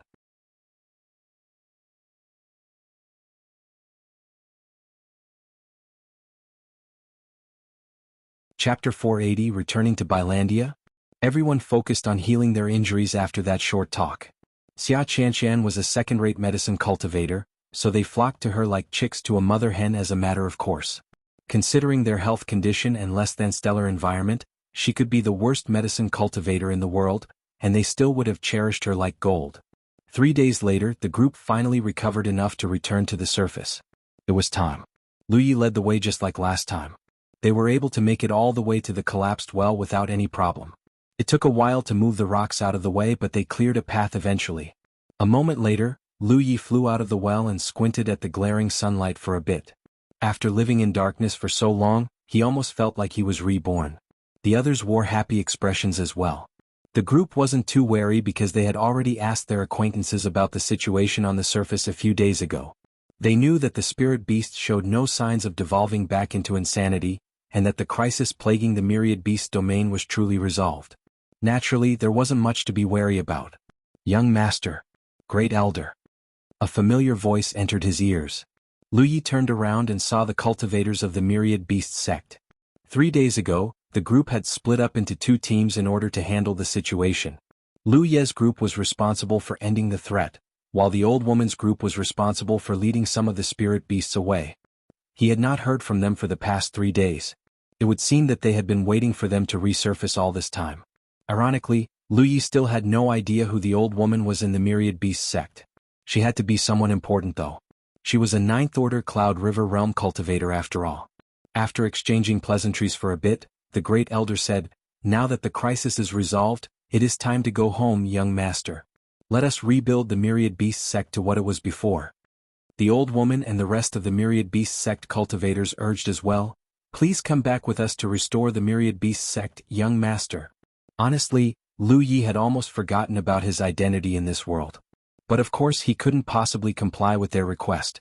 Forget that this cultivation world probably wasn't real, he was ultimately a Jianghu cultivator. He turned to Pang Dahai for help, but the fat man immediately looked away and pretended to admire the scenery. It wasn't because he didn't want to help Lu Yi, but because he did not have any useful experience to share. He had never received such an important identity from the heavens when entering a hidden realm like this, much less been pleaded by a native to stay and restore their sect. How would that even work? In the end, Lu Yi had no choice but to say, "Please return to the sect first, everyone. I promise I will come home as soon as my friends and I are done with our business." The Great Elder immediately offered, "I'll come with you." But Lu Yi hurriedly waved him off. "It's fine, Great Elder. Please head back with the others." The Great Elder wanted to argue, but he changed his mind after the old woman shot him a look. "Very well. Do be careful, young master." He then looked at Xia Qianshan and Kitty Shen and ordered coldly, "You two best keep the young master safe. You will answer to me if even a hair on his person is harmed, understand?" The 2 women reluctantly responded, "Yes, Great Elder." The Great Elder fussed over Lu Yi a while longer before he finally joined the Myriad Beast Sect group and left. It wasn't long before they disappeared into the horizon. Lu Yi looked troubled as he asked, "Will they wait for me forever if I do not return to the Myriad Beast Sect?" Pang Dahai chuckled. "Don't worry. The heavens will know what to do." Suddenly, Lu Yi felt a sudden pain behind his head. He turned around and saw Xia Qianqian holding a hair between her fingers. She had obviously plucked it from his head earlier. "What the heck are you doing?" Xia Qianqian harumphed. "Oh my heavens, you lost a hair, young master. Grow it back now or the Great Elder will surely put us through the mill." The Great Elder's rebuke had annoyed her. That was why she had purposely plucked a hair from Lu Ye's head. Lu Yi could not even be bothered to respond to her childish action. "Let's go," Zhou beckoned before bringing out his flying sword. He then leaped on the sword and flew in the direction of Bilandia at high speed. Everyone else followed closely behind him. They didn't encounter any trouble on the way, just like when they first came to the Black Tortoise sect.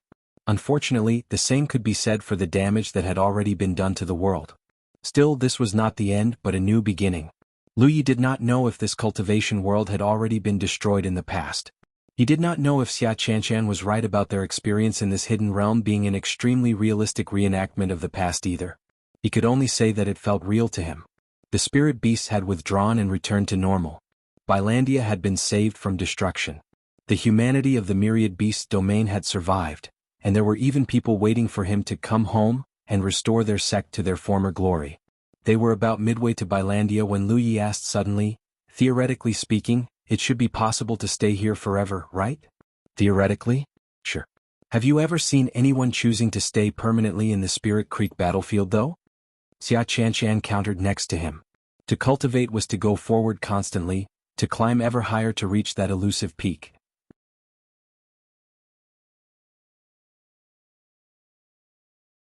While it was inevitable that they would go through experiences they would remember for a lifetime, some cultivators might even choose to retire because of those experiences. What kind of cultivator would choose to linger in a hidden realm for a lifetime? Take Lu Yi for example. At first glance, it seemed like joining the Myriad Beast Sect cultivators and rebuilding the sect was a good choice. If nothing else, he was guaranteed a life of comfort, fame and glory, or was he? The Myriad Beasts domain used to be dominated by beast tamers until the insectoids came and destroyed most of them. In fact, the entire cultivation world except Bilandia was practically destroyed. Now that the crisis was resolved, Bilandia had transformed from the final bastion of humanity to the only pillar left in the Myriad Beasts domain. Naturally, they weren't going to allow the beast tamers to return to power, if only to prevent history from repeating himself. Even if that wasn't the case, Lu Yi had a feeling that the ruler of Bilandia, Lu Wuzhai, wasn't going to let things go. He had only met the man once, but he could already tell that he was a power-hungry, bigoted bastard. Not only that, he was easily the biggest winner of this insectoid attack, and he didn't even need to lift a finger to reap the rewards. Right now, he was indubitably the new ruler of this cultivation world. If he really chose to stay in the Myriad Beast domain, chances were he and the Myriad Beast sect would be hunted like rats throughout the world. At the very least, the Myriad Beast sect was facing an uphill battle. The group descended on a plot of land 5 kilometers away from Bilandia. They did not go further because they weren't sure what Bilandia thought of them at the moment. They might have saved the world, but they had also abandoned their posts at a critical moment. From Bilandia's perspective, they would be in the right to call them deserters. Plus, who would believe that they were the ones who solved the root of the problem and saved the world? Not to mention that the only person in Bilandia who knew about their plan was the city lord himself, Lu Wuzhai. If they went in without thinking, there was a high chance they would be attacked on sight. That could only end poorly for them. Everyone in the group silently stared at Lu Yi. It was clear they wanted him to infiltrate the city. Their group had 2 ghost cultivators at the beginning, but one had become separated from them while they were escaping Bilandia, and another had died in the insectoid nest.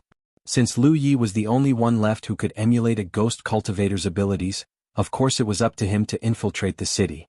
Not one to shrink from his responsibilities, Lu Yi said easily, "Give me a moment." A while later, Lu Yi stopped in front of the city gate. No one stopped him because he was invisible right now. While staring at the dozen of familiar faces on the notice board, he thought calmly to himself, "I knew it. Bilandia really put a bounty on our heads." In fact, the portraits of every Myriad Beast sect cultivator including himself was hung at the most conspicuous spot. He could be wrong, but he had a feeling that Bilandia might not have put a bounty on their heads if the Myriad Beast sect wasn't part of the desertion. The situation was pretty desperate. But since they were, of course Lu Wuzhai wasn't going to let the opportunity pass. The old bastard wanted them as far away from his city as possible. He would be even happier if they were all dead. Unfortunately, this meant that flying into the city wasn't an option. Bilandia's cultivators were sure to attack them if they tried. They would have to walk through the city gates. Hopefully, the others carried some concealment talisman papers with them. Many parts of the city were damaged or ruined, and it had only been 3 days since the assault had ended. It was unlikely that Bilandia's cultivators had already re-established their protective wards, so slipping into the city using concealment talisman papers now was still an option. It wouldn't be when Bilandia had restored all of its wards. Lu Yi messaged Xia Qianqian and told her about the situation. The spell cultivator quickly replied asking him to find the divine opportunity column first. Lu Yi was going to do so even if she hadn't said so. The divine opportunity column was their ticket back to the Cloud River battlefield after all. However, Xia Qianqian did not ask him to procure some concealment talisman papers for the group, probably because they already had them or something similar. Practically every cultivator would prepare a number of useful talismans no matter what cultivation level they were at. It was better to be safe than sorry after all. Lu Yi carefully made his way across the city after slipping through the entrance. Since he was invisible, he had to dodge an incoming pedestrian from time to time. I wonder where the divine opportunity column is? I hope I don't have to explore the whole city to find it. He was still thinking when he heard a pedestrian saying, "Are you heading back, fellow cultivator's son?" Another person answered, "Yeah. I mean, I survived this hidden realm and even earned some battle points at the end of it. I'm going to exchange them for some amulets and hopefully improve my cultivation to the next minor realm." "You have my congratulations. What about you, fellow cultivator you?"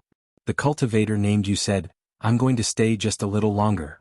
The cultivator named Sun asked in puzzlement, "The crisis is resolved and killing the spirit beast doesn't yield battle points anymore. What could possibly entice you to remain in this hidden realm?" The cultivator named Yun chuckled. "To tell you the truth, I'm also a beast tamer." The cultivator named Sun let out an ah of realization. "I see. You're hoping to acquire their secret art. It won't be easy though. Most of the beast-taming sects in Myriad Beast's domain are destroyed. It will not be easy to find them. Where there's a will, there's a way. I wish you the best, fellow cultivator." The two of them conversed a little while longer before finally parting ways. Lu Yi stopped in his tracks and thought for a few seconds. When the cultivator named Yu passed by his location, he said, "You may find what you need if you travel to the headquarters of the Myriad Beast sect, fellow cultivator." "Who is it?" The cultivator named Yun turned toward the source of the voice in surprise, but of course he saw no one at all. After advising fellow cultivator Yun, Lu Yi immediately raced after fellow cultivator Sun until he caught up with him. It was because fellow cultivator Sun was heading back to the Cloud River battlefield, meaning that he must know where the divine opportunity column was. Unfortunately for the Great Elder and the other Myriad Beast sect cultivators, they were probably never going to see him again. Still, the way of beast taming of this world should not decline into obscurity or even extinction just because of one crisis. As long as the Myriad Beast sect and the remnants of the beast taming sects were still alive, they should be able to keep the way of beast taming alive. If nothing else, the cultivators of Jianghu will be able to visit this hidden realm to study the essence of beast taming and bring it back to Jianghu. He spent the next period of time following fellow cultivator Sun all the way to the quartermaster department. He immediately saw the divine opportunity column when he entered the main hall.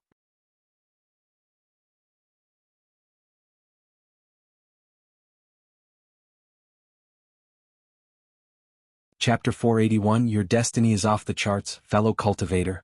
Lu Yi was certain he hadn't seen the divine opportunity column when he visited the quartermaster department earlier.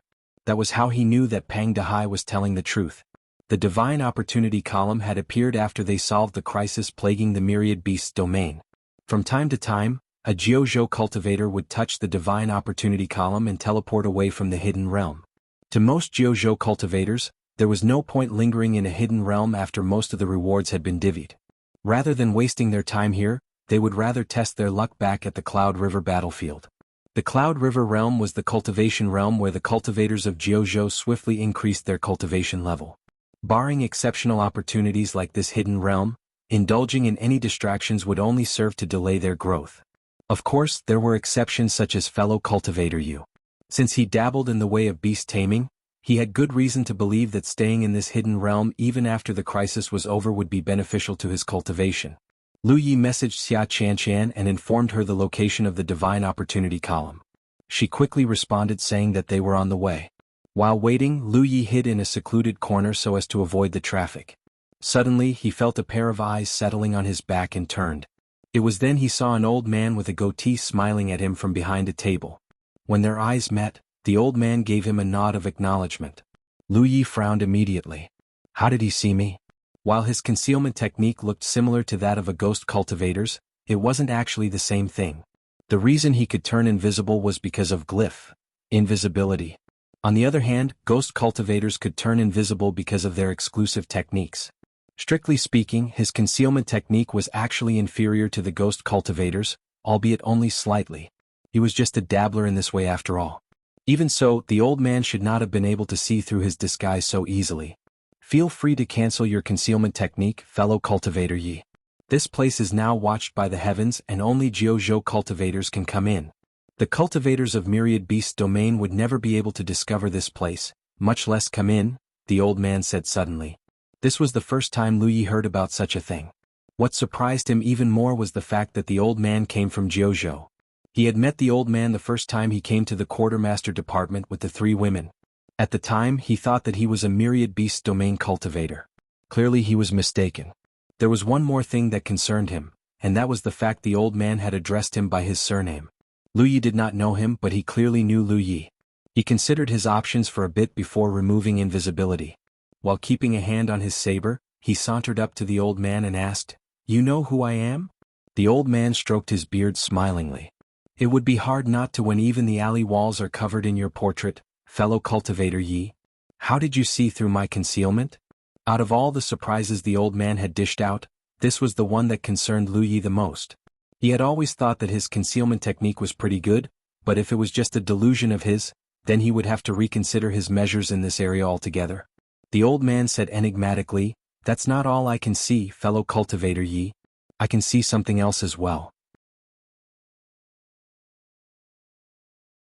"What do you mean?" The old man looked up as if there was something above Lu Ye's head before saying seriously, "I have met countless people in my life, fellow Cultivator Yi, and I can tell you with certainty that I have only met one man whose destiny matches yours." Lu Yi narrowed his eyes slightly. "You're versed in Destiny Glimpse, sir?" Destiny Glimpse was a rare secret technique in Jianghu. In fact, it was so rare that most people thought that it only existed in legends. For obvious reasons, Lu Yi never thought that he would encounter someone with the legendary technique in this hidden realm. He did not think that the old man was lying to him either. It was a fact that his luck had been incredible since he entered the Cloud River battlefield. Even if he assumed that the old man wasn't telling the whole truth, it was clear that he could see something. "Oh yes. On that note, I have a warning to impart. Your luck is exceptional, but I also see a purple energy mixed within it. I would urge you to be careful. Also, you have been too lucky as of late. Be warned that you may encounter some troubles and lose something in the near future." "And what am I going to lose exactly?" "That depends on what you have, fellow cultivator." Lu Yi stared at the old man for a moment. He was sure he would be more convinced if the old man would just drop his ambiguous way of speaking and almost pretentious demeanor. "You said you saw a man whose destiny matches mine.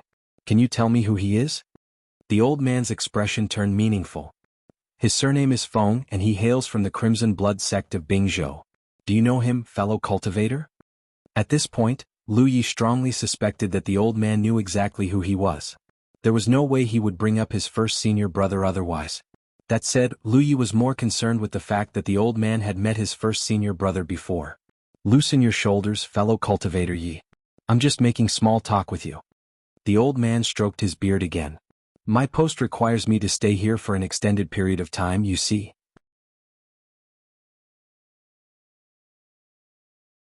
"This is one of the few ways I have to stave off boredom. And don't worry. I am a neutral party." The obvious dawned upon him. "You're a member of the Divine Trade Association?" "Exactly." He had been wondering why a Jianghu cultivator would be allowed to guard the quartermaster department. Now it all made sense. The Divine Trade Association was a very special organization that shared a business relationship with both the Grand Sky Coalition and the Thousand Demon Rich. It was also a perfectly neutral party, which was why its members were allowed to supervise the Quartermaster Department. It would be unfair to either faction otherwise. Lu Ye's hostility diminished slightly after learning that the old man was a member of the Divine Trade Association. He took a moment to organize his thoughts before asking, "You said that the heavens are watching over this place. What do you mean by that, exactly?" The old man explained patiently, "There are many hidden realms with a Quartermaster Department, like this one. It is a place where Jianghu cultivators can exchange their battle points for resources. For obvious reasons, it would not be a good idea for the natives to discover this anomaly, so a kind of sensory barrier is enacted around it. A native will never notice the Quartermaster Department even though it's right in front of them. It's as if this place doesn't exist at all. On a related note, the reason I can see through your disguise isn't because I'm particularly exceptional in this type of art, but because the heavens have bestowed upon me a special authority, so to speak. It is so that I can perform my guard duties properly." "Does that include your destiny glimpse?" "Oh no. That one is all me." Lu Yi nodded in acknowledgement and fell silent again. A few seconds later he said, "Someone told me that everything we've experienced in this world is something that has happened in the past. Is it true? What if it is? What if it isn't? I just want to know the truth, to satisfy my curiosity, so to speak." The old man looked out of the hall for a long time before answering, "Do you know how many times this hidden realm has appeared in the Cloud River battlefield, fellow cultivator?" "What do you mean?" "The Myriad Beast domain has opened 7 times to the cultivators of the Cloud River battlefield before this, but no one has ever succeeded in solving the root of the problem until now. I can tell you now that all 7 instances have ended with the destruction of Bilandia and the extinction of humanity. That is why I offer you and your companions my thanks, fellow cultivator Yi. You have saved me from having to witness hell in this cultivation world an 8th time." The old man smiled when he noticed Lu Ye's stunned look. "It is exactly what you think, fellow cultivator. The Myriad Beast domain is reset every time it is destroyed, and it is opened on the Cloud River battlefield once more. Is it the doing of the heavens? The heavens are omnipotent. But, take the spirit beasts we killed and the mutant cores we extracted from their bodies for example. How do you explain them if it is all fake? The mutant cores he extracted were still lying in his storage space. No matter how powerful the heavens were, they couldn't possibly revive the dead, could they? What you see is not necessarily real. But of course what you get is definitely real. Why would the heavens do this? Is it really just to hone the cultivators of Jianghu? Who could say? I would not dare to fathom the heavens' will." There was nothing Lu Yi could say to that.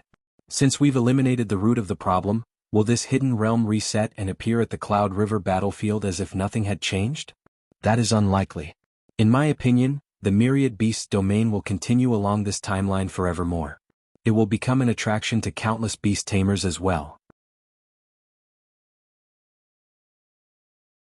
The Myriad Beast domain had reached heights Jianghu had not seen in the way of beast taming.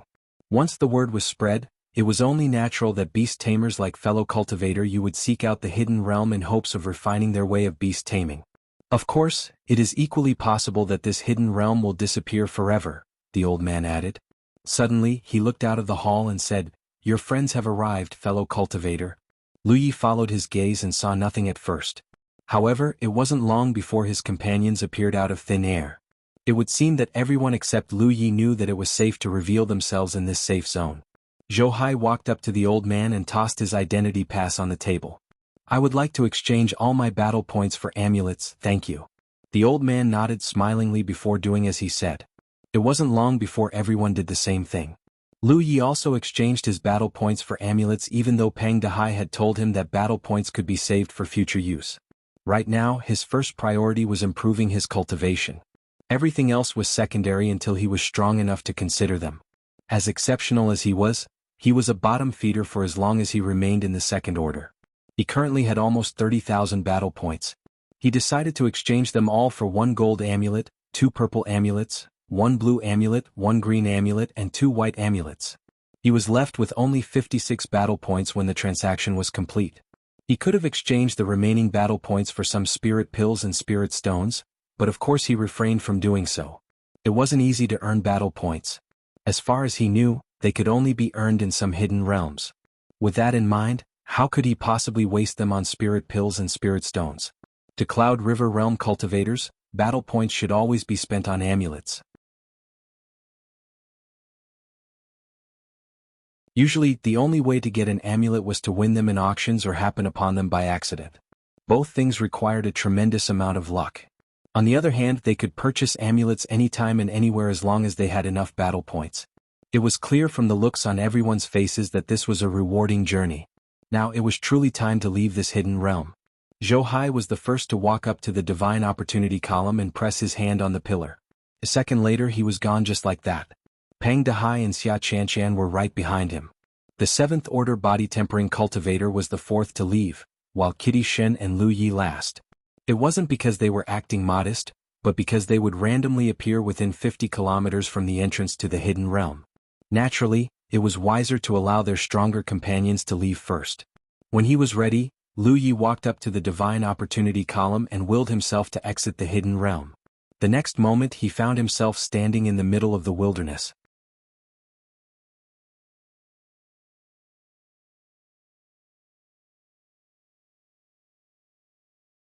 Chapter 482, Wisp of Sanctification.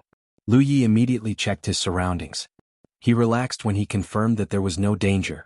His battlefield imprint notified him of a new message.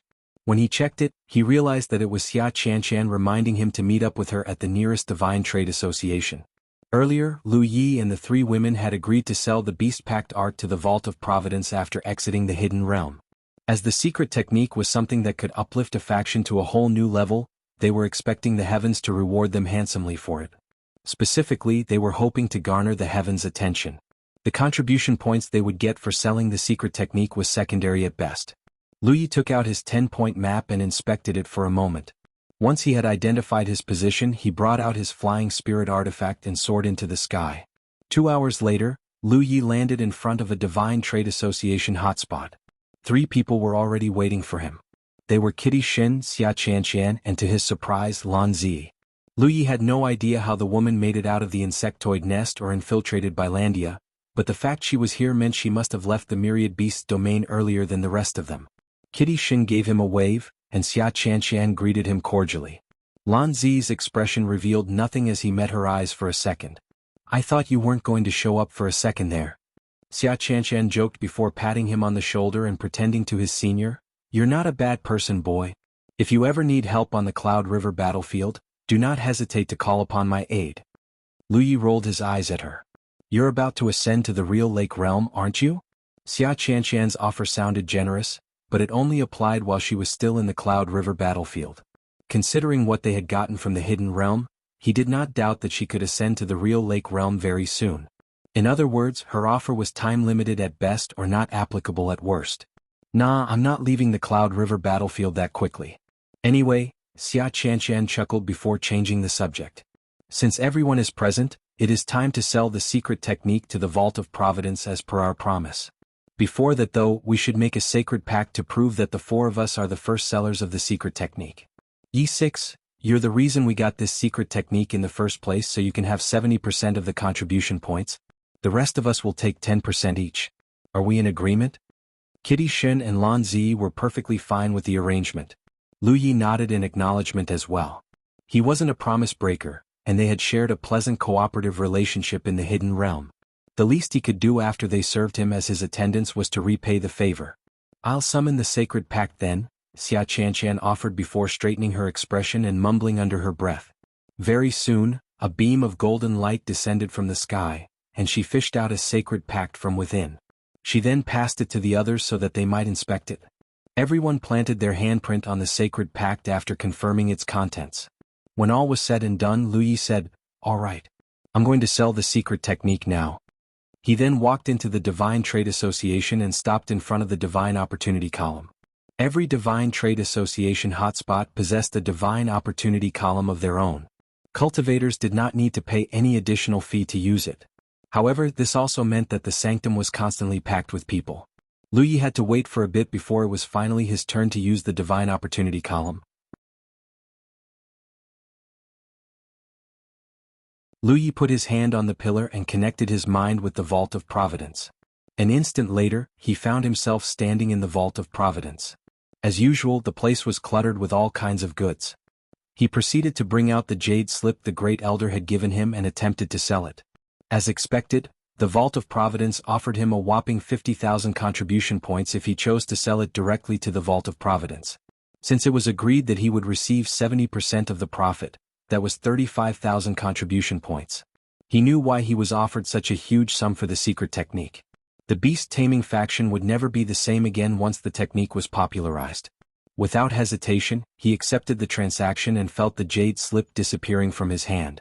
At the same time, his battlefield imprint suddenly heated up a little. He took a moment to inspect it. Name: Lu Yi. Identity: Disciple of Crimson Blood Sect. Cultivation: Second Order. Cloud River Realm. Location: Cloud River. Battlefield contribution points: 92,250 battle points. 56. He had a little over 57,000 contribution points before this. The numbers matched. He also noticed that a new row, battle points, had been added beneath contribution points. It showed exactly how many battle points he had left after exchanging them for amulets. 92,000 contribution points was a huge sum. He doubted that there were many Cloud River Realm cultivators out there who could match his wealth. After all, few people would hoard contribution points unless they were aiming to buy something expensive. Generally speaking, it was better to spend them on things that could grow one's strength as quickly as possible. Now that the secret technique was properly registered in the Vault of Providence, anyone could buy it by paying a certain amount contribution points.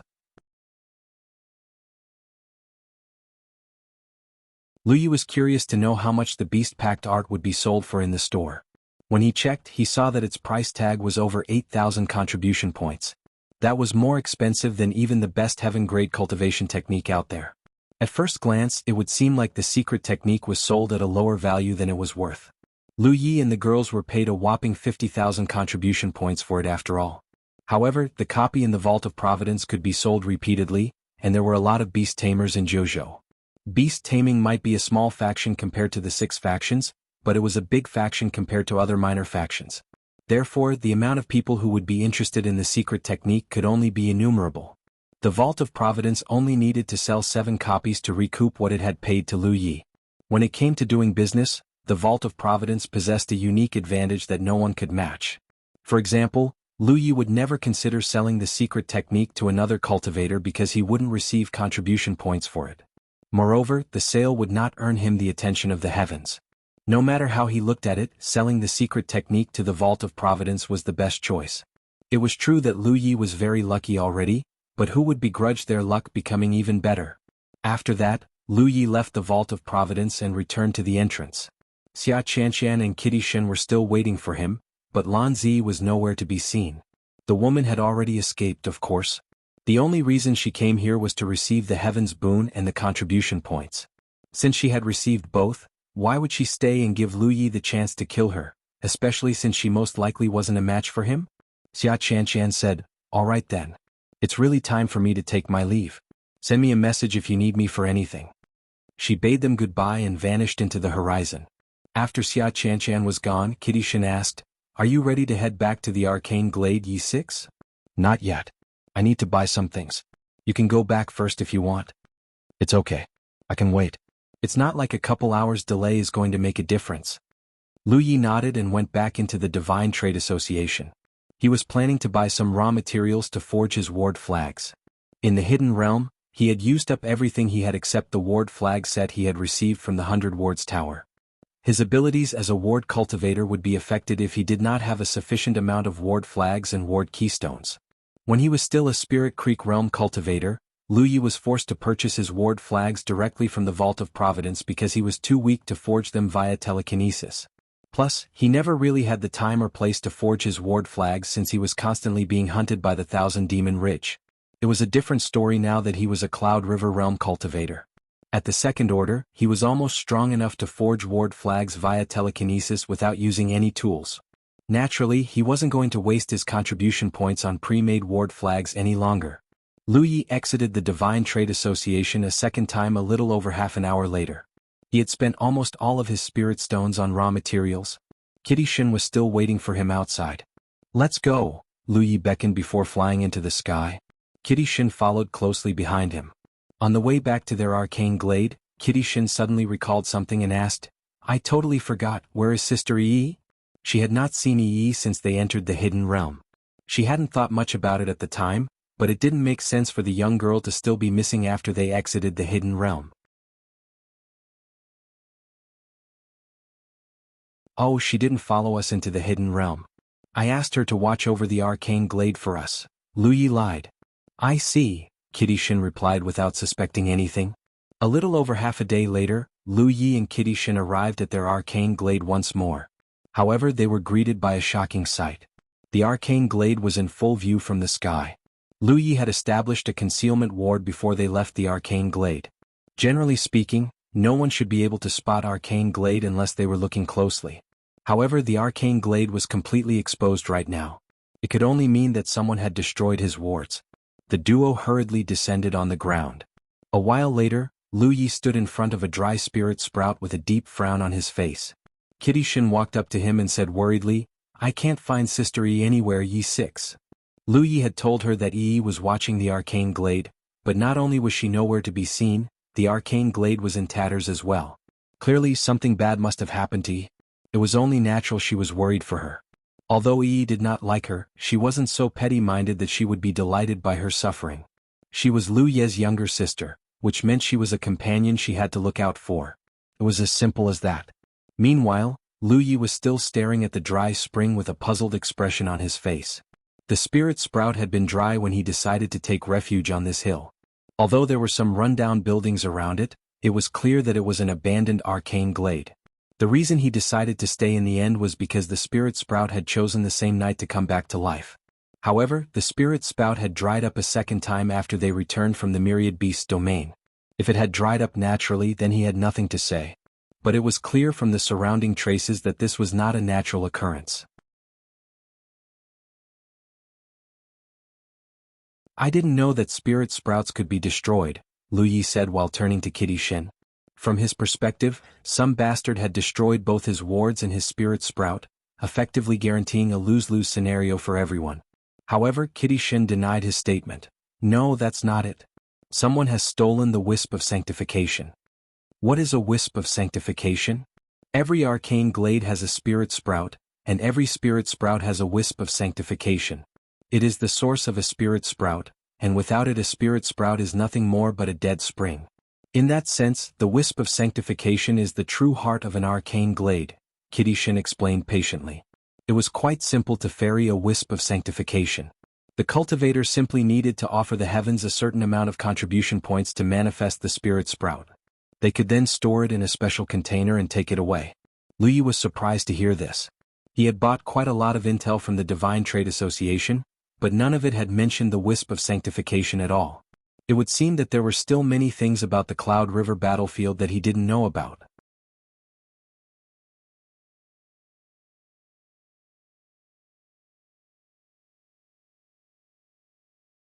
Chapter 483 When Joy Comes in Threes.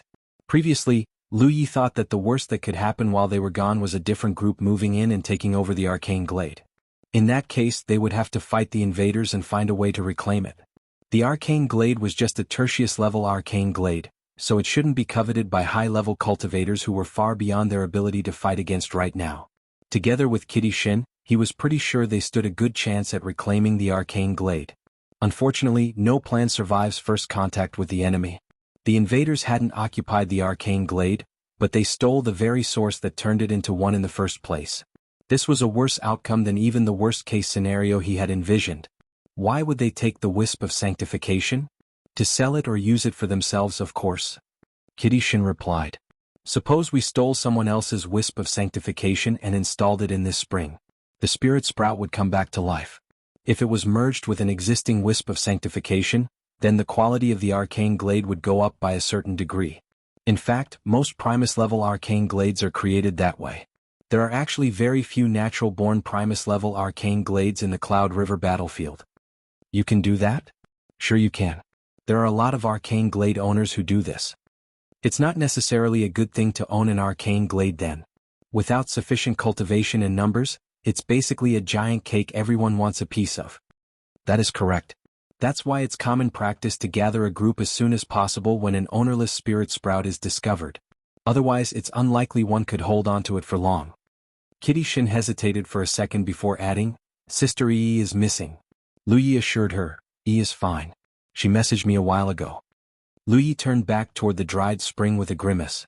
Who would have thought that he would lose his arcane glade like this? Not only that, most of the ward flags and the ward keystones of the grand defensive ward he left behind had been destroyed. Sure, he had a couple spares in his storage space, but each set was worth over 10,000 contribution points. Not even he could take such a loss without batting an eye. Now that he thought about it, the reason his arcane glade was discovered was probably due to its proximity to the entrance to the hidden realm. The number of cultivators in the area must have increased dramatically when news of the hidden realm's appearance spread. It wasn't like everyone managed to enter the myriad beasts domain either. In any case, one of these people must have noticed the arcane glade and decided to take it into their own hands, literally. There was no need to search for the culprits either. Even if, against all odds, they managed to find the needle in the haystack, they might not be strong enough to take revenge. The opening of the hidden realm had attracted plenty of 8th and 9th order cultivators, and Lu Yi had a hunch that the thief or thieves who stole their arcane glade belonged in that group. The reason he thought this was because his wards had been breached by force. If the thieves had a ward cultivator with them, they would have dismantled his wards the proper way so as not to waste the ward flags and ward keystones. This meant that the thieves lacked the insight or skill of a ward cultivator, but were able to see through his concealment ward and brute force their way through his grand defensive ward anyway. The only ones who fit the profile were high-level cultivators. This incident also reminded Lu Yi of the old man watching over the quartermaster department of the myriad beasts domain. He had said that he was too lucky as of late, and that he might encounter some troubles or lose some possessions because of it. He did not expect that prediction to come true so soon. He hadn't really believed the old man because of his ambiguous manner of speaking. It would seem that he had underestimated him. The old man also warned him to be careful of the purple energy mixed within his destiny, though he couldn't even begin to fathom what the purple energy might represent. In any case, there was no point dwelling on the subject. Lu Yi walked into his house after setting up some simple alarm wards and protective wards. As usual, most of his problems could be solved simply by increasing his cultivation. He currently had 1 gold amulet, 2 purple amulets, 1 blue amulet, 1 green amulet and 2 white amulets. It should be enough to boost him all the way to the 3rd order. First, he constructed 1 massive gathering spirits. Then, he constructed many tiny ones all around his body. Amber was already sitting beside him and watching him with bright eyes. Yi was also sitting cross-legged on the floor and waiting for Lu Yi to begin. Once everything was ready, Lu Yi took out the gold amulet and crushed it. Just like before, the crushed powder of the amulet slowly transformed into a vortex, though in this case it was gold-colored because the amulet was gold. At the same time, a massive stream of pure spirit mist poured out of the vortex and cycled around Lu Yi. The spirit mist did not spread further once it grew to a certain level. Every time Lu Yi breathed, the spirit mist would be converted into spiritual power. The tiny funnels in his spiritual points were greedily devouring the spirit mist as well. The spirit mist was so pure that it was transformed into his spiritual power instantly. No refinement was necessary whatsoever. This was the reason amulets were so effective at increasing a cultivator's cultivation level. It was many times more efficient than inhaling world spiritual chi. Amber and Yi were sitting on Lu Ye's left and right side. They too were enjoying growing stronger at an accelerated rate. Amber and Yi were inhaling the spirit mist seriously, but Lu Yi did not need to do such a thing to consume the spirit mist around him. At some point he grew so bored that he decided to study his blade technique insights. After ascending to the 2nd order and fighting many deadly battles in the myriad beasts domain, his understanding of his personal blade skills had deepened considerably. This was especially true after battling against the sect master of the Black Tortoise sect, Niu Meng. The harrowing experience had enlightened him on many things, and he had high expectations that he might achieve a breakthrough in the near future. Time passed bit by bit. It wasn't until a full day and night had passed that the golden vortex finally vanished completely. They still had many amulets to go through, however. Without pause, Lu Yi immediately pulled out the purple amulet and crushed it. Very soon, a purple vortex appeared where the golden vortex was a while ago, and spirit mist began pouring out of it once more. Lu Yi had briefly experimented with the amulets, and he could confirm that the quality of the spirit mist was the same no matter what type of amulet you used. The only difference was the duration. In terms of value, a gold amulet was the best, and a white amulet was the worst as a matter of course. After all, 1 gold amulet was equal to 81 white amulets. 4 hours later, the purple amulet had yet to run out, but Lu Yi sensed something that made him put down his book and look into his own body. His river of spiritual power was flowing violently, a sign that it had reached a bottleneck. However, refined spiritual power was still pouring into his body at an incredible rate, causing him to feel bloated. The feeling continued to worsen until suddenly, the river churned and grew in entire size. The bloated feeling disappeared, and his river of spiritual power returned to calm once more. Just like that, he was a third-order Cloud River Realm Cultivator. Lu Yi blanked out a little. He had had a feeling that he would reach the third order very soon, but he still couldn't help but feel happy about it. The Cloud River Realm truly was a miraculous realm. He had ascended to the second order in just half a month. Today he ascended to the third order just 20 or so days later. He had never cultivated this quickly back when he was at the Spirit Creek realm. Each climb to the next minor realm took months of hard work, and each spiritual point could only be unlocked one by one. Of course, the reason he was able to ascend this quickly was because he had used a lot of amulets. When he was still in the first order, he had spent a massive amount of contribution points bidding for amulets in an amulet auction. Even before that, he had already used up a green amulet and a purple amulet. This time, he had earned nearly 30,000 battle points from the Myriad Beasts domain. He spent them all on amulets. Most Cloud River Realm cultivators weren't nearly as wealthy or lucky as Lu Yi. Take the cultivators who entered the Myriad Beasts domain for example. Barring those who participated in the crucial operation in the Black Tortoise Sect, even those who survived until the end of the siege had earned a couple thousand battle points at most. That was only enough to purchase one purple amulet, which wasn't much for anyone above the fifth order. In fact, Lu Yi could see that it took far more spirit mist to grow from the second order to the third order than it was from the first order to the second order. The amount of resources he needed to consume would only increase over time. Lu Yi still had amulets, so he didn't stop cultivating. He wasn't going to make it to the fourth order of course, but it would still cut down the amount of time he spent on the third order considerably. Suddenly, Amber broke him out of his reverie by letting out a roar and shining like a golden sun. Not only that, it had uncontrollably manifested its true body. Lu Yi watched it carefully. He could sense Amber's energy gathering at a certain point in its body. Thanks to the bonding pact, the life energy art and the beast imprint art, Lu Yi figured out the issue immediately. It was the opposite of bad news. The white tiger was about to undergo an ascension. Yi hurriedly explained, Lu Yi, Amber is about to create its own mutant core. For the longest time, Amber had been stuck on the level of a normal spirit beast. The only reason it could even enter the Cloud River battlefield was because it shared a bonding pact with Lu Yi. Wherever Lu Yi could go, Amber could follow. Amber had not been slacking off. Every day, it consumed a massive amount of spirit pills and the occasional mutant cores to grow its strength. Just now, it had been inhaling the spirit mist to the best of his abilities as well. Finally, it was time for it to become a champion-class spirit beast. What's wrong with you? Lu Yi suddenly asked in alarm. It was because Yi was flickering erratically. He had only seen this happening when she was grievously hurt. Not only that, she was drooping as if she was having a hard time trying to stay awake. Yi forced herself to stay awake as she explained, I am Amber's ghost spirit. Its ascension affects me as well, meaning that I'm probably going to ascend with it. Lu Yi, I can't stay awake any longer. Please take care of yourself while we're... She suddenly flew into Amber's body. The white tiger itself hit the floor with a loud thud. Lu Yi rushed over immediately to check if they were okay. To his relief, the tiger was just asleep. He did not know that Amber's ascension could only be completed when it was asleep. The white tiger was one of a kind, so he did not know if this phenomenon was normal or not.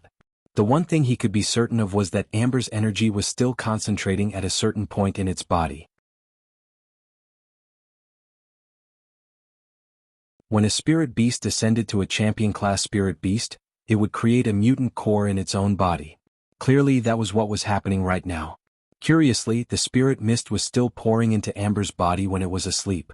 In fact, it was moving faster than before probably because it was creating its mutant core. This was undoubtedly good news, of course. It would seem that today was the day joy came in threes.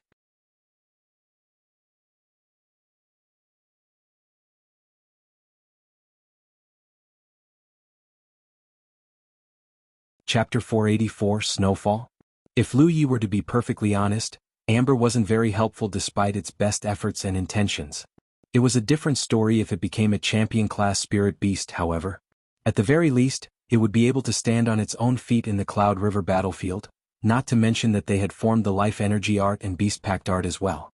The stronger Amber was, the greater the benefits Lu Yi could reap from his tamed beast. As for Yi, she was Amber's ghost spirit. Their lives were literally tied to one another.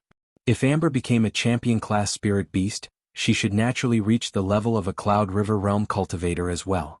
Everyone's growth had skyrocketed after their adventure in the Myriad Beasts domain. 4 hours later, after the first purple amulet had run its course, he took out his second purple amulet and crushed it. Time passed peacefully amidst dull cultivation. On the third day, Lu Yi heard a series of knocks on his door and set down his book. He opened the door and came face to face with Kitty Shin. "What is it?" Kitty Shin looked over his shoulder and noticed the slumbering Amber. However, she didn't think too much about it and said, "The Wisp of Sanctification was stolen, and our arcane glade was destroyed. What are your future plans?" Lu Yi shook his head to indicate he hadn't thought that far away. If this was the Spirit Creek battlefield, he might have considered returning to his outpost and lending them his aid. Cultivating there would be slow, but it was better than nothing.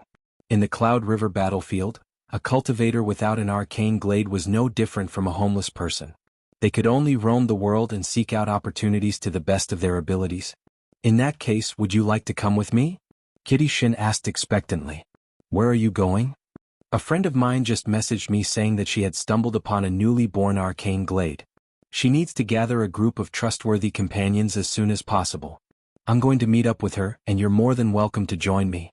You're a ward cultivator, I'm sure she won't turn you away."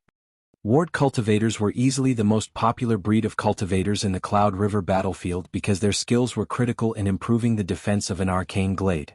Lu Ye's cultivation level might be a bit weak, but he was skilled enough in the way of wards that any group with an arcane glade that was tertius level or below should accept him. Kitty Shin had thought of Lu Yi immediately after she received that message.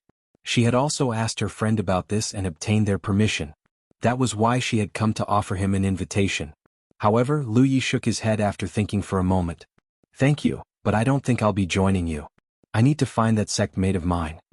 He didn't know what the hell was going on with Zhu Jia, but the body-tempering cultivator still hadn't shown up at the arcane glade even though it had been almost 2 months since he messaged him about it. Yesterday, when Lu Yi was checking in with Zhu Jia, he discovered in horror that the body-tempering cultivator was still half a month away from the arcane glade, and that was assuming he was traveling at the normal pace of a Cloud River realm cultivator too. At Zhu Jia's pace it might be months, maybe half a year before he finally showed up. Moreover, Amber was in the middle of ascending right now. He could neither leave it behind nor take it with him. He could use the Spirit Beast bag, but there was a chance it might disrupt its ascension. It just wasn't worth the risk. "Is that so?" Kitty Shin's eyes turned disappointed. "Are you sure?" Lu Yi shook his head firmly. The young woman broke into a wry smile and said, "I guess this is goodbye then. I hope we will still be friends when we meet again in the future." Even now, they still didn't know the other person's name or faction. This rarely happened in the Spirit Creek battlefield, but was an all too common sight in the Cloud River battlefield. In fact, companions who seemed as close as siblings could turn on each other in the blink of an eye. Take Lan Zi and him for example. They had afforded each other their full cooperation during their adventure in the Myriad Beast domain, but he did not doubt for a second that she would kill him if given the opportunity. It was the same for him. "Take care. You too." Kitty Shin gave Lu Yi one last sunny smile before walking away and leaping into the air. It wasn't long before she vanished into the horizon. They were strangers who had run into each other by chance and hung out with each other out of convenience as sake. Naturally, they weren't going to stay with each other until the end. It had always been a matter of time before they separated once the thing that tied them together was gone. Neither person felt too sad about the parting since not enough time had passed for their relationship to deepen into something meaningful.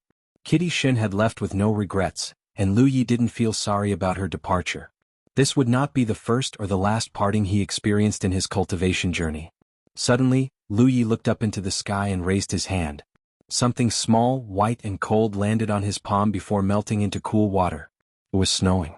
Maybe it was because he was a third-order cultivator now, but it was only now that he noticed the drop in temperature. He could not help but recall his time as a mining slave in the Evil Moon Valley. At the time, winter was easily his most feared season bar none. Countless mining slaves had died from the cold because they were neither fed enough food nor given enough clothes to keep warm. He himself had barely stayed alive by stealing the clothes of the frozen corpses around him. Today he no longer suffered from the weather as he had before. It was one of the benefits of being at a higher cultivation. He walked back into his room and resumed his reading. He had already used up all of his amulets, so the only way to continue his cultivation was to consume spirit pills. In this regard, Lu Yi was far more advantaged than any other cultivator. For as long as the tree of glyphs were fueled, he could consume a gazillion spirit pills and never suffer the sequelae, assuming he could refine them in time, of course. This was the true reason he didn't really need an arcane glade. The snow was pretty heavy. After he got bored with reading and cultivating, he left the house and began honing his blade technique. His moves hadn't changed, but somehow it felt different to perform the dance under the heavy snow. As of late, Lu Yi had a feeling that his blade skills had reached a bottleneck. He was close to making a breakthrough, but unlike his cultivation, he couldn't just pour spiritual power into his body until it automatically entered the next level. Moreover, he could feel each cultivation breakthrough clearly. During the Spirit Creek realm, it was unlocking the next spiritual point. During the Cloud River realm, it was the sudden expansion of his river of spiritual power. It was impossible not to notice when he entered the next minor realm. Making a breakthrough in his blade skills was different, however.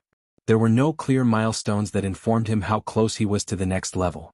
Consuming spirit pills or inhaling world spiritual chi wouldn't help him either. He had considered using the mystic fruit to hasten his progress, but Amber was still asleep right now. Right now, it would be folly to enter the rift of illusions at best. Both him and Amber would be completely defenseless if an enemy chose that exact moment to attack them.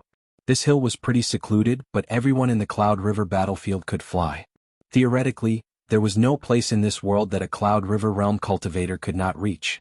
In fact, many cultivators had passed through the hill during this time, even though none of them noticed his presence because of the concealment ward he set up.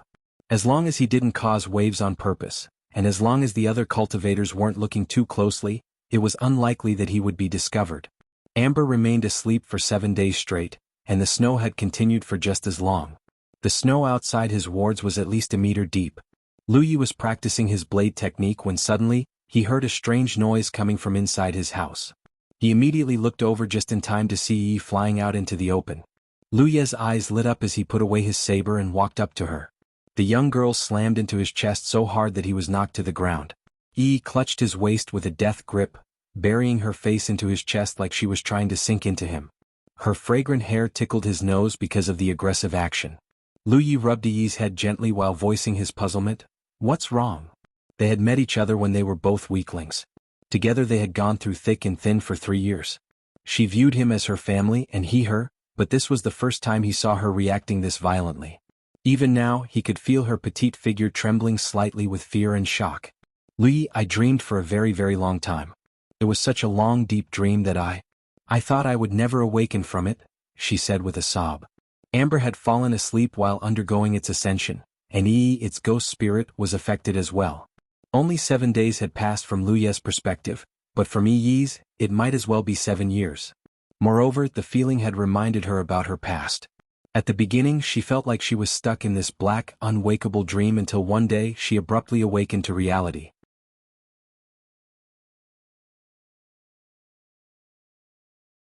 Since then, she became Amber's ghost spirit. That was why there was nothing she feared more than being stuck in an unwakeable dream. I'm scared. Yi started crying loudly. Lu Yi continued to caress her head gently and tried to console her. The dream is over. There's no need to be afraid any longer. You. Unfortunately, it only made her sobs louder. It was at this moment that a tiger's head entered the corner of his eyes. It was Amber exiting the house. Judging from its energetic appearance, it was clear that it had completed its ascension. That was why it had awakened at the same time as Yi. Lu Yi shot Amber a look, but Amber immediately turned away in refusal. He could almost hear it saying, "Don't look at me. I know nothing about consoling girls." Lu Yi's gaze immediately sharpened into disdain. Amber countered with an innocent expression. Knowing that he couldn't rely on the white tiger's help, he had no choice but to try another method. He started stroking her back gently while humming a happy rhyme.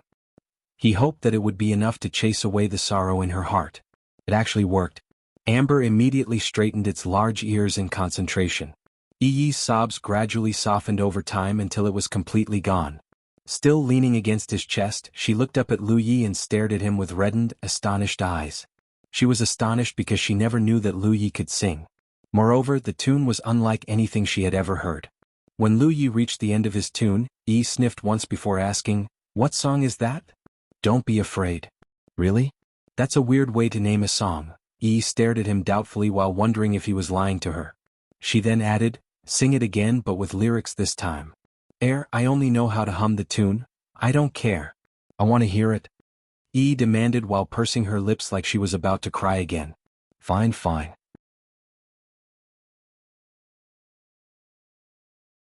And so, Lu Yi cleared his throat and began singing the song, the lyrics of which he had almost forgotten. As expected, he could not stop going off-key because he hadn't sung in a very, very long time. Amber covered its face after listening to his song for just a moment. Yi was barely holding back her laughter as well.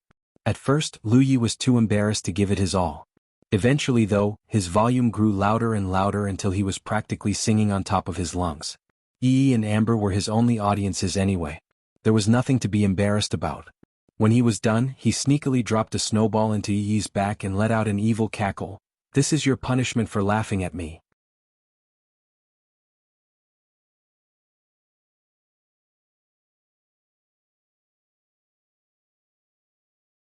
Chapter 485 Copperplate?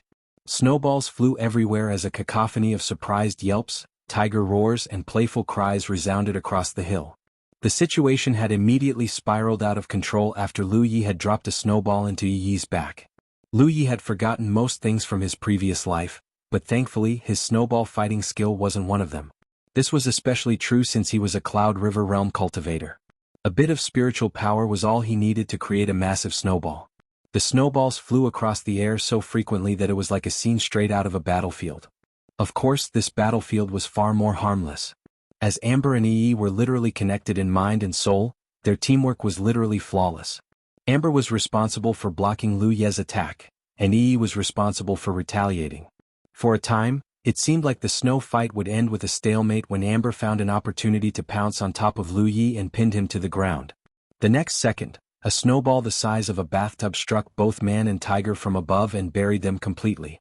Yi leaped into the air while cheering, "I won! I won!" The heap of snow trembled unnaturally for a second before Amber's magnificent head popped into view. It then climbed out into the open and shook off the snow clinging to its body. Lu Yi was lying on his back when Yi walked up to him and grinned at him from above. "This is my win." However, Lu Yi did not respond to her. His entire body except his face was buried in snow. For some reason, he was staring at the falling snow with a thoughtful look on his face. Suddenly he leaped onto his feet and dropped into a half-crouch. Then, he gripped the inviolable with his right hand and slowly let out a mouthful of hot air. All around him, the falling snow melted before it even made contact with his body. At the same time, his aura sharpened until he felt more like a saber than a man. Both Yi and Amber immediately leaped away from Lu Yi before watching him closely. For a long time Lu Yi did not do anything at all. He simply closed his eyes and maintained his posture. Then he abruptly unsheathed his saber and swung at the air in front of him. A crescent-like energy immediately flew out of his blade, cutting through space itself, and sank deep into the wall at least 30 meters away from his position. It was only after he unleashed the technique that Lu Yi sucked in a deep breath and slowly returned his saber to his sheath. All the blade insights he had memorized began taking on new meanings in his mind. He had achieved his breakthrough. Who said that hard work and seclusion were the only ways to make a breakthrough? As it turned out, a snow fight could do the same thing. Of course, he could not have achieved a breakthrough if he hadn't already reached his limits or met the necessary requirements, so to speak. All he needed after that was a eureka moment, one that had unfortunately eluded him despite his continuous efforts. That was until he threw himself completely into the snow fight, and suddenly, the eureka moment appeared to him on its own. This was why people said that it was important to switch off once in a while even in cultivation. "Lu Yi, we don't have a house anymore," Yi suddenly said in a sad voice. Lu Yi turned and saw both his and Kitty Shin's house were in ruins. It was because of the snowball fight, of course. In fact, all the houses in the area had been destroyed to a certain extent, causing the hill to look even more decrepit than it was before. "Where will we stay now?" "Nowhere. We're going to find Wuxia." The wisp of sanctification of their arcane glade was stolen. Even Kitty Shin had left for greener pastures. There was simply no reason to stay here any longer. It had always been Lu Ye's plan to leave after Amber had completed its ascension. Amber immediately perked up when it heard this.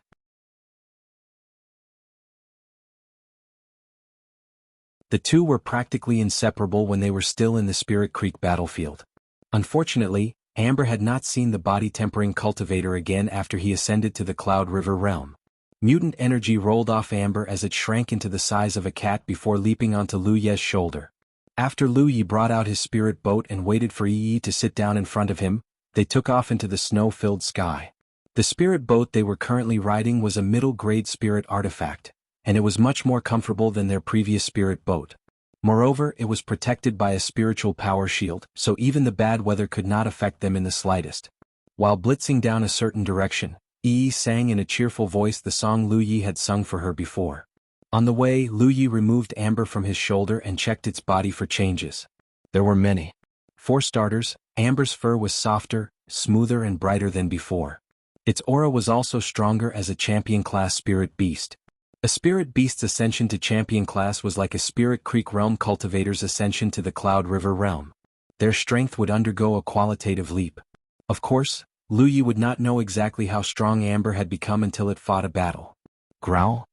Amber let out a low growl that Lu Ye understood instantly.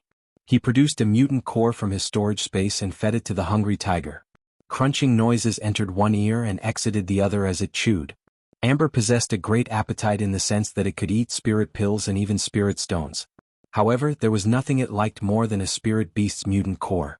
It had become its favorite food since entering the Cloud River battlefield and tasting its first mutant core. Unfortunately, Lu Ye did not have that many mutant core to feed Amber. He had only obtained a dozen or so mutant cores from the myriad beast's domain. Sunlight began shining down from above. The thick clouds in the sky eventually thinned into nothing. The snow had stopped. Take control, Lu Ye said while pointing out where they were headed. After that, he took out the raw materials he had purchased from the Divine Trade Association and began forging his ward flags. He had picked up ward flag forging a long time ago, but he wasn't strong enough to forge it completely via his own power until recently. In fact, he had spent some of his time forging ward flags while Amber was asleep. A ward cultivator like him could never have enough ward flags, especially since there were many cases where he had to use them like consumables. When night came, landed the spirit boat on a suitable location so they might catch some rest. While sitting next to a crackling bonfire, Lu Ye produced a palm-sized copper plate from his storage space and inspected it with his spiritual power. "Is it that plate you got from the guy from the Divine Freedom Sect?" Asked curiously while moving closer. A few months ago, on his way back to the Arcane Glade, he had encountered a grievously wounded Divine Freedom Sect cultivator who requested him to return his sword to the sect. As compensation, he gave up everything he had to Lu Ye, including this copper plate. Lu Ye had tried injecting his spiritual power into the copper plate once. He had sensed a certain connection from it. He felt like he might find something if he followed the connection. At the time, Lu Ye hadn't followed the connection because he was occupied with something else. The reason he was checking it now was because he realized that the direction he was heading happened to coincide with wherever this copper plate was leading him to. What is this thing? I'm not sure. He wouldn't mind indulging in his curiosity if he ran into wherever this copper plate was leading him to before he met up with Jujia. Otherwise, Jujia was still the higher priority. After that, Lu Ye put away the copper plate and continued forging his ward flags. It wasn't until late midnight that he finally caught some rest. For the next few days, they would resume their journey during the day and rest during the night. Thankfully, they did not encounter any troubles along the way. 3 days later, Lu Ye flew circles around a certain mountain range while holding the copper plate in hand. Unless he was gravely mistaken, the thing or location the copper plate was leading him to was somewhere in this mountain range. He just needed to find it. Unfortunately, his 10-point map did not mention anything special about this mountain range. It was probably because there were countless mountain ranges in the Cloud River battlefield. Lu Ye himself did not notice anything special about this place, though he was sure it was hiding something because the copper plate was reacting to it. An entire hour later, Lu Ye finally confirmed the exact direction the copper plate was pointing him to and landed in front of a stone wall. As if on cue, the copper plate abruptly shone and grew hotter in his hand. "Lu Ye, over here," Yi called out while waving at him. It was clear that she had noticed something. Lu Ye walked over to her and saw a recess on the wall. The shape of the recess matched the copper plate in his hand perfectly. Lu Yi inserted the copper plate into the recess while keeping a hand on his saber. He had no idea what he might find in this place after all. It could be treasure or it could be a horde of bloodthirsty spirit beasts. In any case, there was no harm in being careful. Thankfully, the insertion of the copper plate did not trigger anything dangerous. The solid wall in front of them simply flashed once before transforming into a screen of light. Lu Yi hesitated for a second before instructing Yi to return to Amber's body. Only then did he walk toward the light screen. He felt nothing as he passed through the light screen. At the same time, the copper plate flashed golden before enveloping him in a beam of golden light. Behind him, the light screen had transformed back into a solid wall. Even the copper plate Lu Yi had inserted in the wall earlier had suddenly disappeared without a trace. The space behind the wall was pitch black, so Lu Yi raised the inviolable and constructed radiance. The small but blinding sun immediately illuminated everything around him. He saw and felt no one, but his surroundings looked extremely familiar to him. Once upon a time he had lived in a place like this. It was a mining tunnel. The walls glittered like stars as the light of radiance reflected off the surface. Lu Yi stepped closer to inspect the walls. He raised a surprised eyebrow when he realized what it was. Yi had also appeared from Amber's body to cry out, "Oh my heavens! They're all spirit stones. We're rich, Lu Yi." The shiny objects embedded in the walls were none other than spirit stones. This was in vein. A spirit stone was an indispensable resource to all cultivators. Consuming spirit pills would leave behind pill poison in one's body and affect their ability to inhale world spiritual chi. It was why cultivators usually recovered their spiritual power by holding spirit stones in their hands and absorbing the spiritual power within. Spirit Creek Realm cultivators generally used low-grade spirit stones, and Cloud River Realm cultivators generally used middle-grade spirit stones. The reason Cloud River Realm cultivators did not use low-grade spirit stones was because it wasn't quite enough to sustain their recovery or cultivation anymore.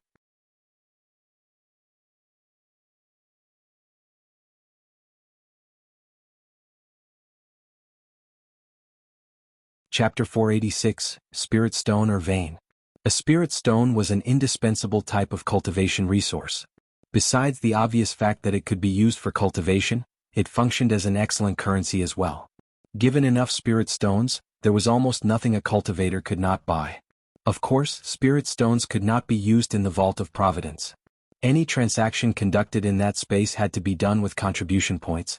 Lu Yi had not expected to find a spirit stone or vein when he followed the copper plate's guidance. Suddenly, he remembered finding nearly 10,000 spirit stones of varying quality when searching the Divine Freedom Sect cultivator's body. He even mused how wealthy the dead man was at the time. With this new revelation, he strongly suspected that his spirit stones had come from this or vein. 10,000 spirit stones was a significant amount of wealth to any Cloud River Realm cultivator, not to mention that he had other valuables in his storage bag. Lu Yi was currently enveloped in a sheen of golden light, but it wasn't the color of his spiritual power. The copper plate had shone a beam on him after he entered the hidden space, and since then he had been shining like a golden Buddha. Lu Yi had probed it with his senses but could not find what it was used for. It didn't possess any defensive qualities, but it wasn't disruptive either. It just existed for some reason. Lu Yi scanned the spirit stones exposed on the walls. He didn't even need to probe them with his spiritual power to know that they were all middle-grade spirit stones. There were at least hundreds of spirit stones in the wall. He was still admiring the view when suddenly, Amber leaped off his shoulder and manifested its true self. It then growled menacingly at the impenetrable darkness ahead of them. Lu Yi grabbed his saber and gazed into the darkness as well. He couldn't see the threat yet, but he could hear what sounded like rustling noises approaching them at high speed. Yi was already waiting in position underground. The noise grew closer and closer until suddenly, a creature the size of a calf abruptly leaped out of the darkness and attempted to gore him with its singular horn. It had the horn of a deer but the body shape of a rhino. Its body was also covered in thick shells. Amber rushed in between Lu Yi and the strange creature. At first glance, it looked like the white tiger was planning to take the enemy head-on.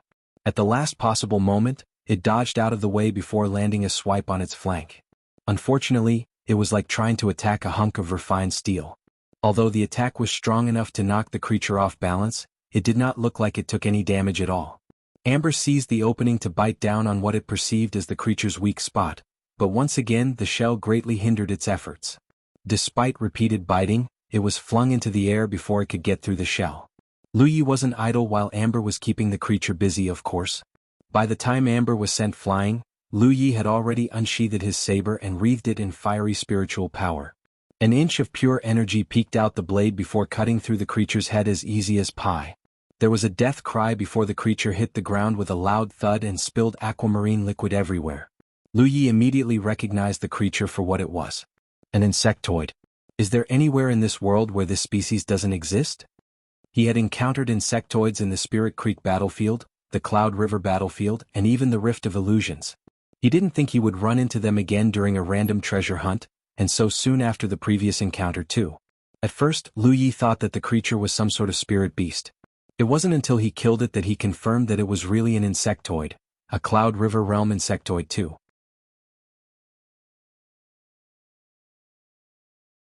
To be specific, it was probably as strong as a first or second order Cloud River realm cultivator, so it was never a problem for Lu Yi. Even Amber could have taken it out all by itself given enough time. However, individual strength had never been the species' forte. It was its ridiculous numbers and reproductive potential. Lu Yi flicked off the blood on his saber before returning it to its sheath. He and Amber then stood in place for a bit. Yi emerged from the walls and said in a low tone, "The tunnels here are extremely complex and full of spirit stones, but generally speaking, the deeper we go, the spirit stones increase in quantity and quality. However, every tunnel is guarded by a single insectoid, and their strength seems to increase in proportion to the depth of the tunnels."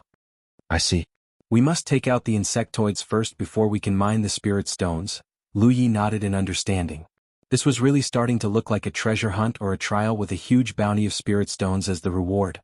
As for how it was possible for an unnatural or vein like this to exist, it was because it wasn't natural, of course. The heavens must be behind it all. Lu Yi had just spent most of his spirit stones a while ago. This was the perfect opportunity to replenish his stock. Without further ado, he and Yi began mining the spirit stones in the tunnel. The spirit stones weren't difficult to mine because they were exposed. It took them just an hour or so to mine everything that could be mined. As he had estimated earlier, the tunnel contained between 600 to 700 spirit stones in total. They moved on. They arrived at another tunnel after rounding a corner. This time, Lu Yi illuminated the room by lighting a torch instead of radiance. Lu Yi had a massive stock of torches in his storage space. Barring those with supernatural night vision, practically every cultivator would carry a cache of torches with them.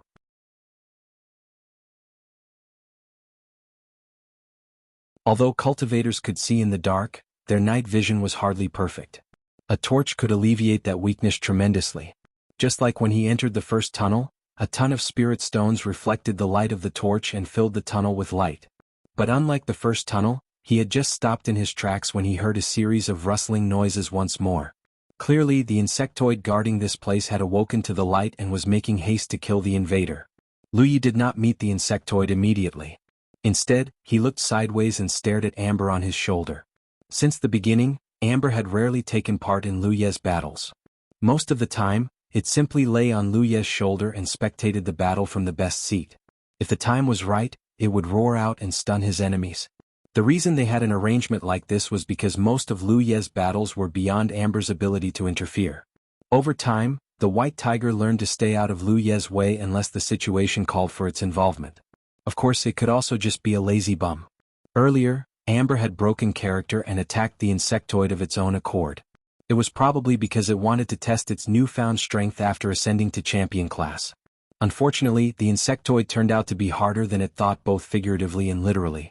It had nearly broken its teeth against its shell. Amber completely lost interest after that. Despite Lu Ye's look, it continued to lie quietly on his shoulder while flicking its tail left and right. Lu Yi could almost hear it saying, "Why are you looking at me?" Knowing that he could not depend on Amber, not that he expected Amber to contribute anything knowing its personality, he faced the end of the tunnel once more and waited. Thankfully, not everyone in his group was a bum.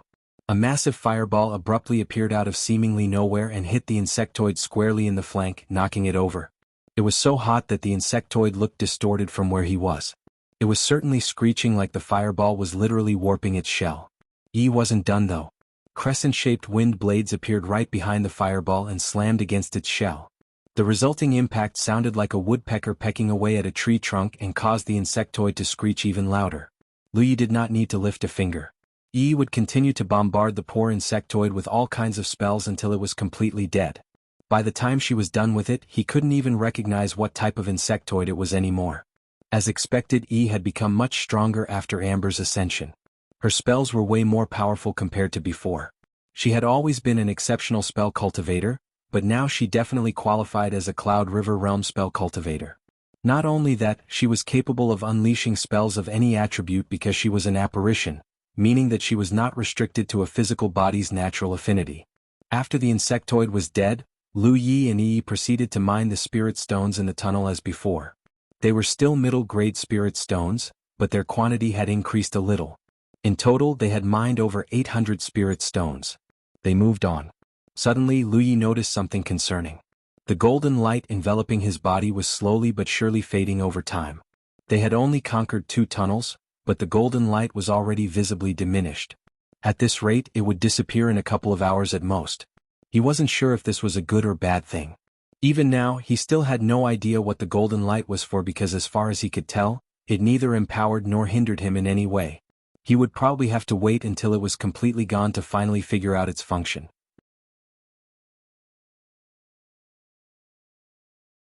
The third tunnel was the exact same as the second tunnel in the sense that it was filled with spirit stones and guarded by exactly 1 insectoid.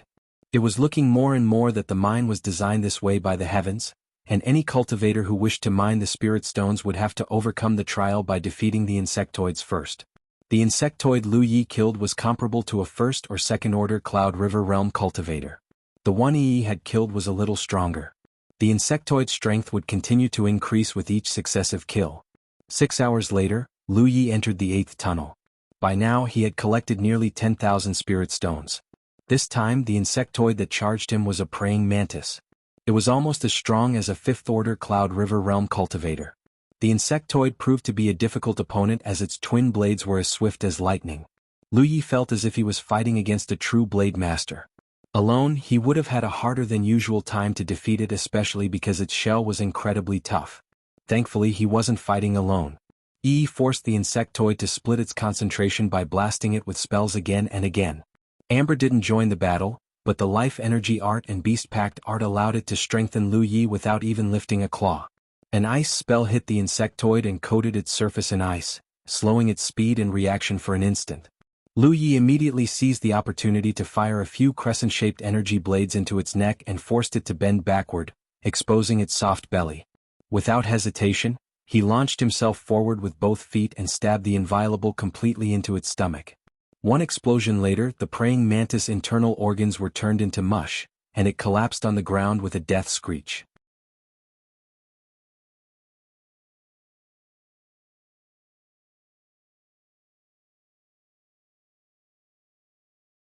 Chapter 487. Like hammer you are. Starting from the 8th tunnel, a small percentage of the spirit stones Lu Yi excavated were high-grade spirit stones, less than 10% to be exact. However, 1 high-grade spirit stone was worth 10 middle-grade spirit stones in the market, so it was very valuable even in small numbers. They entered a new tunnel. 2 hours later, Lu Yi swallowed a healing pill and pulled out a clean bandage from his storage space. He then wrapped it around a bone-deep wound on his arm. It had taken him 2 whole hours to win this battle. His vitality hadn't even fully subsided yet. Lying dead not far away from him was the corpse of a fat insectoid. Strength-wise, the insectoid was almost at the level of a 7th order Cloud River Realm cultivator. Despite Yi's help, Lu Yi still had to give it his all to finally slay the enemy. He was unable to avoid taking some injuries either. Lu Yi would have lost no matter what, had he been facing a true 7th order cultivator. Lu Yi was powerful enough to slay enemies who were 2 or 3 minor realms above him, true, but he was hardly omnipotent. There was only so much he could do to bridge the chasm that was sheer power. Luckily, most insectoids only had 1 or 2 ways to kill the enemy. He took a short rest before he started mining the spirit stones in the tunnel with Yi.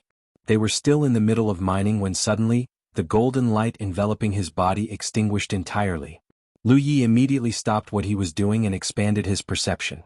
He had been curious about the golden light since the beginning, but he had not been able to find out its function. Something should happen now that it is gone, right? He was just thinking this when he felt a wave of invisible energy pushing at him from all sides. The next thing he knew, he was standing in front of a wall once more, the cave entrance. Lu Yi was speechless for a moment. Yi looked flabbergasted as well. She was trying to pry a high-grade spirit stone loose when she suddenly found herself standing in the open once more. I see. Lu Yi exclaimed in realization. The golden light was some sort of temporary identity pass that allowed him to stay within the tunnels. No wonder it faded over time. Once his time was up, he would automatically be returned to the outside world. Damn it, we weren't done mining the spirit stones? Yi clearly thought the same thing as him because she abruptly dove headfirst into the wall. While waiting, Lu Yi checked out the recess on the wall. The copper plate that was supposed to reside in it was gone. He did not think it would be possible to re-enter the ore vein without the copper plate. As expected, Yi returned a while later and shook her head. There's nothing behind the wall. Nothing at all. At first she thought that the ore vein was just behind the wall. Since she was an apparition, she could just pass through the walls and return to the tunnels. She did not need the copper plate at all. She quickly discovered she was wrong, however. The only thing she found behind the wall was solid rock and earth. It was as if the ore vein never existed in the first place. Lu Yi explained, the copper plate we used to open the entrance probably has some sort of teleportation effect. The tunnels we entered and the ore vein itself are elsewhere. It was a shame they didn't manage to collect all the spirit stones before they were expelled, but they still obtained over 10,000 middle-grade spirit stones and a couple hundred high-grade spirit stones. He should not run out of spirit stones for the foreseeable future. A quick rest later, the group resumed their journey once more. On the way, Lu Yi activated his battlefield imprint and asked Zhu Jia his current location. The body-tempering cultivator quickly responded, but his answer caused Lu Yi to furrow his eyebrows.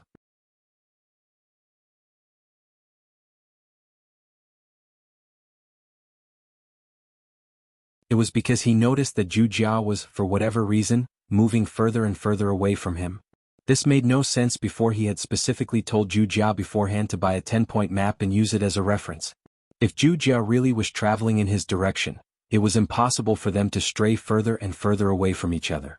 He thought for a moment before asking, "Are you traveling according to the annotations on the 10-point map?" Zhu Jia replied, "Yes. Like a hammer you are." At this point, Lu Yi was 100% certain that Zhu Jia was misreading the 10-point map. Zhu Jia wasn't stupid, but he was a little simple. It was possible that he wasn't able to understand the 10-point map. Not only that, Lu Yi had a strong suspicion that Zhu Jia was a little road blind. There was no way he would still be on the road otherwise. "Just stay where you are. I'll come to you." At this rate, they were never going to meet up with each other. He might as well tell Zhu Jia to stay put and wait for him. On a certain spirit peak of the Cloud River battlefield, a brawny man was holding up a 10-point map and looking it over. A while later, he scratched his head with a look of utter incomprehension on his face.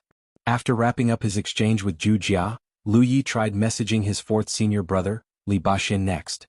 Previously, he had not been able to contact him, probably because he wasn't in the Cloud River battlefield. He could have been exploring a hidden realm at the time. His message went out successfully this time. It wasn't long before he received a response from his fourth senior brother. "You're in the Cloud River battlefield, junior brother?" His fourth senior brother asked in a pleasantly surprised tone. He clearly wasn't expecting Lu Yi to ascend to the Cloud River realm so quickly. "Yeah. I've been here for a while," Lu Yi replied. "Good, good." Li Baxin praised him.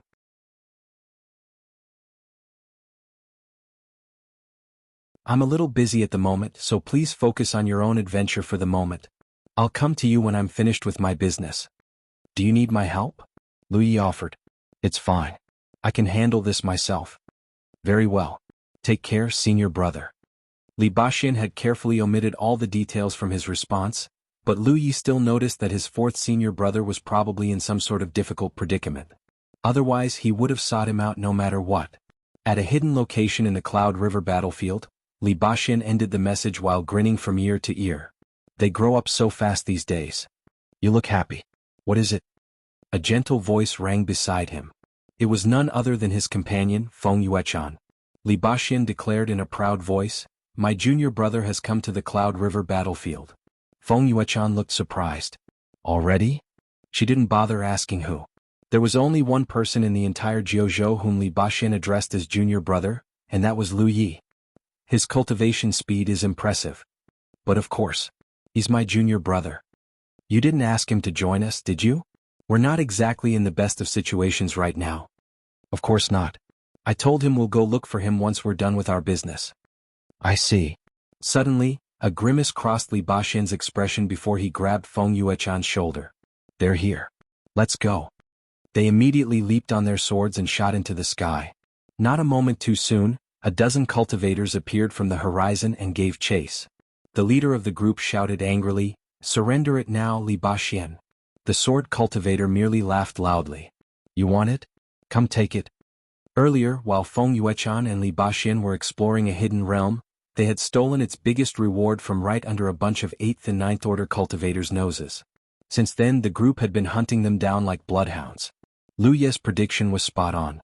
If Li Baxian wasn't in a tight spot, he would have met up with Lu Yi as soon as possible.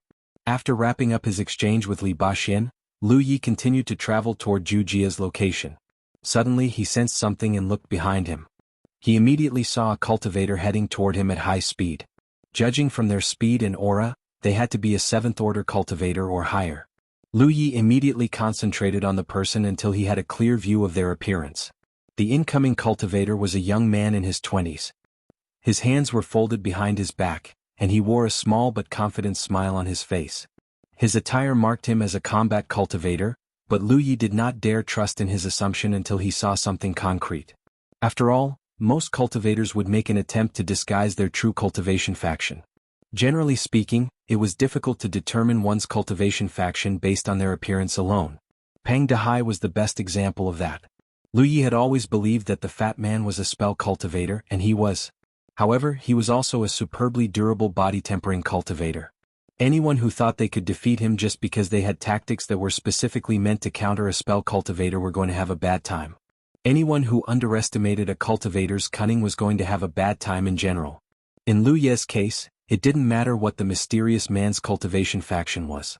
At his current strength, there was simply no way he could go up against a 7th or even 8th order cultivator. That was why he empowered his spirit boat with Windwalk and sped off after observing the cultivator for a bit. At the same time, he abruptly steered his spirit boat in a different direction. Unfortunately, the young man behind him changed directions as well. "He's chasing us, Lu Yi." At this point, even Yi noticed that something was wrong.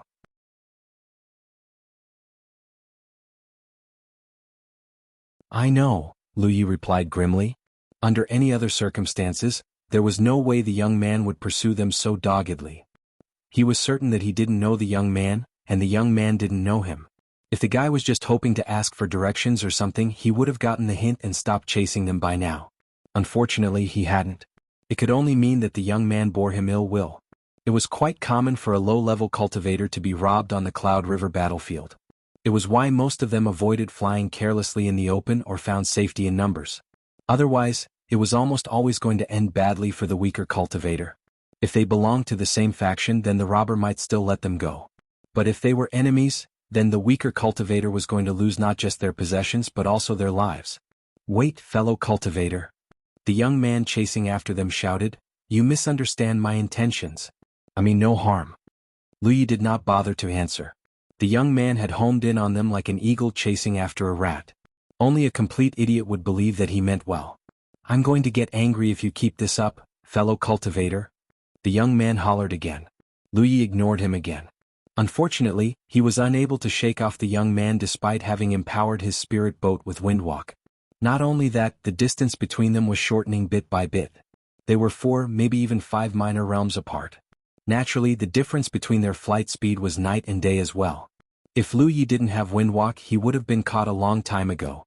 Meanwhile, the young man was incredibly surprised that Lu Yi managed to elude his grasp for so long. From his perspective, Lu Yi was just a 3rd order cultivator while he was a 7th order cultivator. Normally, it should be impossible for Lu Yi to escape him for this long.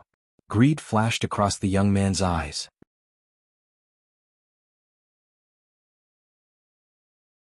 From his perspective, the only way Lu Yi was able to stay ahead of him was the spirit boat. It had to be an exceptional flying spirit artifact.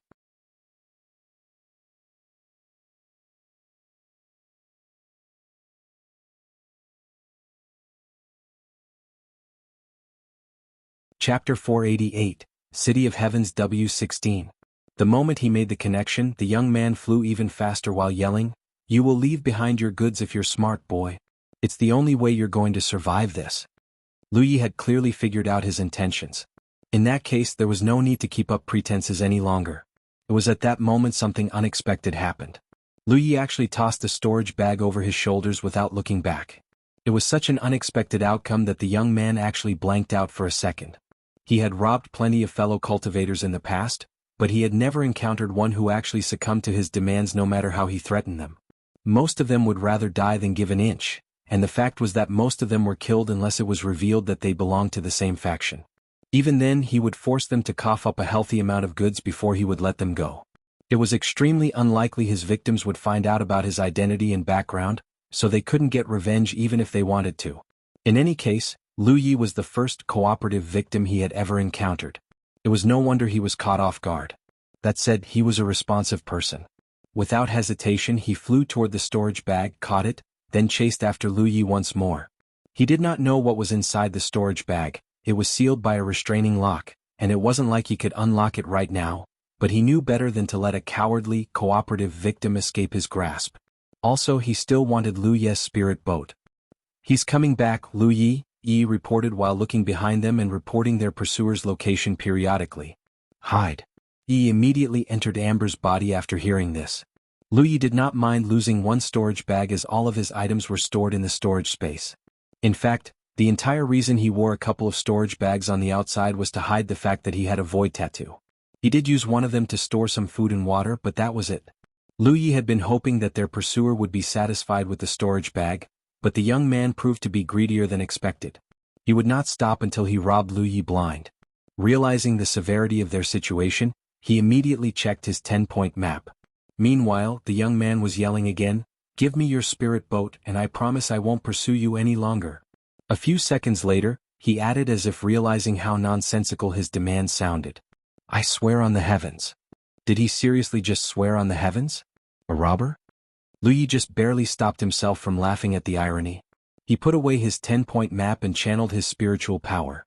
There was a soft whoosh as a pair of fiery red wings expanded behind his back. It looked absolutely gorgeous under the sunlight. Then he put away his spirit boat, empowered himself with windwalk and soared faster than ever before. The young man was stunned yet again as Lu Yi swiftly pulled away from him. He never expected a mere third-order cultivator to surprise him again and again with his prowess. The revelation only fanned his flames of greed higher though. Generally speaking, extraordinary cultivators like Lu Yi were also incredibly wealthy. Robbing him would be like robbing 7 or 8 ordinary cultivators at once. The young man tried his best to catch up to Lu Yi, but soar empowered by windwalk was too much even for him. He could barely make sure that Lu Yi could not pull away from him. That was enough though. The young man did not know what ability Lu Yi was using to fly as fast as a 7th-order cultivator, but it had to cost him a lot of spiritual power. There was no way a low-level cultivator could keep this up for long. He was right.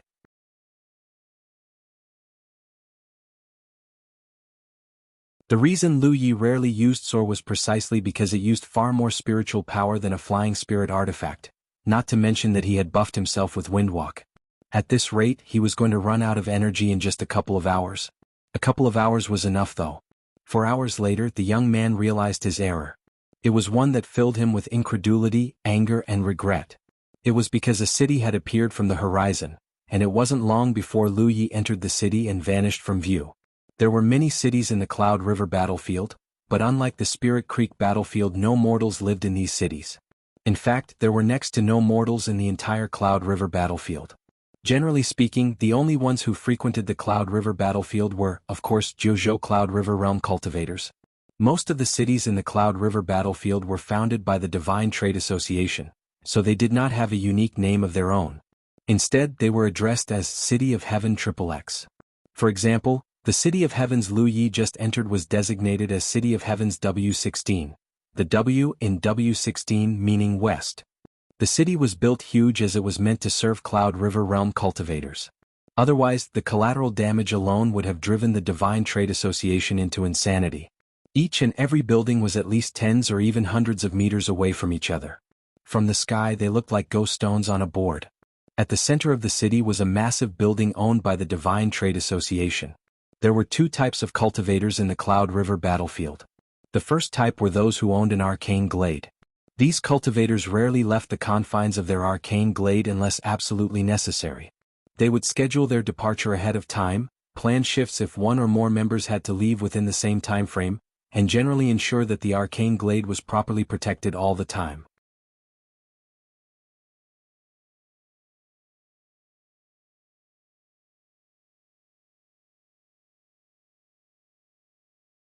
Some spirit fruits were more special than the other, but they all restored spiritual power to a certain degree. One thing was certain, these spirit fruits weren't too valuable. They would not be placed out in the open and sold in bulk otherwise. Lu Yi inquired about the price before paying 100 middle-grade spirit stones to purchase 400 to 500 spirit fruits of all kinds. He stored them all in his storage space. After he left the store, he grabbed 2 fruits out of his storage space, fed one to Amber and took a bite from the other. He was pleasantly surprised to find that the flesh tasted juicy, crispy and sweet. A while later, Lu Yi dropped the core on the floor and looked up at his destination. It was the central building of the Divine Trade Association. He had frequented the Divine Trade Association many times in the past, but he had never seen a building as large as the one before his eyes. The stairs leading to the entrance alone numbered 30 to 40 steps, and the building itself looked like it was forged from literal gold. It was as if they were afraid their customers would miss the fact that they were filthy rich. He slowly walked up the steps when an aura caught his attention. He turned just in time to see a man in blue clothes looking at him as well. Lu Yi raised his eyebrows in surprise. The guy was none other than Dahai, the sword cultivator he cooperated with a while ago. He gave Dahai a nod, and the sword cultivator nodded back in return. That was the end of their interaction. They might have fought side by side in the myriad beast domain, but outside of it they might as well have been strangers. It was why the thought of asking Dahai's help to take out the robber who was probably still prowling outside the city and waiting for Lu Yi to show himself had never crossed his mind. Why would Dahai help him, someone he had no relations with outside of that one temporary alliance?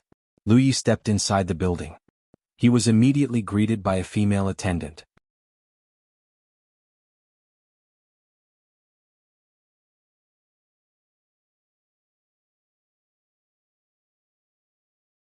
Chapter 489 Face Mask. A short while later, a trade manager walked into the private room Lu Yi was seated in and saluted him respectfully. He said, "What would you like to buy, honored customer?" Lu Yi replied, "I would like to buy a spirit artifact that can disguise my appearance." In fact, he had been thinking about making such a purchase since he was a Spirit Creek realm cultivator. Back in the Spirit Creek battlefield, everyone in the Thousand Demon Ridge had a picture of his face. As a result, there was literally nowhere he could go where he wouldn't be recognized and attacked. The reason he hadn't bought such a spirit artifact back then was because of Amber. There was practically no one in the Spirit Creek battlefield who didn't know that the vanquisher of Sects owned a white tiger. Why buy the spirit artifact when one look at Amber was all his enemies needed to identify him? That was no longer the case since he obtained a spirit beast bag from the myriad beast domain. Now that he had the option to hide Amber in the spirit beast bag, he could actually disguise himself with a spirit artifact and stay anonymous. No one would ever realize he was Lu Yi of the Crimson Blood Sect unless he revealed himself. Moreover, no one except Lan Zi had recognized him yet because the Spirit Creek battlefield and the Cloud River battlefield were two completely different worlds. The champion of the Spirit Creek battlefield might not necessarily be able to reign supreme after ascending to the Cloud River battlefield. This was a battlefield full of geniuses and elites. No one would purposely hunt down a newly ascended Cloud River realm cultivator when there were better prey out there. That said, Lu Yi had a feeling that the Thousand Demon Ridge hadn't forgotten about him. As he grew stronger, he would catch significantly more attention as well. It was better to prepare now than to regret his lack of preparation later. A spirit artifact that can disguise your appearance? The manager looked troubled. That is not an easy request to fulfill, honored customer. Are you out of stock or something? That's not it. Generally speaking, a spirit artifact that can disguise one's appearance or even their aura isn't sold in the Divine Trade Association. In fact, spirit artifacts with unique properties are usually purchasable in the Vault of Providence only. Yes, that means you can only buy it using contribution points. In your case, a lot of contribution points. Lu Yi wasn't aware of this. He asked, "How expensive are we talking here?" 10,000 contribution points at the minimum. That was seriously expensive. It wasn't like Lu Yi did not have the contribution points to spare, but 10,000 was an investment even he had to consider seriously, not to mention that he was just preparing for the future. It wasn't like he needed it right here and now. Besides that, I must warn you that spirit artifacts like these are generally quite fragile. It is entirely possible for them to be damaged in battle. The manager paused for a moment to observe Lu Yi before continuing.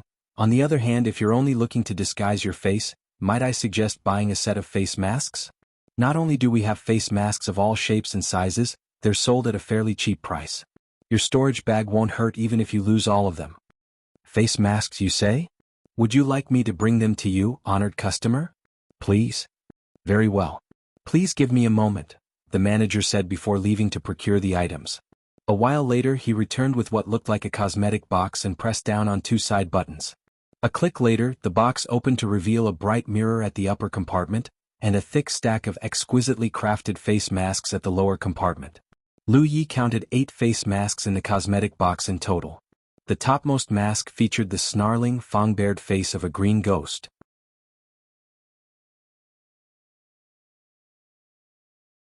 The second mask featured a white fox with a pointed mouth and slanted eyes. The rest of the face masks were different not just in appearance but in art style as well. You may try them out if you want, honored customer. The masks only need a tiny amount of spiritual power to maintain, and are as light as a feather. Unlike a spirit artifact that actually disguises your whole appearance, you probably wouldn't even notice the drain unless you wear it for an extended amount of time, the manager recommended enthusiastically. Lu Yi inspected the goods for a bit before picking up the white fox face mask. He then carefully put it on his face. At first he thought he would need to adjust the face mask, but it automatically clung to his skin upon contact. There was a cool sensation until it disappeared a few seconds later. If not for the fact that the face mask had to be maintained with a trickle of spiritual power, he wouldn't even notice that he was wearing it. His eyesight was completely unobstructed, and when he looked down at the mirror at the upper compartment, he saw a white fox with a pointed mouth and slanted eyes looking back at himself. The thick purple eyeshadows beneath his, or rather the face mask's, eyes gave him a ghastly appearance. Lu Yi found the item quite interesting. It didn't take a genius to see that the crafter was extremely attentive. Each pattern and line had been crafted with the utmost care. More importantly, the face masks came in a set of 8. He could switch them if one of them had worn out its welcome. Lu Yi removed the white fox face mask before putting on a different mask. This time, the mirror reflected a sultry woman's face with unblemished skin and soft, red lips. Beside him, he could hear barely suppressed laughter leaking out of Amber's body. Lu Yi expressionlessly returned the face mask into the cosmetic box before giving it a light slap. How much does it cost?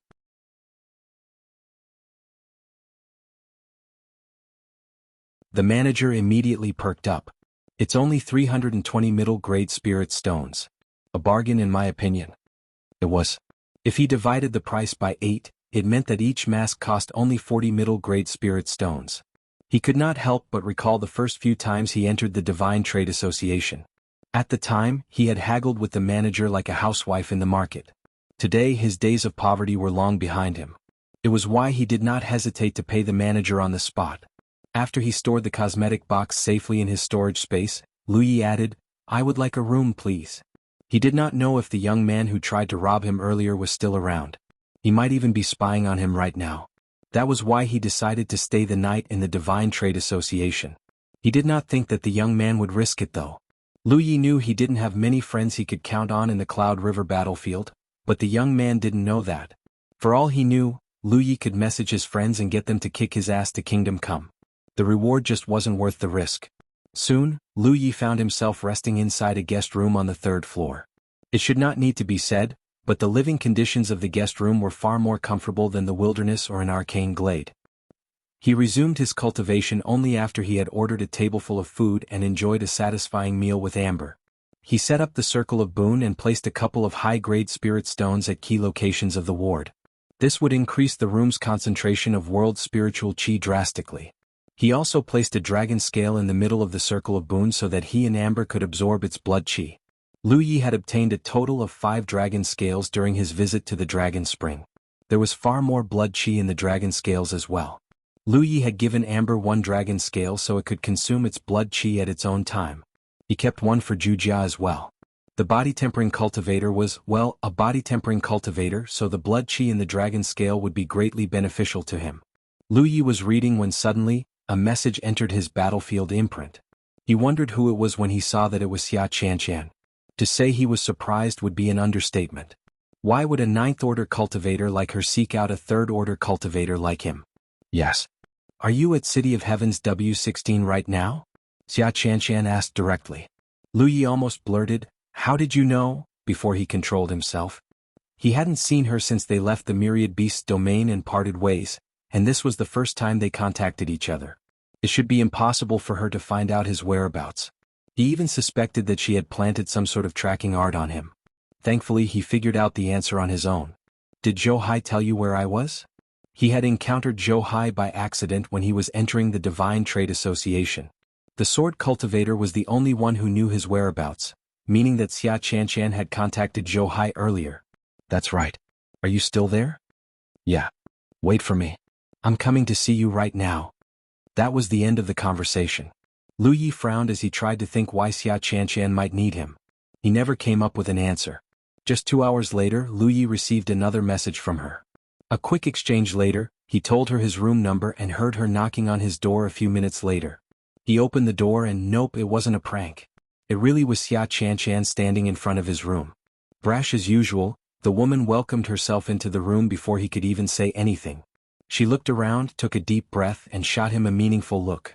I didn't disturb you, did I? What? Lu Yi did not understand what she was implying at all.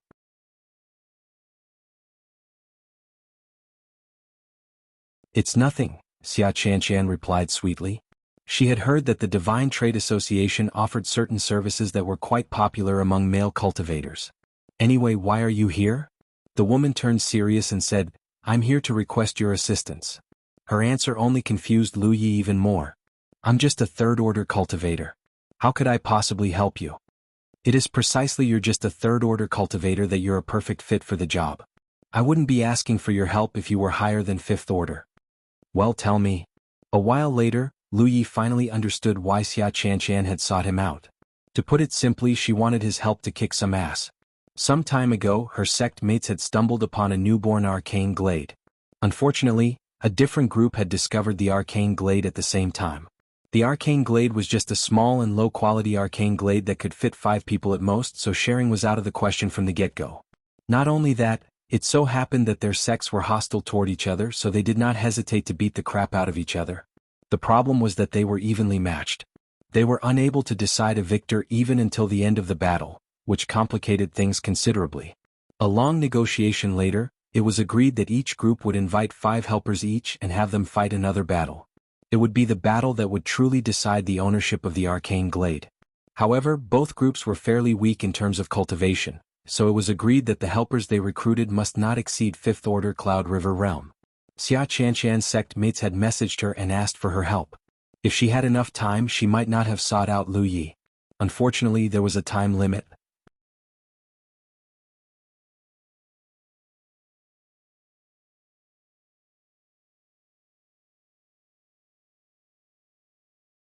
Chapter 490 Amulet Casket. Despite Xia Qianshan's best efforts, she only managed to recruit 1 helper before Lu Yi. The group was lacking 1 more. She had tried messaging Kitty Shen about this but learned that she wasn't anywhere close to the arcane glade.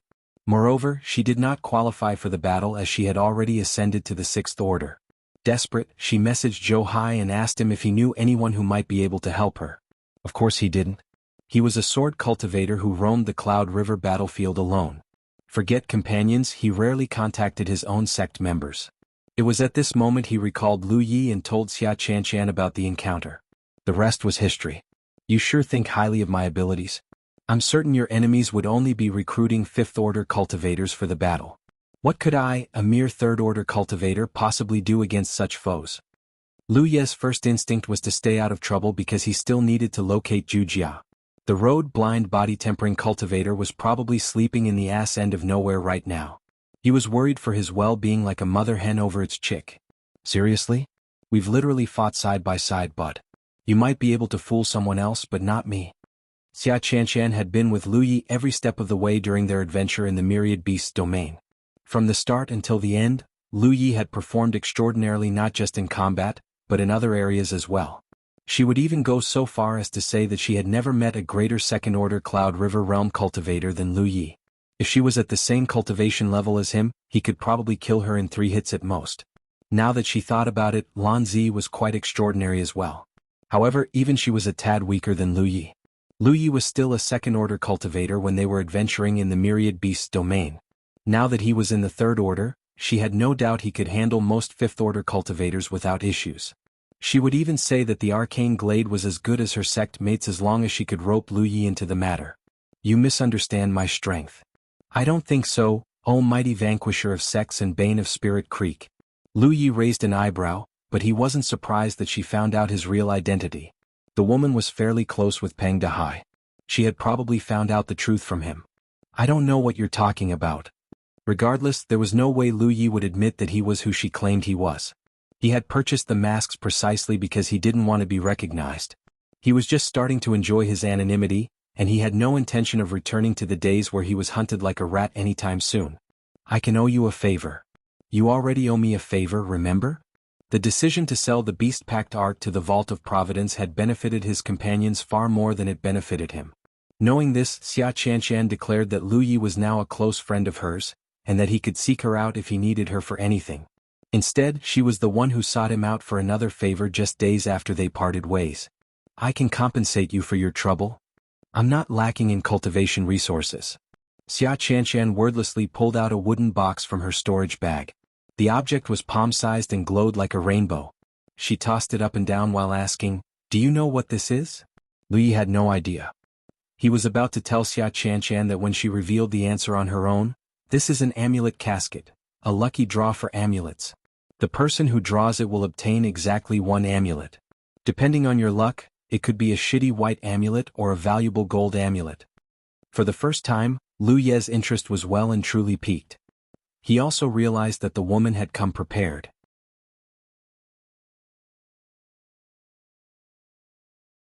Lu Yi was wealthy enough that he couldn't be tempted by most treasures, and he wasn't someone who succumbed easily to social pressure, not to mention that this favor might draw some unwanted heat to him. Unfortunately, it would seem that Xia Qianshan knew exactly what he desired. "I think this item suits you perfectly. What do you think?" Xia Qianshan grinned ear to ear when she noticed Lu Ye's expression. "You are sure this is a lucky draw?" Xia Qianshan nodded.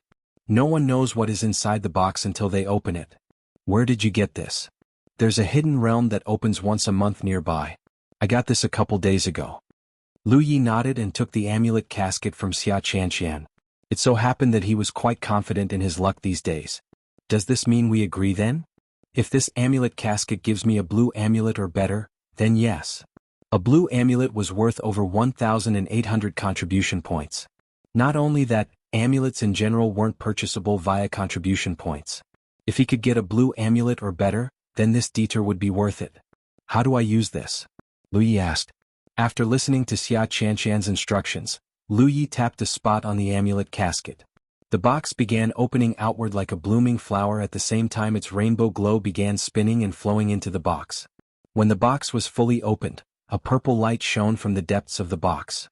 It was none other than a purple amulet. Xia Qianshan's eyes immediately widened like saucers. She already knew that Lu Yi was ridiculously lucky, but she still hadn't expected him to open a purple amulet from the amulet casket. She had opened at least 80 amulet caskets since entering the Cloud River battlefield, if not 100. To date, she had only opened 2 purple amulets from them. Most of them were white, some of them were green, and only a handful of them were blue.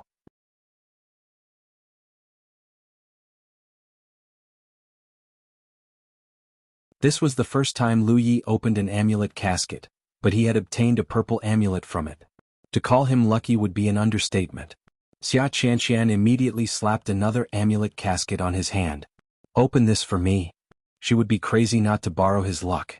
Although her luck had visibly improved since selling the Beast Pact art, it was nothing compared to Lu Ye's. She only had 2 amulet caskets in total. This was her last amulet casket since she had given the other one to Lu Yi. Just like before, Lu Yi tapped a spot on the amulet casket and waited for the amulet casket to open on its own. When the rainbow glow had fully converged within the box, it revealed a white amulet. Xia Qianshan was speechless for a second. Then she wailed, "Not fair." Lu Ye's first attempt had yielded a purple amulet, so how was it possible for the second to be a white amulet? She could have accepted this outcome if it was at least a green amulet, but white. The disparity was almost too much to bear. If she knew this would happen, she would have opened the amulet casket herself. With her current luck, the chances she might draw a white amulet was very low. It would be a green amulet at the very least. Do you have more? Lu Yi asked a little wistfully. The anticipation before the inevitable reveal was quite addictive to say the least. I do not. Xia Qianqian huffed while snatching the white amulet from his hand. She then stared at Lu Yi's purple amulet like a kicked puppy. Lu Yi stored the purple amulet safely. At the same time, he swore to obtain more amulet caskets should the opportunity present itself in the future. Let's go, Lu Yi urged. He had received his payment, so it was time to perform the service he was requested to perform. As for Zhu Jia, well, the body-tempering cultivator had already waited for their reunion for months. He was sure he could afford to wait a day or two more. A short while later, Xia Qianqian and Lu Yi leaped into the air and flew away from the Divine Trade Association. Xia Qianqian was still looking incredibly upset. There were few things more hurtful than comparison, and the fact that she got a white amulet while Lu Yi got a purple amulet hurt her so bad she almost couldn't breathe. Say Yi 6, I have an offer too, the Ninth Order cultivator said suddenly. No deal. I haven't even said anything yet. No deal. There was no way in hell he was going to surrender the purple amulet no matter what. Sigh. Once again Xia Qianqian felt like strangling her past self. She should have believed in herself, damn it. On the way, Lu Yi suddenly pulled out a mask from his storage space and put it on. He also put away the inviolable. When Xia Qianqian turned to see what he was doing, she was greeted by the face of a white fox with pointed lips, slanted eyes and thick eyeshadows. She could not help but roll her eyes at Lu Yi. When she recalled everything she heard about the combat cultivator from Pang Dahai though, she realized that his precaution was more than necessary. Generally speaking, most Spirit Creek realm cultivators and even the champion of the Scroll of Supremacy themselves would return to anonymity after ascending to the Cloud River battlefield.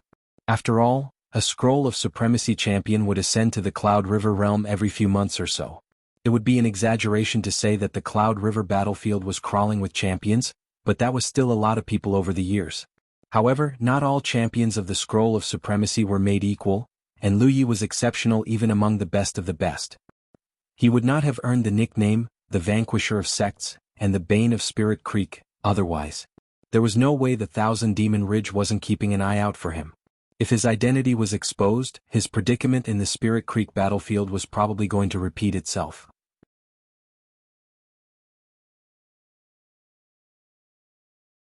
As for Lu Yi hiding his main weapon, Xia Qianqian knew exactly what the man was plotting. She had no qualms with it though. His deception would only improve her sect mate's chances. Suddenly, a cultivator flew up to them from below. Xia Qianqian assuaged Lu Yi before he could react. He's one of us. The cultivator met up with them soon enough. Judging from his tall stature and muscular body, he was clearly a body-tempering cultivator, a fifth-order body-tempering cultivator to be exact. Lu Yi reckoned that he was the other helper Xia Qianqian had recruited before him. The body-tempering cultivator saluted Xia Qianqian respectfully. Senior Sister Xia, and the woman returned the gesture with a slight nod. The body-tempering cultivator glanced at Lu Yi next but didn't salute him or even offer him a greeting. It was because he was wearing a fox mask in broad daylight like a criminal who had something to hide. Moreover, his aura revealed him to be a third-order cultivator. Naturally, he wasn't deserving of his attention. As the trio resumed their journey, Xia Qianqian sent a message to her sect mates. 4 hours later, the trio landed on a spirit peak and was welcomed by 3 cultivators. They were 2 men and a woman. They had to be the sect mates Xia Qianqian had mentioned. Judging from their aura and attire, they were a combat cultivator, a ghost cultivator, and a spell cultivator. Senior Sister. The trio saluted. It was clear from their disheveled appearance and various injuries that they had experienced a battle some time ago. However, they were also cultivators. As long as their injuries weren't too severe, they should be able to fight at almost max capacity. Lu Yi was unable to identify their cultivation level, but they could not be stronger than the 5th order. Not including Xia Qianqian, they were exactly a group of 5. Once again they went on their merry way. An hour later they landed in a valley where 6 people were waiting for them. The leader of the opposing group was a young man with a dignified appearance.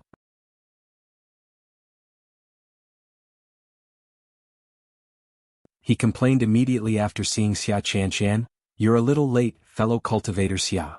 "Like hell I am. There's still some time before the deadline." Xia Qianqian retorted immediately.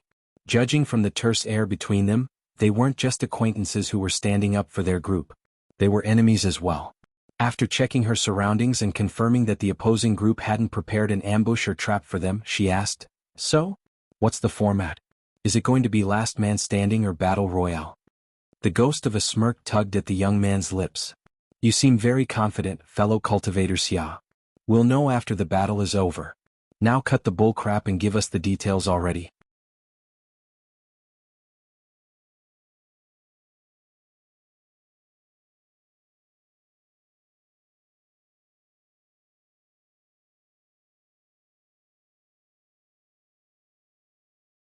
Chapter 491 Last Man Standing?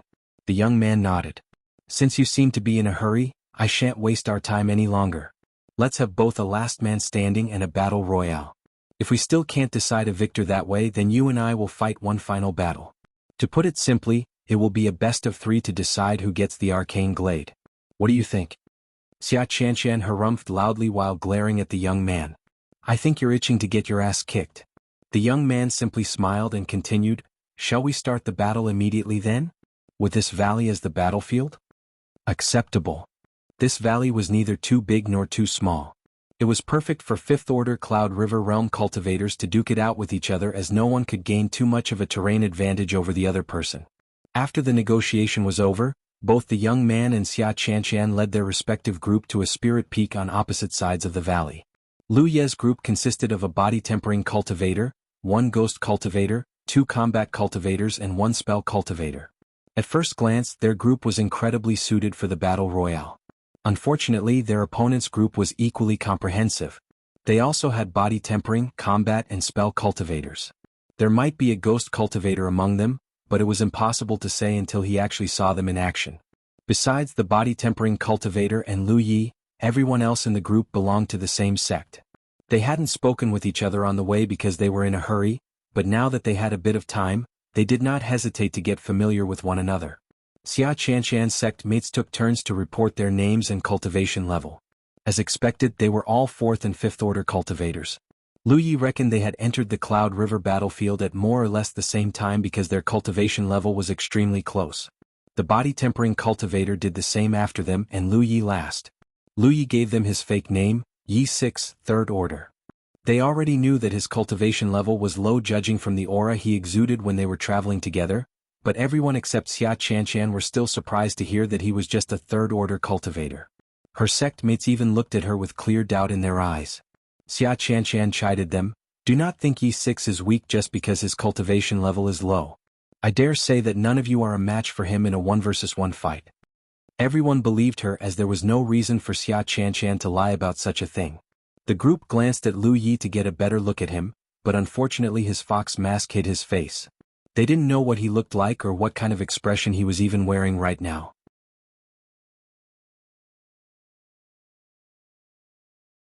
The other combat cultivator suggested, "Is it okay if we ask you to be our last man, fellow cultivator Yi?" Lu Yi nodded, as the arrangement would only benefit him. Assuming his temporary allies were strong enough, he wouldn't even need to lift a finger in this last man standing. The combat cultivator continued, "As for me, I would like to fight the first battle. The rest will depend on how the situation goes. What do you think, senior sister?" Xia Qianqian nodded in approval. "We shall do as you say." Although she and the young man had answered their junior's call for help, they were 9th Order cultivators who could ascend to the real lake realm at any moment. They would rather not interfere with their junior's businesses as much as possible. They might be able to protect them now, but they couldn't be their guardians forever. After obtaining Xia Qianqian's approval, the combat cultivator leaped out and landed at the center of the valley. The opposing group's first combatant did the same thing. Without further ado, the duo clashed against each other. A battle between Cloud River Realm cultivators was far more complicated than one between Spirit Creek Realm cultivators. At the very least, you rarely saw a Spirit Creek Realm cultivator suddenly flying into the sky in mid-action. They literally couldn't. Only Cloud River Realm cultivators could fly without aid. The combat cultivator's opponent was obviously a 5th Order cultivator. In fact, they were evenly matched. The duo kept dashing across the valley and clashing into each other again and again. Wherever they went, giant trees fell and even grass was uprooted like there was a hurricane. A full incense stick later, the combat cultivator finally spotted an opening and launched his opponent into the air. His opponent could be seen spitting out a shower of blood in mid-air. The combat cultivator did not hesitate to press his advantage. The battle quickly grew more and more one-sided after that.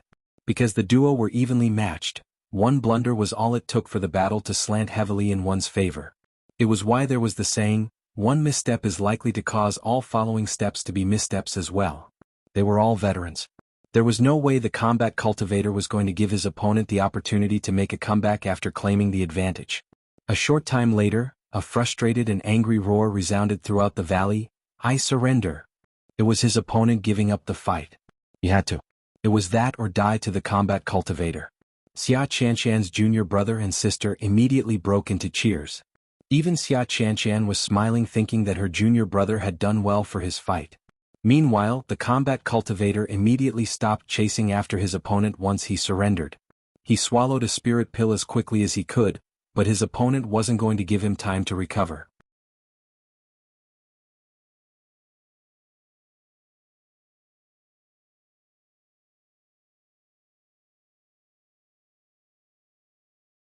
The first fight could have gone either way, but the second fight should have gone in the spell cultivator's favor even if he was one minor realm weaker. His opponent was greatly weakened from the previous fight after all. Instead, the combat cultivator had managed to eke out a draw. The young man thought for a moment before saying, "Jiang Liuzi, you go." He wasn't going to send his helpers into battle so soon. He had no doubt they would crush Xia Qianshan's group if they did. Unfortunately, that was no longer possible. Jiang Liuzi and Jiang Qingzi were a pair of brothers. Not only were they incredibly powerful, they had been strong enough to be the champions of the Scroll of Supremacy. The only reason they hadn't was because the top spot had been occupied by an absolute monster for over a decade. Even the second spot had been occupied by Yang Xing of the Raving Bladesmen for almost as long. As a result, they could only go as far as the third and fourth spot. They were hardly the only ones who had suffered in the hands of the two tumors, and later, three, of the Scroll of Supremacy.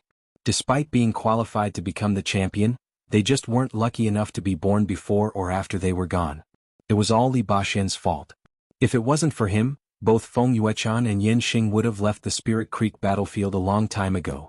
They did hear that Li Baxian and Feng Yuechan had finally ascended to the Cloud River realm half a year ago. Many thousand Demon Ridge Cloud River realm cultivators had been searching for them to repay the favor. In fact, there was practically no one in the current Cloud River battlefield who hadn't heard of the duo. After all, most of them had grown up looking up at them in despair. That said, this was the Cloud River battlefield. They might be invincible in the past, but now their cultivation level was even lower than theirs. There was no way these 1,000 Demon Ridge cultivators were going to give up such an excellent opportunity to get revenge.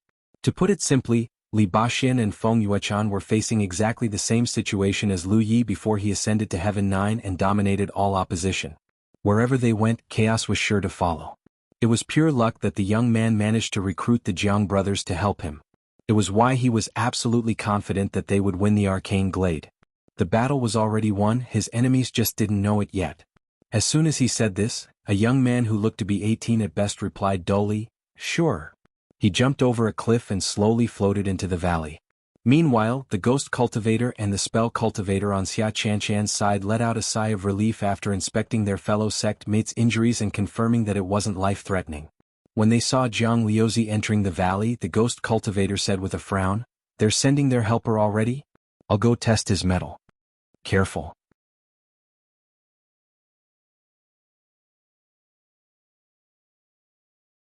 Xia Qianshan warned sternly.